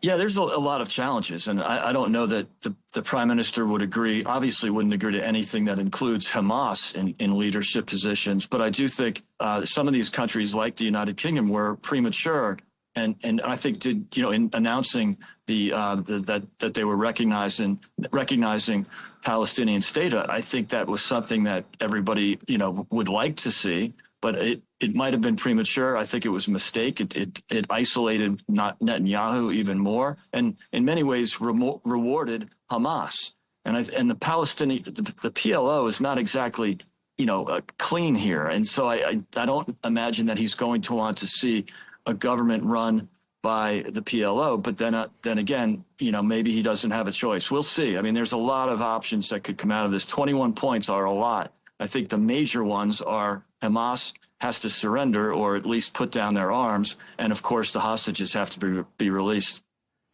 Right. So, I mean, there is this chance that Prime Minister Netanyahu will raise objections about some of those 21 points. But then at the same time, we have to bear in mind that the United States looks like being one of Israel's only stalwart allies out there, and is, of course, Israel's main supplier of arms. So, I mean, clearly President Trump's got some leverage, hasn't he, here? I think this is a good moment for the president to get involved directly, and that's maybe one of the reasons why. On the other hand, I saw Netanyahu on an interview with Fox News that was either last night or early this morning. And, you know, I think Hamas is in a very difficult situation. They've walked away from a lot of deals. I don't think they're in a position to do that anymore. This might be their only chance to sue for peace.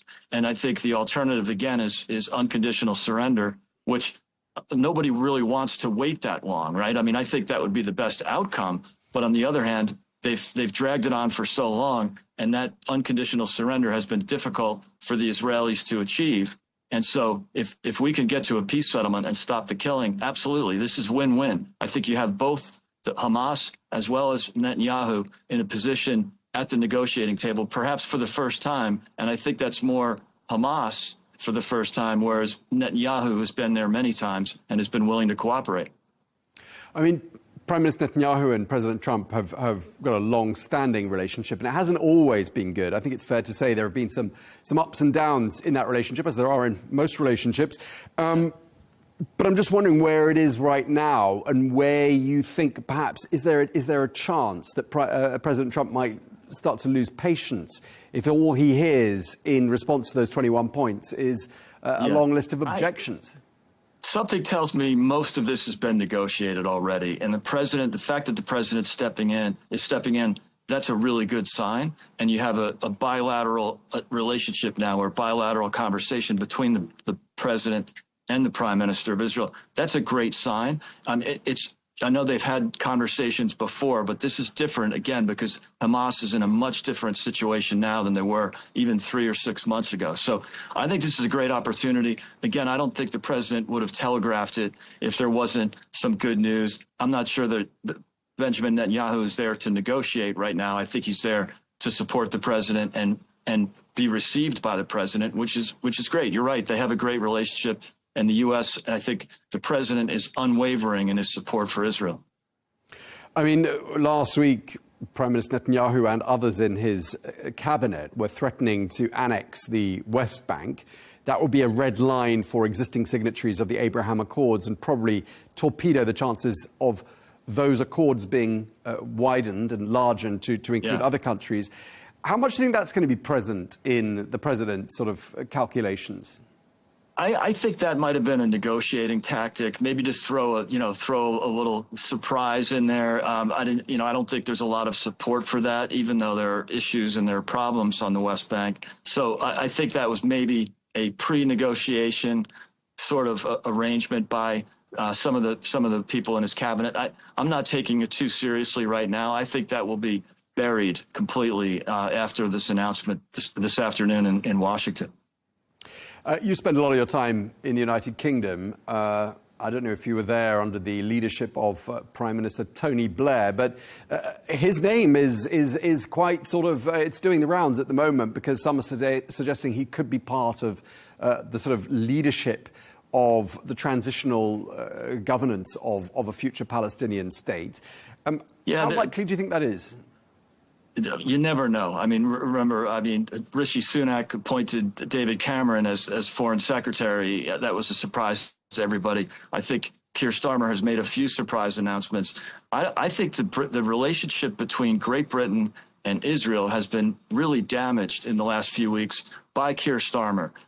He inherited a really positive relationship back in July of 24, and he's done it the best he can to really be overrun or overruled by the progressive wing of his party, which isn't necessarily the majority of his party, but surely that's an issue. And I think it was a mistake, and it basically eroded. It didn't terminate, but it has helped erode generations of really positive relationship between Israel and the United Kingdom. I mean, the two-state solution's always been touted as being the solution. There just aren't too many alternatives, and no one likes the status quo.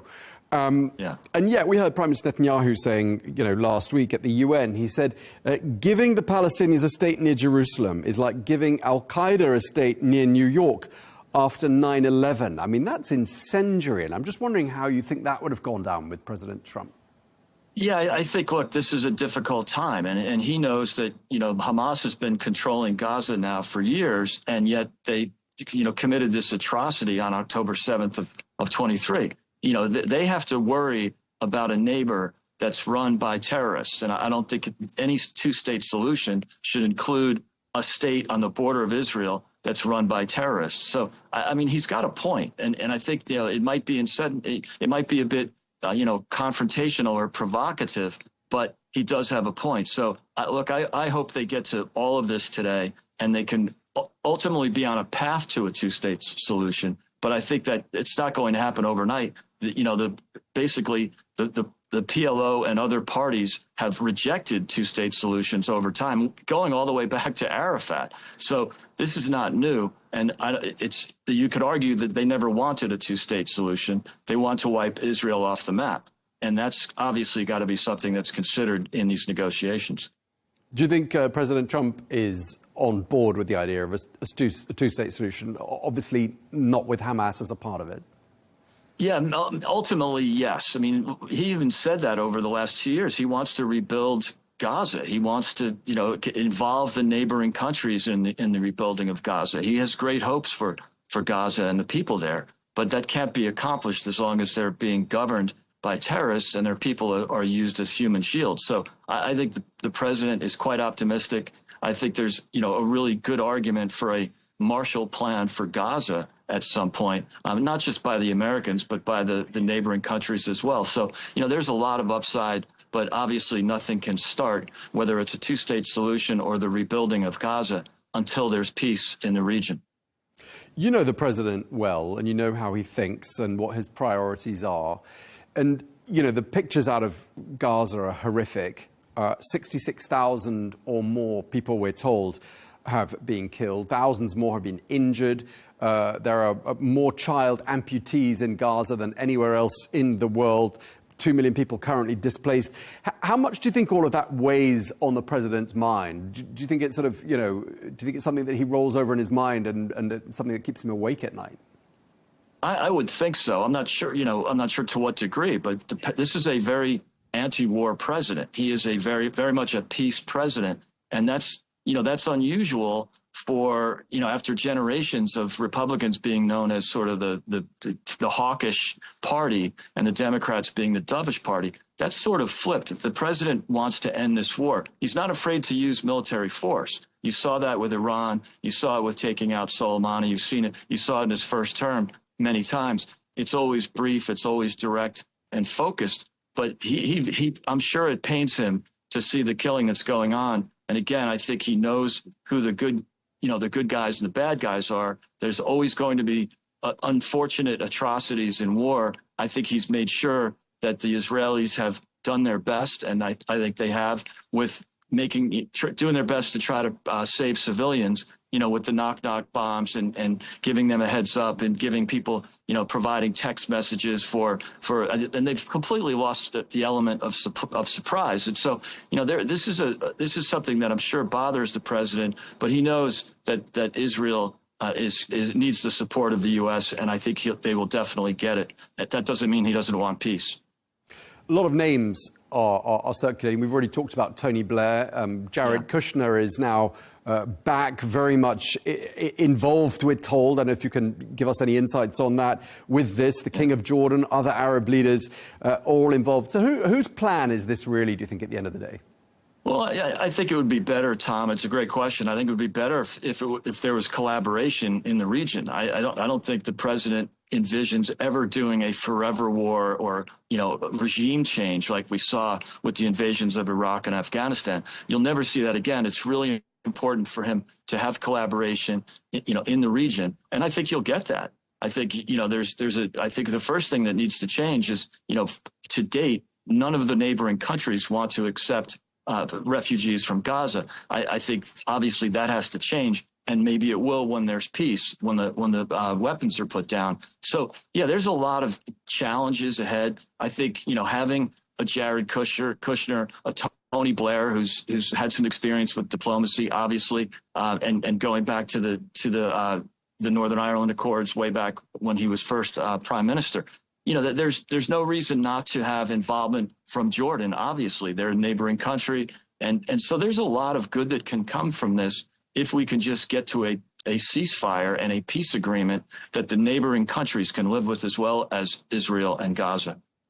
So just to wrap up, Greg, I mean, one of the things that the report states about this 21-point plan is that within 48 hours of the ceasefire, the hostages being released, there could be some sort of peace struck. I mean, in a best-case scenario, when might we see peace achieved?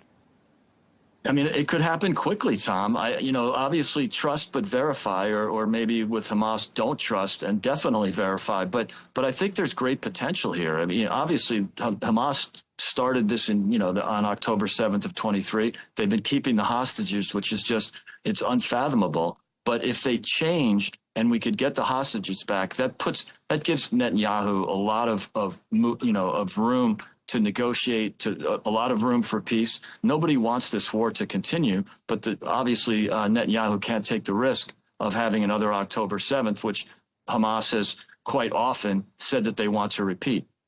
Okay, well, we're going to leave it there. Thank you very much indeed. Really appreciate your insights. Greg Swenson, Chair of Republicans Overseas.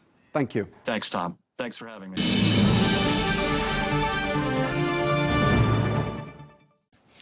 Well, despite global efforts to end the war, the humanitarian crisis in Gaza continues to worsen with each passing day, and the civilian casualty toll is also rising by the day. Well, in the past 24 hours alone, at least 50 Palestinians have been killed in Israeli attacks across the Strip. That's according to Gaza's health ministry. Well, the war is now nearing its 2-year anniversary, with nearly 2 million Palestinians displaced inside the enclave. Let's take a closer look.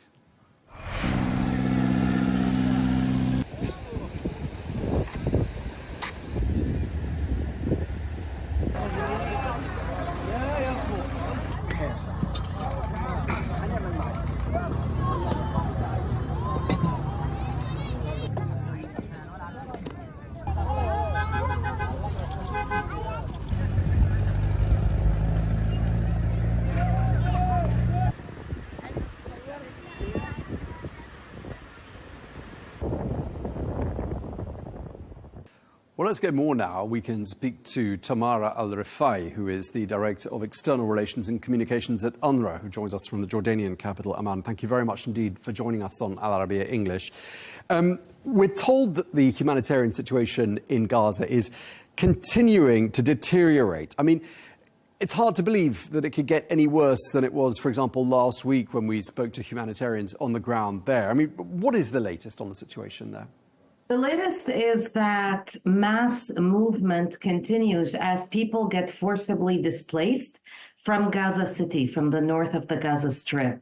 So we're talking about nearly 400,000 people who have moved en masse from the north towards Khan Yunis and Deir al-Balah in the center area and towards the south. As a reminder, these two areas that people are moving to are areas that were expected to also witness famine now by the end of September. So people are forcibly displaced from where they are. Many of them, most of them, for maybe the 10th or 12th time in a row. Moving is not only excruciatingly painful, it's also very expensive. Moving a family costs over $3,000 between buying a tent, renting the land to put the tent, and renting transportation under the shelling and the bombing that continues, while all of us await a ceasefire that never seems to come. So situation keeps getting worse. Yeah, I mean, and hard to imagine where people are getting that kind of cash from, in a part of the world where, the economy has been paralyzed for 2 years. We heard from the head of UNRWA, who described the situation there as, quote, absolutely unbearable, hell in all its possible facets. I mean, just tell us a bit about what your staff are telling you on the ground, because I gather you got 12,000 operatives on the ground there in Gaza. Is that right? Yes, and that's a miracle. It's a miracle that UNRWA, with its 12,000 staff, remains the largest operating humanitarian agency in Gaza. But our staff are like Gazans, so they're also on the move. They move from one place to the other, and when they get to the next place, they set shop again. They manage a shelter. They give medical consultations. They help pump clean drinking water to distribute in the shelters. Our staff are telling us that the situation on them, just on the rest of Gazans, is unbearable, with people losing almost everything. Children losing on education, people losing loved ones and family members under the rubble, unable to bury them, but also now for the last 10 days or so, with the additional forced displacement from Gaza to other parts of the city, whatever people had left with them, they no longer have, because they're moving for yet the upteenth time and losing whatever little possessions they have while they're trying to save their lives and their children under the bombing. Having said that, many of UNRWA's services continue against the odds in mobile health clinics, in health centers where we're still able to operate, even though we've had to close 2 health points in the north of Gaza because of the bombing and the situation. But our colleagues continue doing any services, including a little bit of learning activities for children and psychological support for children inside the shelters. Yeah, I'm sure that's hugely important for the children who've really seen nothing but violence for the last 24 months, horrific violence. We spoke to a representative of MSF, Médecins Sans Frontières, last week. We understand they've now suspended activity in Gaza City. I mean, probably inevitable given the Israeli offensive there. But what does that mean for medical treatment, hospital treatment, the sort of healthcare provision in the enclave? Where are we in that regard?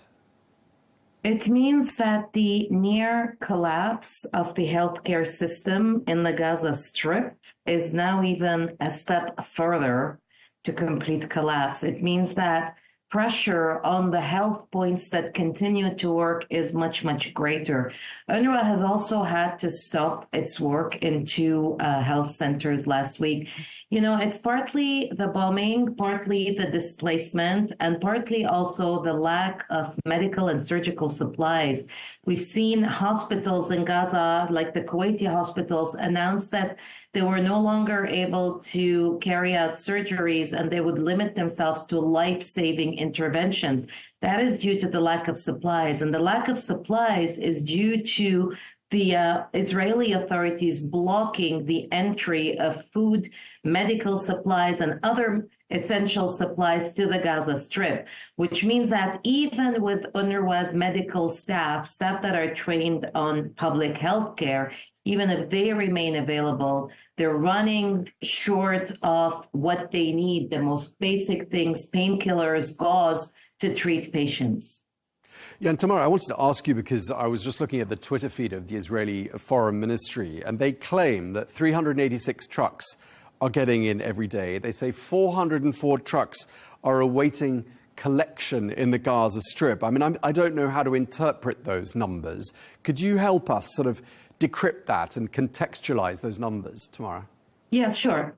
Just in terms of figures, even before this war, between 500 and 600 trucks minimum were needed every day to cater to the population of Gaza, who was already then and there under a blockade. During the war, the access of humanitarian assistance, so the entry of food, medicine, fuel, clean drinking water, tents, blankets, etc., became a bargaining chip in this war, with the government of Israel one day allowing and many, many days not allowing. So if we're talking about 300 or 400 trucks, the minimum required even before this massive destruction was between 500 and 600 trucks per day. Now, what's really awaiting are around 6,000 trucks of UNRWA full of supplies from our warehouses in Egypt and Jordan, if UNRWA, the largest aid agency, hadn't been blocked from the government of Israel from bringing our supplies in. That is what's waiting. However, if there is some supplies that have arrived into Gaza from a crossing and is still waiting to be picked up, it's waiting because the process of clearance and getting permits for the UN and aid agencies by the government of Israel is such a cumbersome process that it can take up to several days for the UN to be able to go and collect what has come from the other side. That is where the blockage comes from.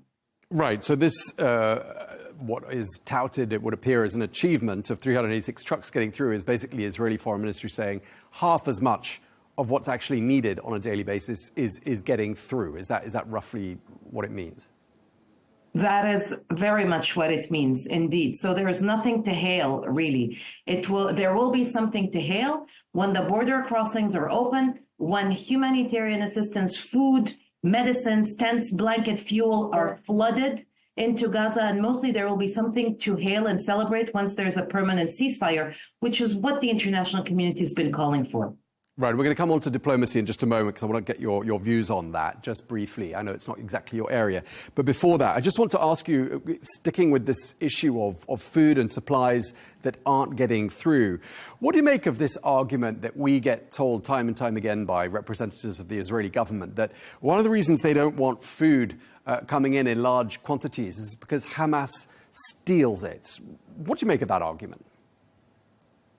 The counter-argument is the finding of the IPC, the global leader on famine and hunger. There is famine declared in the north of the Gaza Strip. There is famine declared because there has not been sufficient quantities of food going into the Gaza Strip since the beginning of this war. And what has been going in hasn't necessarily been the most nutritive. So there has been a lack of fresh fruit, fresh produce, high protein ingredients since the beginning of this war.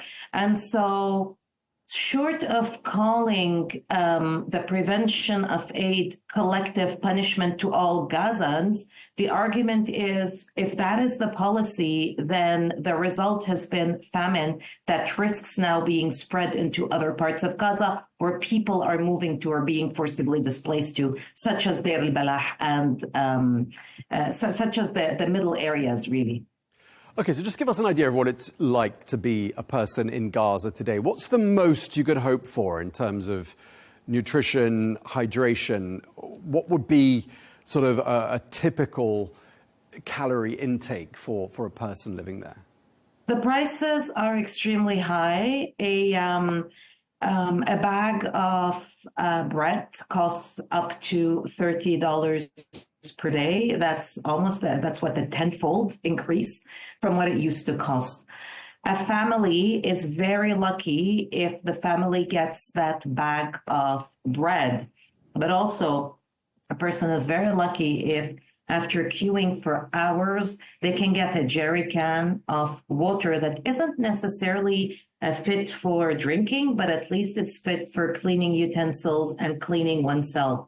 So every aspect of a Gazan person's life today, especially since the collapse of the ceasefire, every aspect of their life is punctuated with pain, loss, deprivation, hunger, but mostly lack of safety. So the best, to your question, that a person can hope for is not to lose more people from their family. Now, I wanted to ask you, there's a leaked report which outlines the 21-point peace plan that President Trump is going to be discussing, we understand, later today with Prime Minister Netanyahu.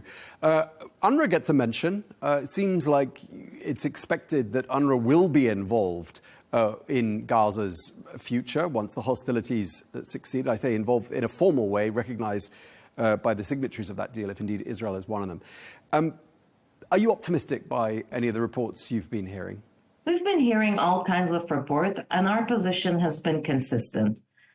UNRWA is the backbone of the humanitarian response in Gaza because we are the largest with the biggest number of staff, the biggest number of warehouses, the deepest experience within the community, the deepest knowledge of Gaza.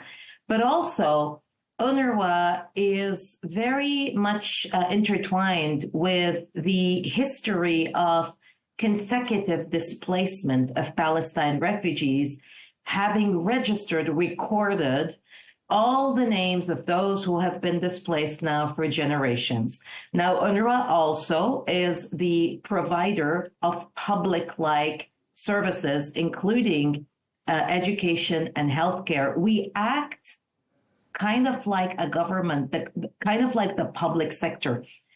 Once there is a ceasefire, inshallah, in Gaza, the only agency or entity that's able to roll out almost immediately emergency education and emergency healthcare will be UNRWA, while other public-like services come back into the picture. We're truly irreplaceable, and that's probably the reason why, after months of vile disinformation against the agency in an attempt to undermine us, all of a sudden there is a resumption of mentioning of UNRWA as the irreplaceable UN agency in Gaza and for Palestine refugees in the region. Okay, and just lastly, we haven't heard about the Gaza Humanitarian Foundation for a while.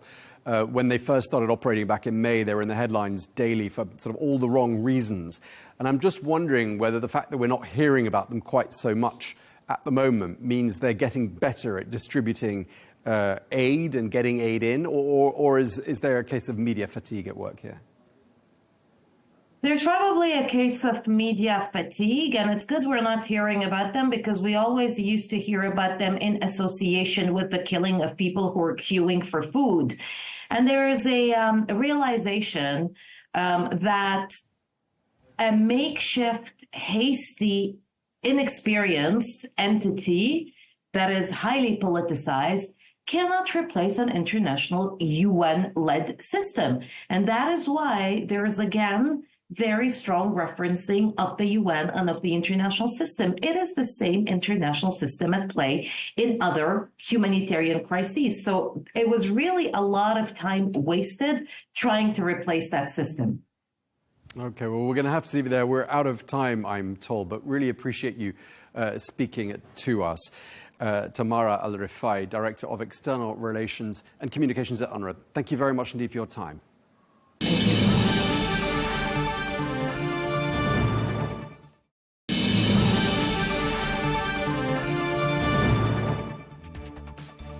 Well, that is all we have time for on Global News today. Thank you very much indeed for watching. Be sure to join us again tomorrow for more exclusive interviews. Until then, bye-bye.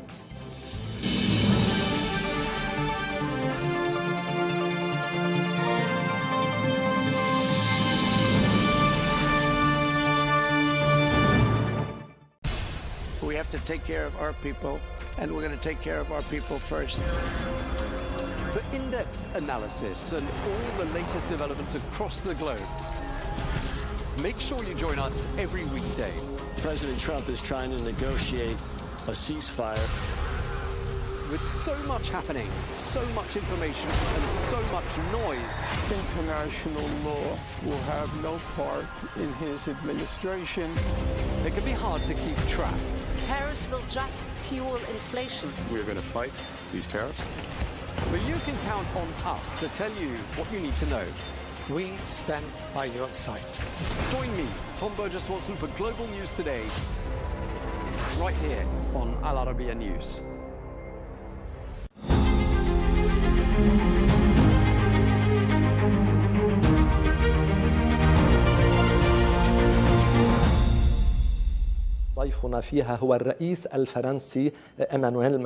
Mr. President, thank you for granting us this interview with Al Arabiya here in New York. Let's begin with the recognition of the State of Palestine, a historic step that was prepared over a very long time in full coordination with the Kingdom of Saudi Arabia. Despite all the criticism, all the pressure, all the threats, France has remained, as you said yesterday at the United Nations, faithful to its historic commitment to the Middle East. Beyond the impact of the announcement itself, what could be the next step to make this symbolic announcement a concrete reality? Écoutez, la décision que nous avons prise, c'est en effet celle de... Thank you very much. The decision we have taken is indeed to launch an initiative with the Kingdom of Saudi Arabia, in line with a mandate given to us by the United Nations, to build a plan that allows the Palestinian people and the Israeli people to live in peace and security. We all condemn the Hamas terrorist attack of October 7, its ignominy, and nothing can justify it. We all call for the release of all hostages still held by Hamas. We all demand an immediate ceasefire in Gaza and humanitarian aid for civilians. But to achieve these results, a political path must be built to end this situation. That is what 142 countries did by voting for the New York Declaration. And so now, the next steps are as follows. We have this peace and security plan for everyone that we have built, supported by 142 states. We have now consulted with the United States of America, and this plan, which brings together a large majority of the international community, was developed jointly between Europeans and Arabs. We want to commit as much as possible. Yesterday, I had a long discussion with President Trump, and our team spoke extensively so that, following the meetings he held yesterday and all this work, we can now move forward with an initiative that could help free the hostages and stop the fighting. That is the first step. That is what we are all waiting for. And I hope it will happen in the coming hours, in the next few days, to free all the hostages, to stop the fighting in Gaza, and provide aid to the civilian population. Immediately after that begins, the next phase of work, which is the second pillar of our plan, what we call the day after. And here, what we are proposing is a traditional administration in Gaza that will include members of the Palestinian Authority, with a process validated by the Israelis, to continue the work of training security forces and police who will be deployed in Gaza, work that many of us are already carrying out alongside the Palestinian Authority today. We have also proposed an international stabilization mission to which several countries in the region have already expressed their willingness to contribute. And indeed, at the podium, the Indonesian president also said this the other day. And which will be mandated by the United Nations. And which will be mandated by the United Nations. And it is in this context that we will organize the demilitarization and demobilization of Hamas.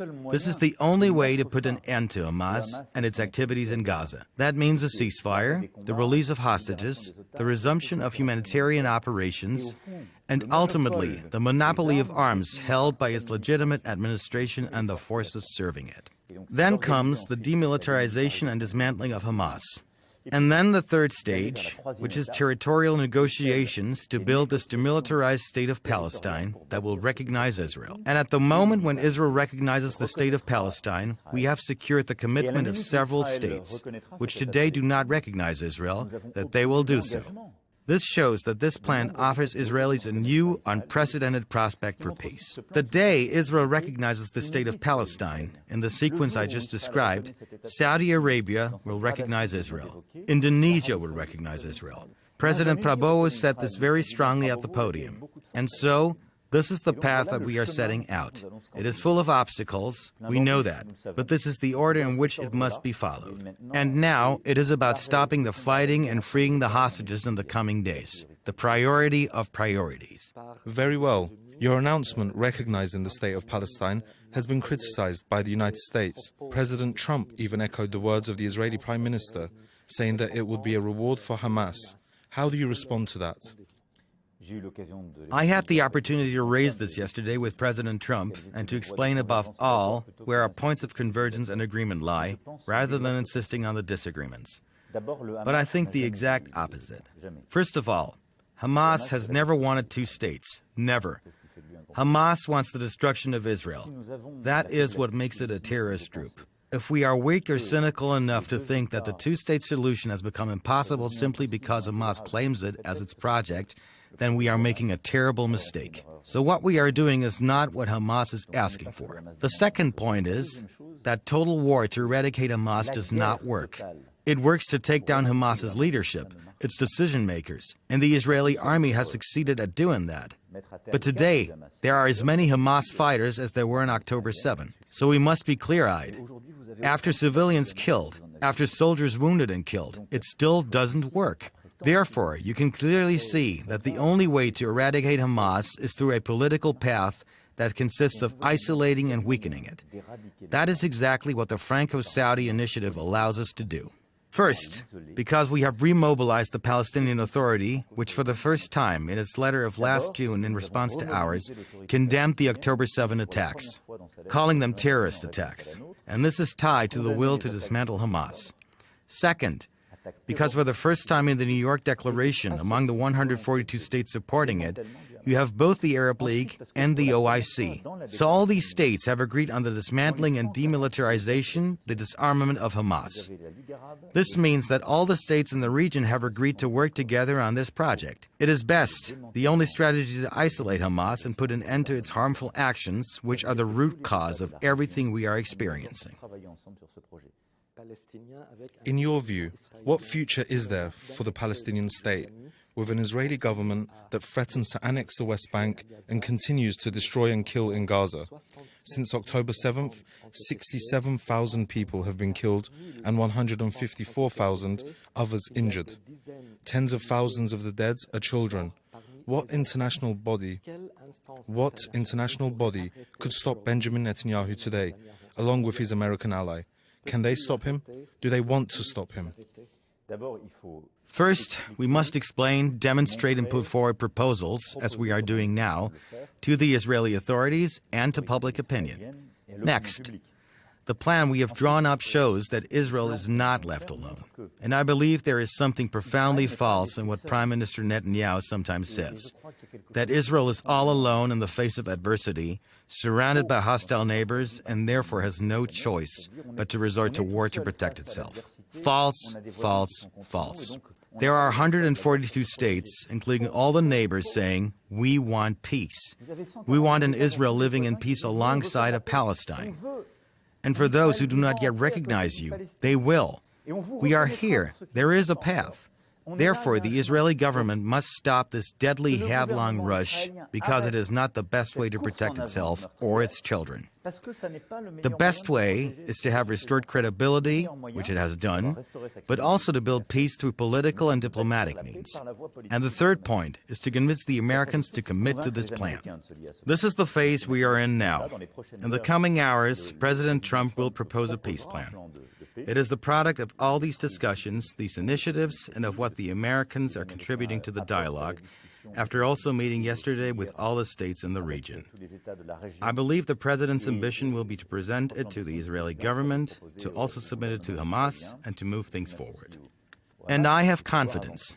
I truly believe in this collective capacity to exert pressure today. No one should accept the annexation of the West Bank. No one. It has nothing to do with October 7, nothing to do with Hamas. It is the signature of a colonial project. That is why it is unacceptable. And today, we must all work to end the fighting in Gaza because it is a humanitarian duty, a duty, I would say, of sheer humanity. We must return to this path of demanding diplomacy. And I hope, I believe, I trust that the United States of America will carry this forward in order to also implement a peace plan that has been built in close coordination with a Franco-Saudi initiative. One last question on this matter, a double one. In recent weeks, tensions have escalated with the Israeli government considering closing the French consulate in Jerusalem. What would your reaction be if this government carried out its threat? And another question on this issue. Why is it that today European countries are unable to impose sanctions on Israel? Is it the absence of consensus? First, I hope and I want to believe that Prime Minister Netanyahu will not make such a mistake. Let me repeat. As of today, 11 states, and not insignificant ones, have recognized Palestine, and many others have followed. Why should France be singled out? Next, I believe that the role of our consulate, the historic role of France as a friend of Israel, and also as a friend of pluralism and universalism in the region, is integral to its identity. Such a decision would be another step in denying what Israel itself represents. So I don't want to believe it will happen, and I don't want to engage in hypothetical politics on this point. As for Europe, you are right to say there is not yet consensus on sanctions or responses. But I want us to focus our energy in the coming hours and days on achieving a ceasefire, freeing the hostages, and returning to reason and peace. France is proposing a path to peace, and it is doing so out of friendship for both the Israeli and Palestinian peoples. And I think that requires listening, high standards, and perhaps disagreements we can share, but certainly not reprisals or the continuation of fighting. If the fighting continues, and if Israel's response escalates, then Europeans will have to discuss and react. But I do not want to get caught up in that logic. Very well. You have emphasized the importance of a full Israeli withdrawal from southern Lebanon and the end of all violations of Lebanese sovereignty. Is there a divergence with the Americans? You have considered these essential conditions for implementing the Beirut government's plan and ensuring the monopoly of force. The Americans have never regarded Israeli withdrawal as a prerequisite. Is there a divergence with the Americans? No. The cooperation with the United States of America on Lebanon is very close and very good. President Aoun has always been very clear. From his very first speech, I remember he spoke of the monopoly of weapons being in the hands of the Lebanese armed forces. Rightly so. We support this. And France does not consider that one can resolve security issues in a country by violating that country's sovereignty. It may require rigor and strengthening measures, but never policing others' affairs. Today, we are acting with rigor and precision within the framework we have built together in close coordination with the United States.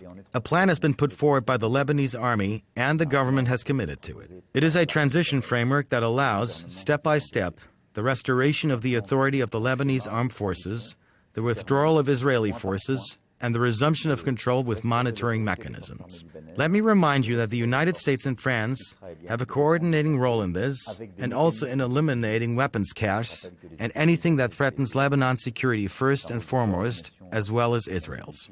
So now, this very precise plan must be deployed. The United States and France will work together to oversee its implementation. And we have secured the extension of the mandate of the United Nations Interim Force, UNIFIL, which allows support for the Lebanese armed forces. To make this possible, we also need to further support the Lebanese armed forces. And that is what we want to do through a support and mobilization conference, which we hope will be held in Saudi Arabia. The Saudi Prime Minister told me he wished to host it. France, for its part, will organize a conference for Lebanon's reconstruction and future. So we are organized for the task alongside your President and Prime Minister in Lebanon. We are mobilized at every moment, as President Aoun reiterated yesterday at the United Nations podium. This is what he is fighting for, and what Prime Minister Nawaf Salam is also fighting for. Lebanon is greater than itself. It is the possibility of true pluralism in the region. It is the possibility that everyone, with their religion, their specifics, their culture, can live side by side. That is why Lebanon is a country we cherish and whose unity, territorial integrity, and sovereignty we support. I believe this plan is credible. Very well. A question on Syria. Today you will meet the interim Syrian president here in New York. Negotiations have begun in Paris between Israel and the Syrian authorities aimed at reaching a security agreement. Today, can we expect a balanced future peace agreement without an Israeli withdrawal from the Golan Heights? Listen, the challenge today for interim President al-Shara is also the unity and territorial integrity of his country. France welcomed the end of a civil war and the atrocities of Assad's regime after so many years. And without naivety, but with rigor, we consider that the path opening up could make this possible. So we decided to lift sanctions and to engage in this dialogue. What is important to do today? First, that he reach an agreement to restore full sovereignty. And so, regarding the south, discussions must continue with the Israeli authorities. We are hopeful that they may lead to an agreement to stabilize the situation and security. Second, he must finalize negotiations with the Syrian Democratic Forces. They are an important component, and here too, unity must be restored through negotiation, never by force. Third, there have been terrible moments in recent months, unacceptable violence. In the West, Alawites facing Druze. Investigations have been carried out, and we expect President al-Shara to see them through, to fight against and punish, to sanction all those who committed these atrocities. Alongside this, let me say that in recent months, we have also seen a Syria that has re-engaged in the fight against Islamist terrorism. We expect it to do even more, to work more closely with our forces in the region on this issue. But it has re-engaged clearly, and has also re-engaged in the fight against Captagon, a scourge for the entire region that destroys many lives. There is a path forward. It is not simple after so many years of war, but our responsibility is to support it, to be demanding and to provide the means for success. Here too, economic prospects will be a key element to support the success. I want it because Syrians deserve it.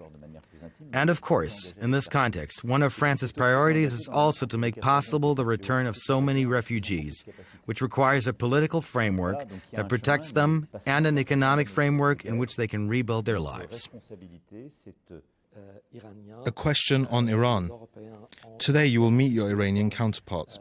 The Europeans have issued an ultimatum to Iran that expires Saturday evening. For you, is a diplomatic solution with the Iranians still possible? The coming hours will tell, but under the treaty we ourselves signed, and which the Iranians also signed, in the context we face, there is a mechanism for the reimposition of massive sanctions, sometimes called the snapback, which has indeed been active since the end of August. If, in the coming hours, the Iranians do not take tangible steps to allow International Atomic Energy Agency inspectors to return to production sites, if they do not give back critical capacities providing transparency to the international community regarding their inability to pursue nuclear weapons, then, under what we signed and what the Iranians themselves signed, those sanctions must be reinstated. I always hope for discussion, but it depends above all on the seriousness of the Iranian authorities. Very well. The last question is about Russia and Ukraine. You were the first Western head of state to hold dialogue for months with the Russian president between February and September 2022. Why did that dialogue stop? And could it resume one day?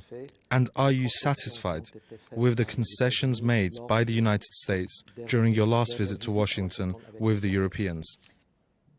First, we continued discussions as long as negotiations could produce results. We stopped, not just France, but all European countries when we were confronted with clear and documented war crimes in Ukraine and when that dialogue led nowhere, since it had become clear that Russia's will was to wage a full-scale war. I later spoke again with President Putin a few months ago, precisely on the Iranian nuclear issue, and we also revisited the Ukrainian issue. I hope that the coming weeks and months will allow us to resume discussions. That would mean that Russia has chosen to return to the negotiating table. As for the United States, I think the President understood that this issue could not be resolved so quickly. He saw the seriousness of the Europeans and their commitment, and beyond Europe, the coalition of willing nations we built, ready to take responsibility and provide security guarantees to Ukraine. He also saw the heroism of the Ukrainians, their army, and their capacity to resist. In this context, I believe the American president is closer to Ukraine and to the Europeans than he has ever been.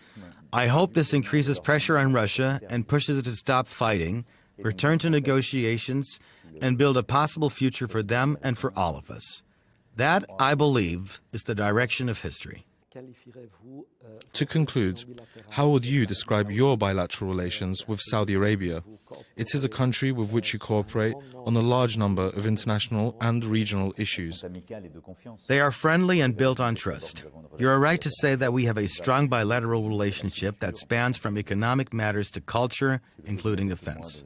A few months ago, I had the opportunity to make a long state visit to the Prime Minister and several ministers, and I was able to measure the strength and depth of our strategic partnership and the friendship that binds us. And on several issues, we are working together. It was a Franco-Saudi initiative that made possible the New York Declaration and the mobilization of 142 countries. It is also with Saudi Arabia that we are working to support the Lebanese armed forces. And it is also with Saudi Arabia, along with several others, that we want to act on Syria. So, we have a very strong relationship with many countries in the region. The United Arab Emirates, Qatar, Saudi Arabia. And we are committed to these relationships. But here I want to express the friendship and trust I have for the Kingdom of Saudi Arabia and the partnership we share, both bilaterally and regionally. Thank you very much. Thank you very much. Thank you.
so sorry, Tom. I'm late. I'm nearly there.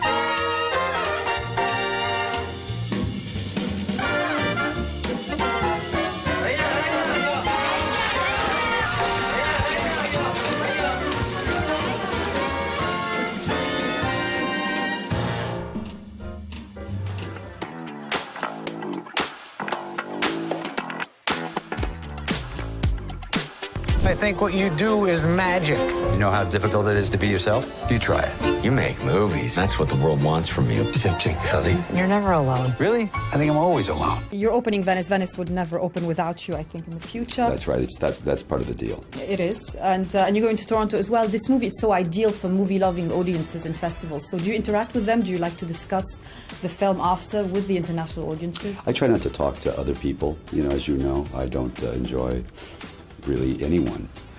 Just you and I talking, that's fine. There we go. Talk to Maggie today. No, she wasn't in class. No call, no show.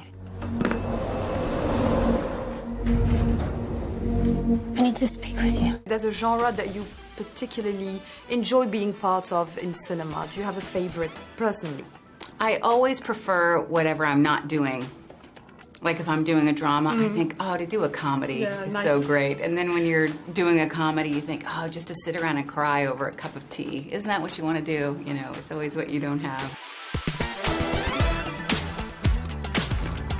Happy to see them on the one hand, but I just have to keep them from stirring things up. You've always been my favorite son. Well, your only son. As far as we know.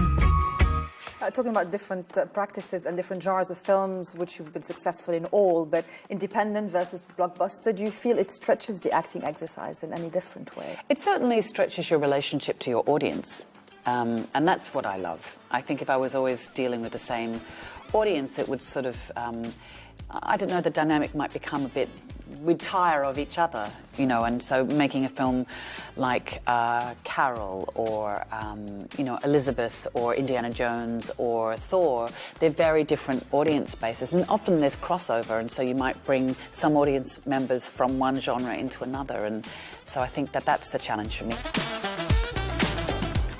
Do you like that when you get a script that you think, you know, it's going to be something I haven't done before, that I can do a la Jude, and that, you know, I'm going to enjoy making in the process? I look for all those things. I want to, you know, change things up. I want to try things new, and I want to, you know, push myself in areas I've never been, or audiences haven't seen me in, and equally want to work with interesting and exciting people.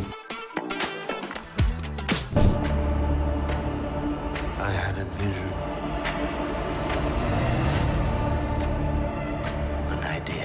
Took shape in my mind. Are we talking about a specific kind of set of skills that you need to acquire to be those characters, because they're such trained individuals? Yeah, I mean, we're never going to have the time to really learn any of that stuff, but I think for us the big thing was at least getting a bit of the spirit of what these guys do, and an approach to at least how they think. And we had really incredible military advisors. Yeah. First time I interviewed you was for Mamma Mia. It's been such a wonderful career ever since. Do you like to mix it up? Yeah. Different things, sing sometimes, comedy that's sometimes. a secret. That's the secret to a long career. I mean, hopefully. I haven't been in it long enough to say that, but that's what I'm trying to do. I'm trying to... Why not? With people, you don't want anyone to get used to you in one role. It's very easy for that to happen for women in this business. So, yeah, I think you're smart if you just switch it up all the time.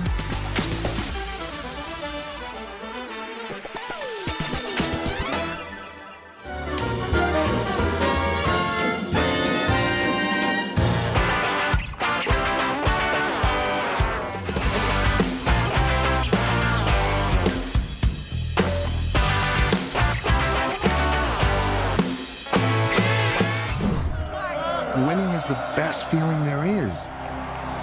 It's 40,000 people, and they're cheering you on. There's no other high like it in the world.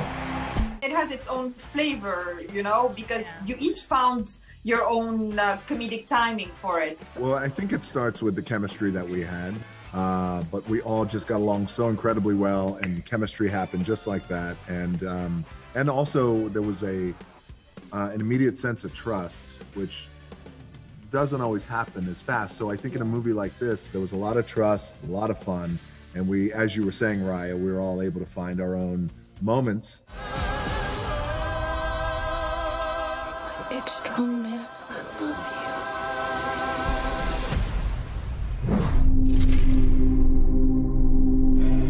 You ever miss it? I haven't touched a gun in 10 years. I just put my sword down, you know, without that bad luck. You're gonna be okay. Family, producer, humor, action. Does this embody the soul of what The Rock is, this film? Wow. I think it does. I mean, it's a movie that kind of resembles. I think so. That's a good way to look at it. I think, which is one of the reasons why I was very attracted to the role. Yeah. What were you going to say? I think because you wrote it, so... Well, no, I mean, I wrote it for you because that's who you are.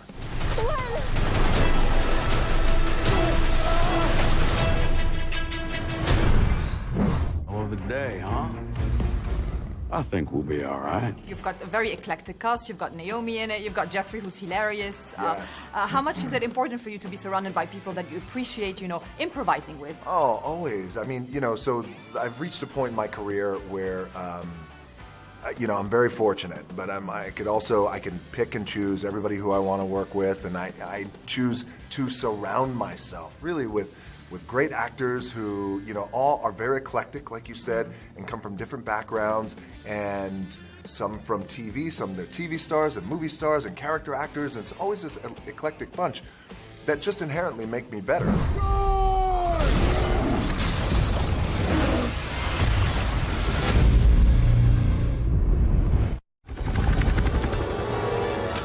Is it a prerequisite for you that it's something that challenges another aspect of you as an actor and as a person? That's a great question. I think the prerequisite for me when I read a script is, will I enjoy playing the part? That's part one. And then part 1B would be, would the audiences enjoy the movie? And would they find a lot of satisfaction, a lot of fun in seeing the movie? Hey, we are in the red! We are going to smash! Natalie, we are going now!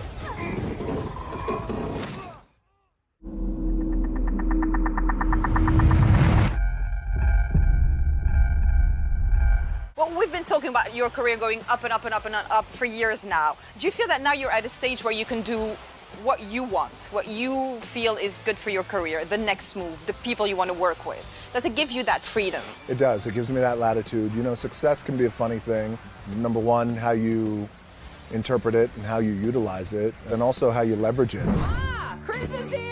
Hello, Puddin'. Did you get tired of being all that you could be? No, I'm still all I can be. I've been interviewing you, I think, for about 10 years now, since The Scorpion King, and it feels like, you know, you've mapped up your career the way you wanted, and you have the confidence. You are now an actor. It's no longer something you do on the side, right? Do you see the scope for the future? I try to, sure. I try to have a plan. You try to have a strategy. Since, for as long as I've known you, so say over 10 years now, The Scorpion King, I'm pretty happy to be where I'm at today. You're a bona fide actor now, so, you know, and superstar, but that's always been the case. Superstar, yeah. Hey, you know, it's always a big word since wrestling. It's a cool thing. Yeah. It is. Thank you so much. Great to see you. Thank you. Good to see you too. The Rock. This is my town. Walking Tall.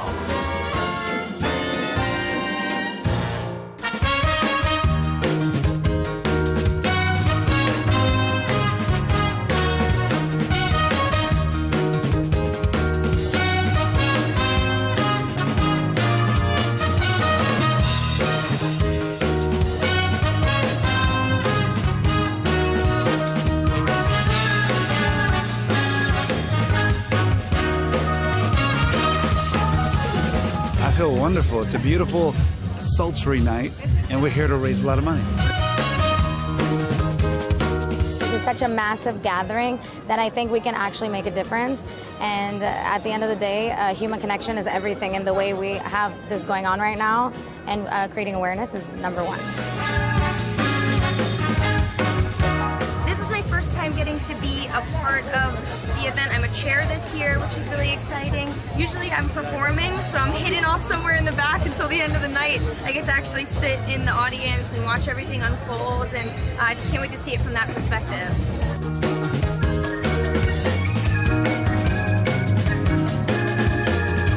If I think back of when this started, there's a lot of friends of mine that I lost, and there's some people that are still alive because of AMFAR. Any initiative to bring health and goodwill to people in need is essential, and I think AMFAR's programs across the board are helping save lives, and I couldn't be more pleased to be a part of it.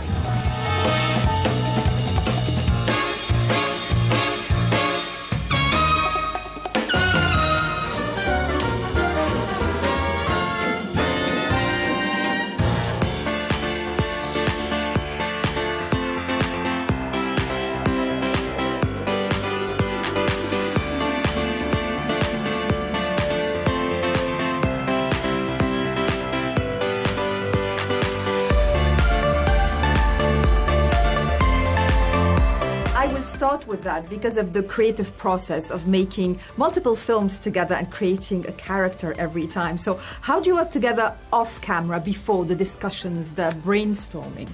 Well, I guess there wasn't much rehearsal for this one, but there was a bit. It was a bit. We were rehearsing or talking about kinds of kindness. Yeah, exactly. Or doing press or yeah. Do you ever get confused about, which film you're on at the moment? No, I'm joking. Of course not, because every film is so specific, isn't it? Yeah, definitely. There is a sense of ease when you're able to just sort of, when you know each other and when you have that ability to just cut straight to the point of the thing. I took comfort in the fact that, I had worked with them previously because we didn't have all that much time. Yeah. Before this movie, we had a couple of weeks, but I remember thinking, I wish we had a month because there was a lot of dialogue. But we tried to use the time as best we could, and it's such a rich, thought-provoking script that everyone on set, it's impossible for you not to bring your own experience to it because it just kind of demands it. They want you to think it's you, that it's you who made this world.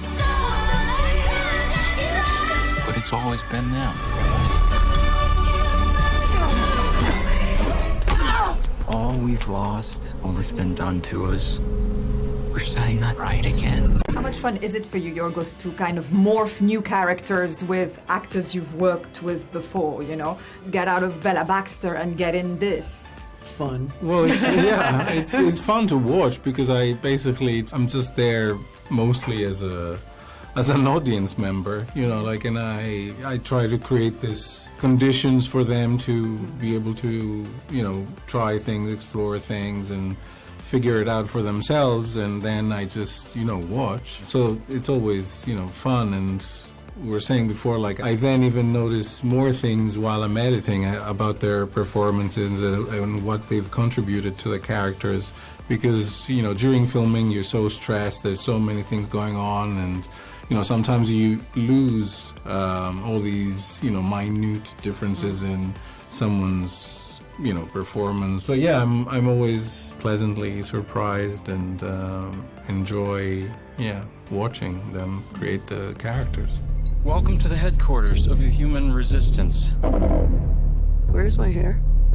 Your hair has been destroyed to prevent you from contacting your ship. What ship? Your mothership? Emma, how much do you enjoy that? And do you get more immersed or more attached to those types of characters? I don't know. You got a little bit attached to Bella. I was just about to say, the only one that I still can't shake is Bella. I guess more immersed than attached, but Bella attached. Feels like my child. In the next 48 hours, the police and the FBI will begin a statewide manhunt. I'm a high-profile female corporate executive. I am crucial. In all humility, I can say that. Think of it like you abducted the governor, but worse. What was the biggest challenge of this one for the two of you because of the nature of the interaction of both characters? What do you think? Oh my God. The tone is always something you're trying to discover, and what makes Yorgos' film so exciting is they're always sort of walking this line that feels like new territory, even within his filmography. There's some, at least from my perspective, there's something that a thread connecting them all, but feels like a sort of offshoot in their own way. And so this felt like that. I don't know. It was just a constant sort of exploration into how far you could push the extremes of the tone, I guess. What was really fun for me about the dynamic between these two characters was it feels like sort of a dance, kind of like a jousting match all the time, in the way we were sort of constantly reading each other and preparing for, it's like a wrestling match. So that was, I loved getting to do that with Jesse. Also, Jesse's just so incredible that it makes it really fun, even when it's, challenging, because there is so much dialogue. That dinner scene, I think Will even mentions it in the exposition in that scene, that it sort of takes on the tone of like a Wild West sort of with that long dinner table. It's like a bunch of different versions of showdowns throughout to varying degrees. I've done a ton of research on this. You're killing our planet. Alien fellas. I'm not an alien. You're lying to me. What's the difference? You know this is crazy. You know this is wrong. What is it most about for you, this film? Happy, fun stuff? Yeah. Light? To me, humanity. I mean, the nature of it, the course of it, the history of it. Yeah, just trying to reflect what that means right now.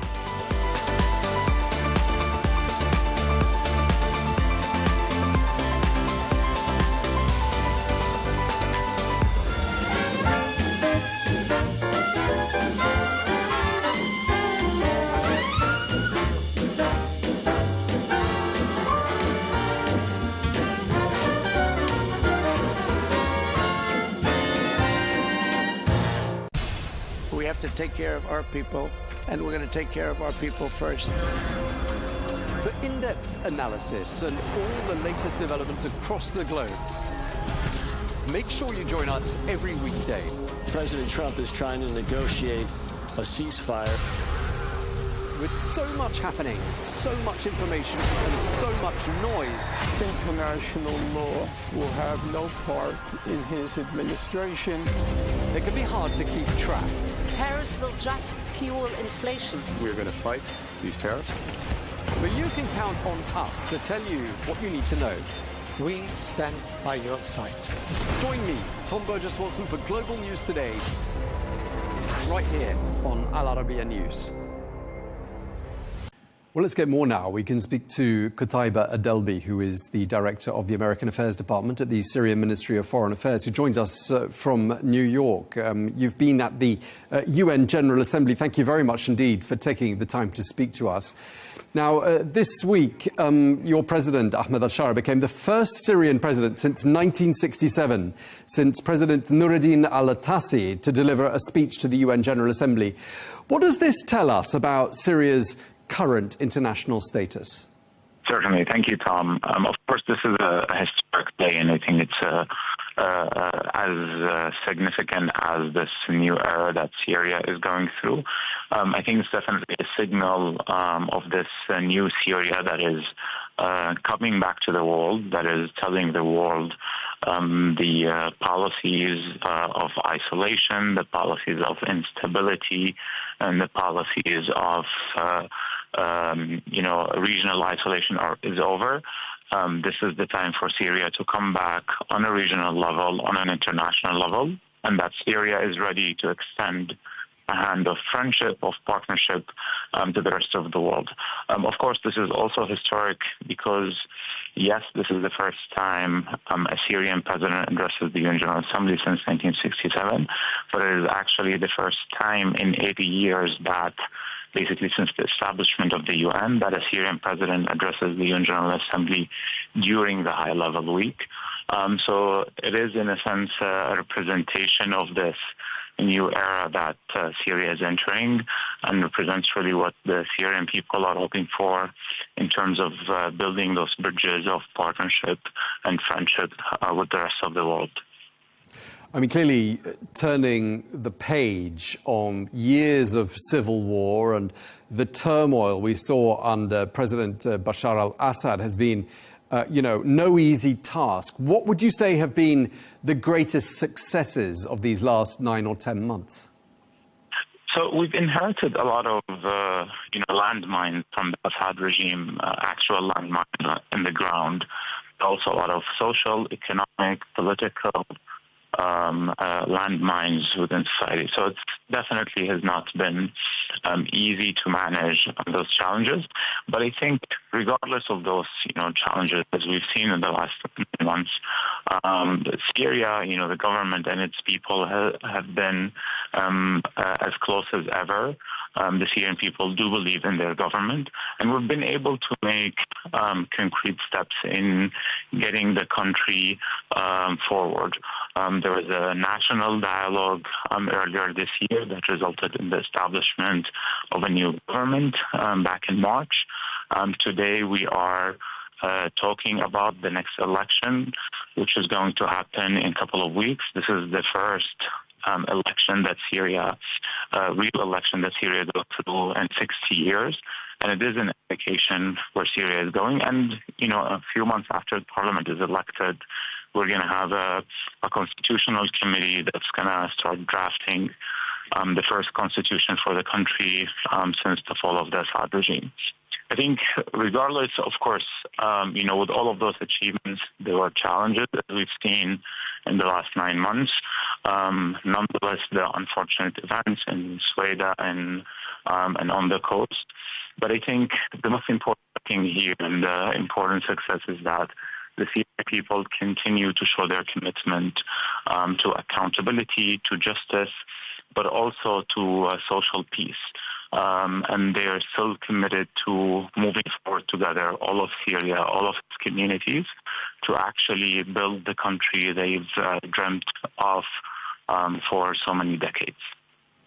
Right, and of course, for that to happen, a healthy economy is going to be needed, and that's probably why President Bashar outlined economic development as being one of the 3 key pillars or 3 key priorities he set out. We heard him at the UN urging countries around the world to lift all sanctions on Damascus. And I want to ask you, are we starting to see things improve for the Syrian economy? And to what extent are sanctions still holding you back? So we've seen some improvements since President Trump's historic decision back in May to lift sanctions on Syria. That decision resulted in lifting sanctions imposed by executive orders. We still see some sanctions from the U.S., from other countries, and from the UN, which are preventing the Syrian people from moving forward. It is preventing foreign investment from coming in, and it is actually preventing the economy of the country to really create jobs and move forward.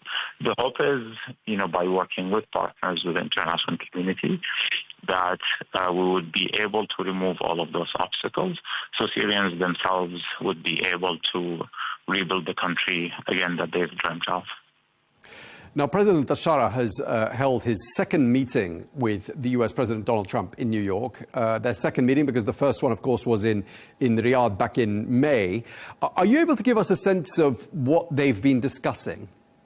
The most important thing there is continuing the pathway that President Trump started in lifting sanctions on Syria.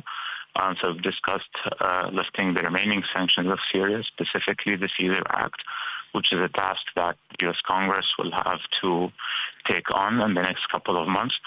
In addition to actually moving forward with bilateral relations, there is a lot for Syria and the United States to work on in the next not only few months and years, but also few decades, not only in terms of a mutual interest when it comes to regional stability and economic prosperity in the region, but also in terms of building this partnership that both countries,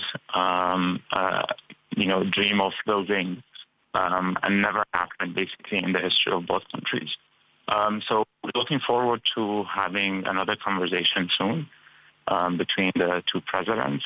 And I think from there, it's really going to focus on what this partnership would look like. I mean, under Bashar al-Assad, Syria's top allies were clearly Russia and Iran. Who do you think Syria views as its closest allies today?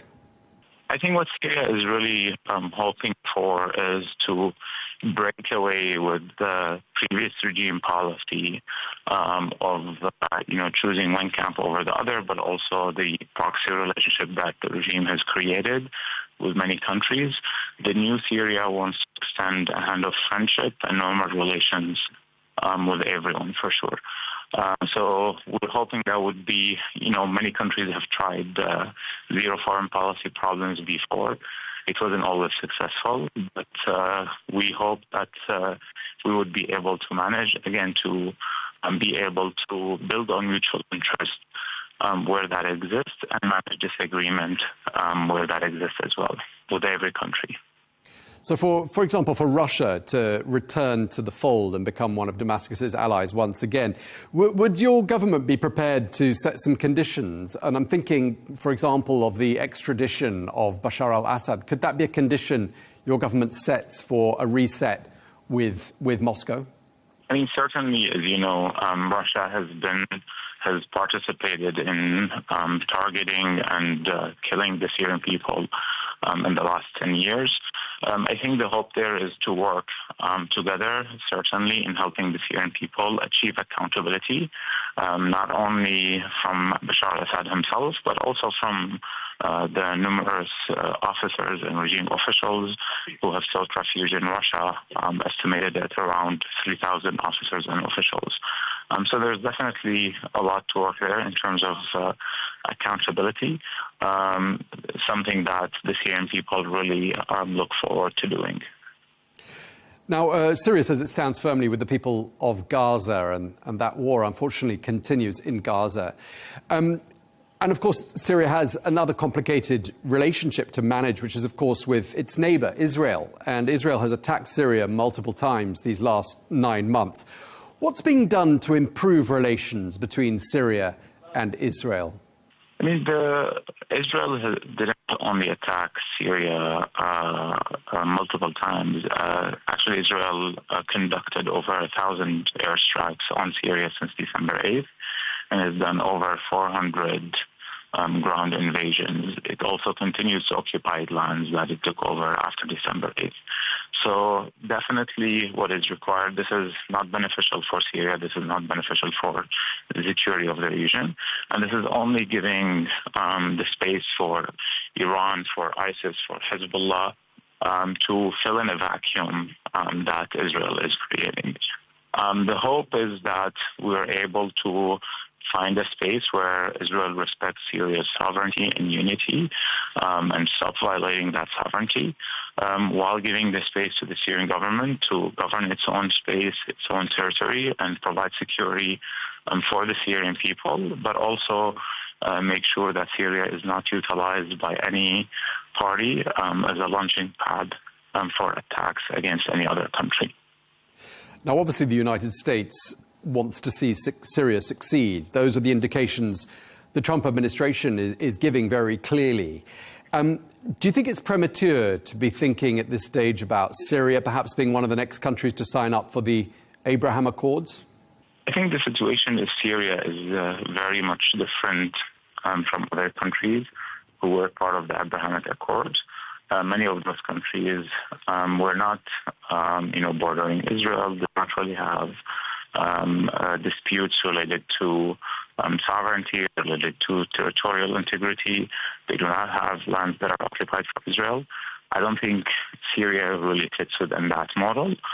But again, our hope is to have calm and peaceful relationships with everyone in the region. The question of the framework is really dependent on the context itself. So I think Syria in that case is a unique case, different from other cases, that requires its own framework. Okay, and I want to pick up on something you were saying a little bit earlier about the sectarian violence we saw in northern coastal areas that we also saw in Soweto during the course of the summer. President Bashar is saying he's committed to keeping all arms under Syrian state control. What's being done to ensure there are no further flare-ups of sectarian violence in the country? The government has established two national investigation commissions, one for the events that happened in the coast and one for the events that happened in Soweto. The commission for the events that happened on the coast have actually published its report, and basically it was more even comprehensive than the UN Commission of Inquiry report about the same incidents. The Ministry of Justice, as soon as the report was over, have basically started conducting investigations and making arrests based on the results of that investigation. The Commission for the Unfortunate Events in Sweden have also started the same work, and already arrests were made for many of the perpetrators who've committed crimes during the events in Sweden. Our hope is, as soon as the work finishes by the second committee, that we will be able to push forward for accountability and for justice for the victims, of all crimes that were committed in both. But more importantly, the goal here is to allow the Syrian people to mend the wounds that the Assad regime has created over 60 years and to be able to work together to build the country. Okay, and just lastly, you've been very generous with your time, Ms. Delby. Just lastly, I mean, what do you think is your government's message to the world about what this new Syria stands for? This new Syria stands for extending, again, friendship and partnership to everyone else around the world. We do want to focus on building on our mutual interest, focus on economic prosperity, and focus on stability, first and foremost of Syria, but also of the region. We do believe that the region has gone through the last few decades, and that the people of Syria and of the region are tired of war, are tired of conflict, and are tired of instability.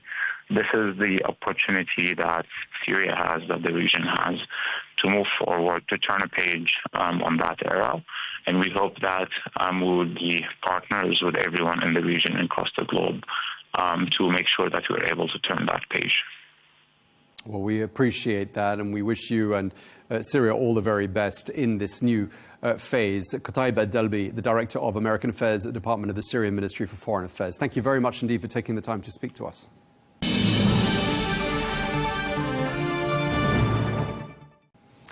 In other news, more than 150 UN member states now recognise Palestinian statehood. That's a move which has sparked strong condemnation from Israel and triggered the threat of retaliation.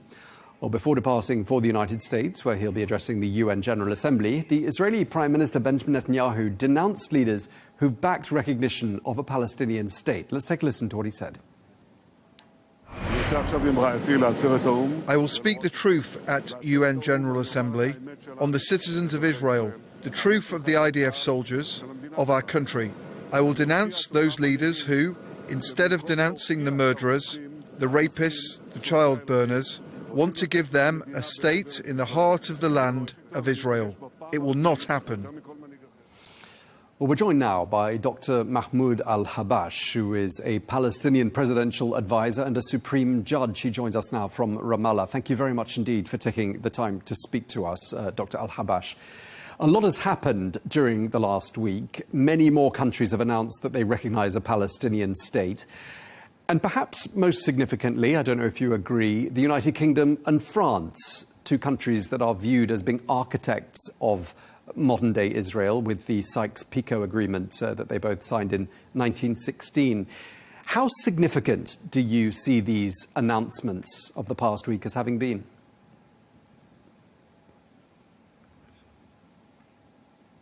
These are very critical and significant steps toward the implementation of the legislative resolutions. The PLO, as you know, has been supported with the resolutions of the United Nations Security Council and accepted to establish a comprehensive peace on the basis of the resolutions of international legitimacy. In 1993, a deal was reached between the PLO and the Israeli government. That was just a declaration of a principle so that we can reach into a comprehensive peace. However, sadly, since 1994, and while it was supposed to be just a completion of the initial stage comprising of 5 years in 1999, the successive Israeli governments then have denied all those agreements that were concluded and even just destroyed all the options to resort to those options based on the international legitimacy resolutions. And that's why the Palestinian Authority and the LPO had the only option just to resort to the international community and to the United Nations and other international bodies in order to safeguard peace and also to just maintain the opportunity of ending wars and conflicts. And we called on many countries to recognize the Palestinian states, which they did, and especially to give the Palestinian people the right of self-determination. And we have seen a wave of recognitions since last week, and where we had 149 countries recognizing. Now we have over 160 countries recognizing the Palestinian states based on the resolutions of international legitimacy, including the Gaza Strip, the West Bank, without having any settlements and without having any Israeli occupation. The Palestinian state as an independent state, democratic, based on those resolutions. Those recognitions form an important step in this direction, and therefore, when we look at those countries that have started recognizing the state of Palestine, like the UK, Germany, France, Australia, and the list is too long, and with my sincere appreciation for their positions. Okay, so clearly European governments have been under huge public pressure from their populations. And even today, even in the last few hours, it's been announced that the Slovenian government has imposed a travel ban on the Israeli Prime Minister Benjamin Netanyahu. Are there any signs that the US leadership is feeling that pressure as well to follow suit and recognize a Palestinian state? Any cracks emerging? We are quite confident that free people who believe in the rights of people, who believe in democracy, who believe in peace, will shoulder their responsibility in putting all the pressures on the decision makers in order to respect the international law and respect the rights of people and their self-determination, including the Palestinian people who had now so far almost a century, and they have been deprived of exercising their legitimate rights of self-determination and to have a state and also to have dignity and freedom.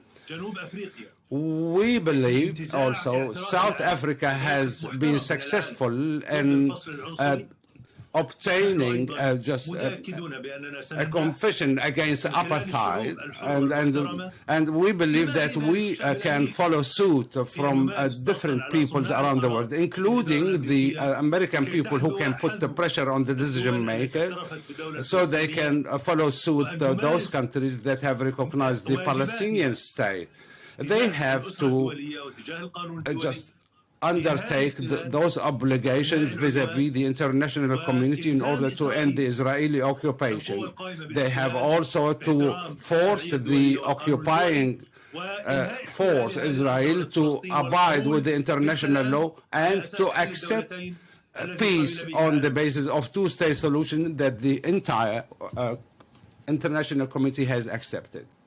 Okay, and as you say, the vast majority of countries at the UN now recognize a Palestinian state. And President Trump's response to the countries that have announced they do in the last couple of days has been, this is a reward for Hamas. That's how he says he views this announcement by those countries. He clearly doesn't approve of it.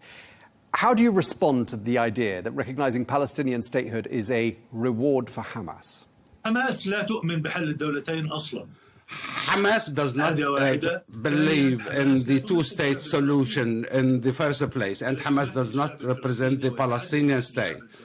Those who represent the Palestinian people are namely the Palestinian Authority and the LPO, and mainly President Mahmoud Abbas. And therefore, I'm just surprised how this could be a reward for Hamas, who does not represent the Palestinian people.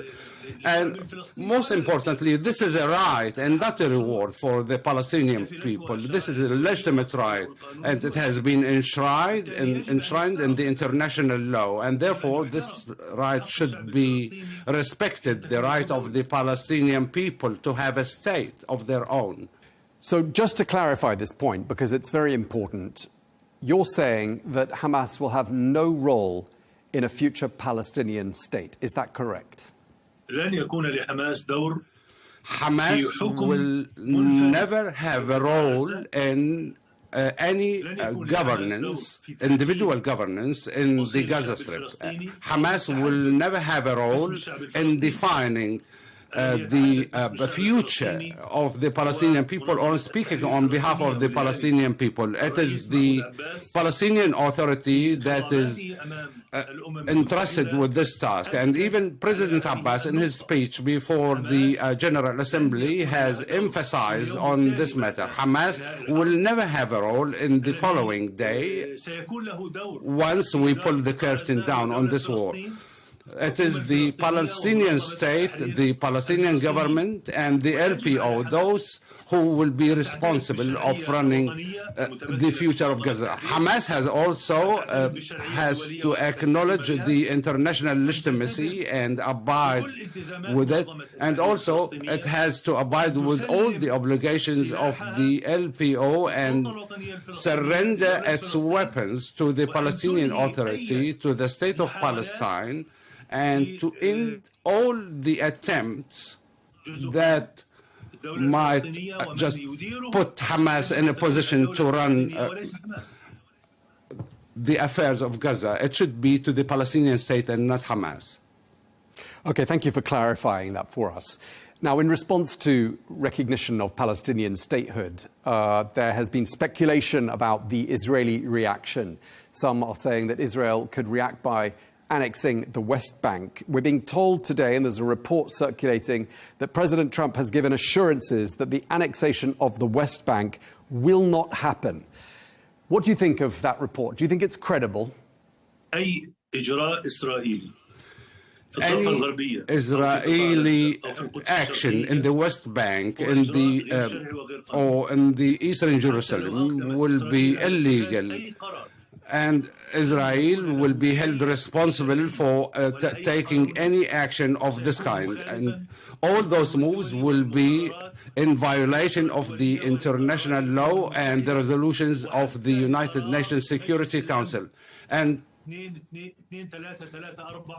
namely 2234, which stated explicitly back in 2016 that the Israeli settlements in the West Bank and the Gaza Strip, and along with the Eastern Jerusalem, are regarded as illegal and should come to an end. And that's why we have seen the International Court of Justice also that have echoed the same findings and stated that this also those should be removed. We have also heard the similar findings by the court last year, where it stated that Israel should finish occupation of those Israeli territories within 1 year. However, Israel has not given heed to those resolutions, and we have seen what Israel has been doing since 1967. But East Jerusalem should be always the capital of the Palestinian state. The Israeli acts run counter to the international law and should come to an end. And all the Israeli existence and the Israeli occupation from the Palestinian state should be removed based on the wave of recognitions we have been seeing. The only land crossing between the West Bank and Jordan has been closed until further notice by the Israelis. What's your understanding of what's happening there? So this crossing, named King Hussein Bridge, connecting Palestine with Jordan, has been occupied by the Israeli occupation forces in a way that runs counter to the international law and to the agreements that have been concluded in 1993 between the LPO then and the Israeli government.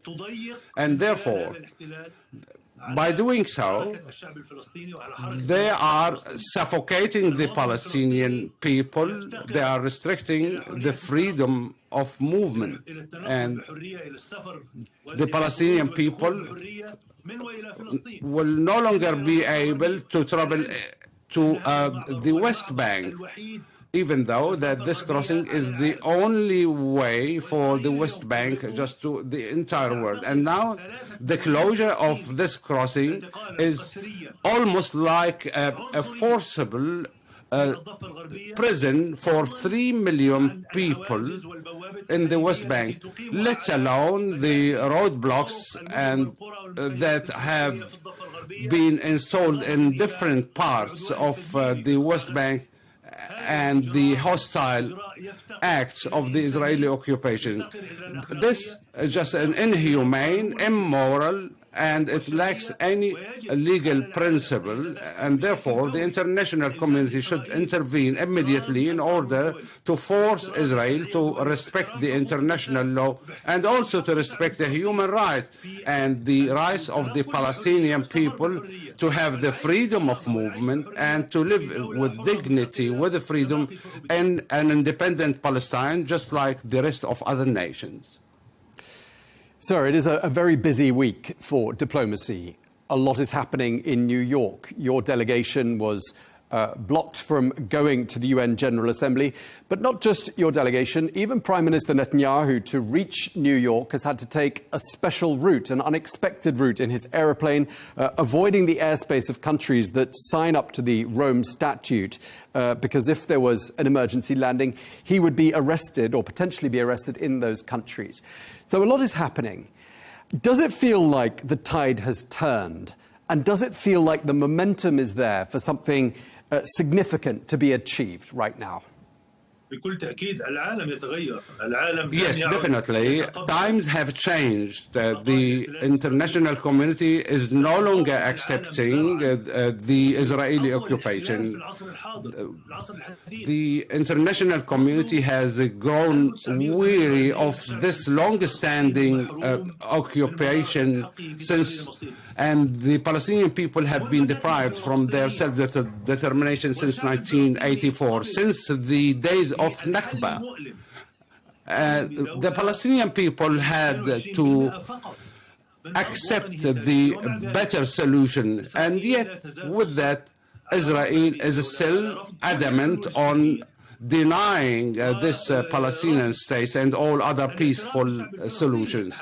And also the recognition of the Palestinian people themselves. Today, the world has changed. Today is more convinced with the Palestinian states and with the rights of the Palestinian people and more supportive there too. And now the international community is more convinced with the rights of the Palestinian people. And now what we need is to implement those convictions on ground with the force of the international law, because we believe that the international law has the important effect and force that can make a difference. And we are waiting for this moment where the international community will embark on the implementation of those international resolutions by obliging Israel to respect those laws and end the occupations on all Palestinian territories.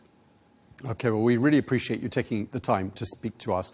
Dr. Mahmoud Al-Habash, Palestinian Presidential Advisor, Supreme Judge, thank you for your time, sir. شكرا لكم. شكرا.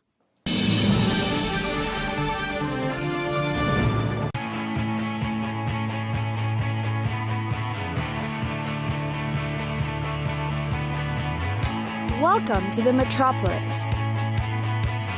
the big city. This is where tech, trends, and culture meet. Meet the people. See the sights. Walk the city streets. And experience the lifestyle.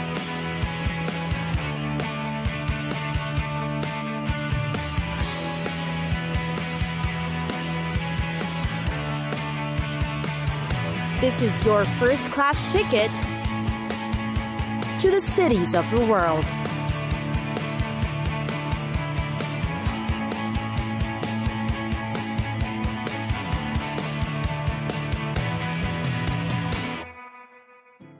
Montreal. The real story behind the city of Montreal. Its name originated from Mount Royal, the triple-peaked hill in the heart of the city. It was first called Ville Marie, or the City of Mary. Montreal is the most populous city in Quebec and second most populous city in Canada, with about 1.65 million residents. The city's official language is French, spoken by more than 60% of the population. Montreal is conveniently nestled between the shores of the St. Lawrence River. One of its great outdoor escapes is, of course, Mount Royal. Aside from hiking the mountain during the summer, try cross-country skiing in the winter, or you can also try biking or skating. Better yet, you can just hang around and enjoy the view. But what's notable about Mount Royal is a cross that rests at the peak of it. The city's laws forbid any building or skyscraper to be built higher than it, to tower over the mountain and the famous cross. The laws are implemented to keep the natural ambiance of the place and most especially obstruct the view of the wonderful city skyline. Meanwhile, its culinary delights are top-notch too. Food tours are quite usual in Montreal, with the various communities and cuisines populating the place. Walking around the city will allow you to discover and learn about its historic and cultural roots through food. Definitely a delicious way to get to know the city.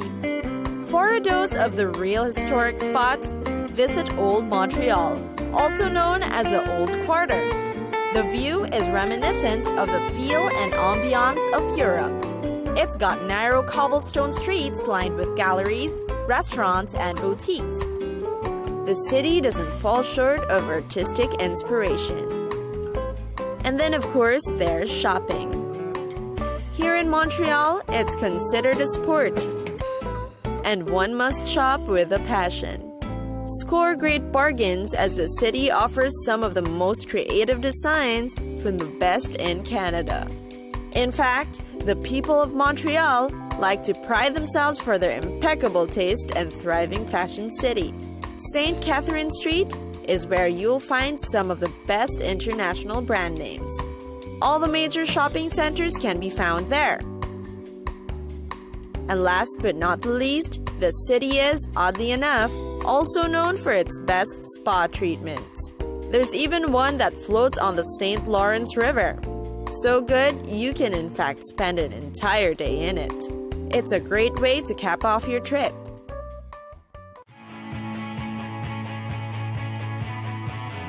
It's time for us to go.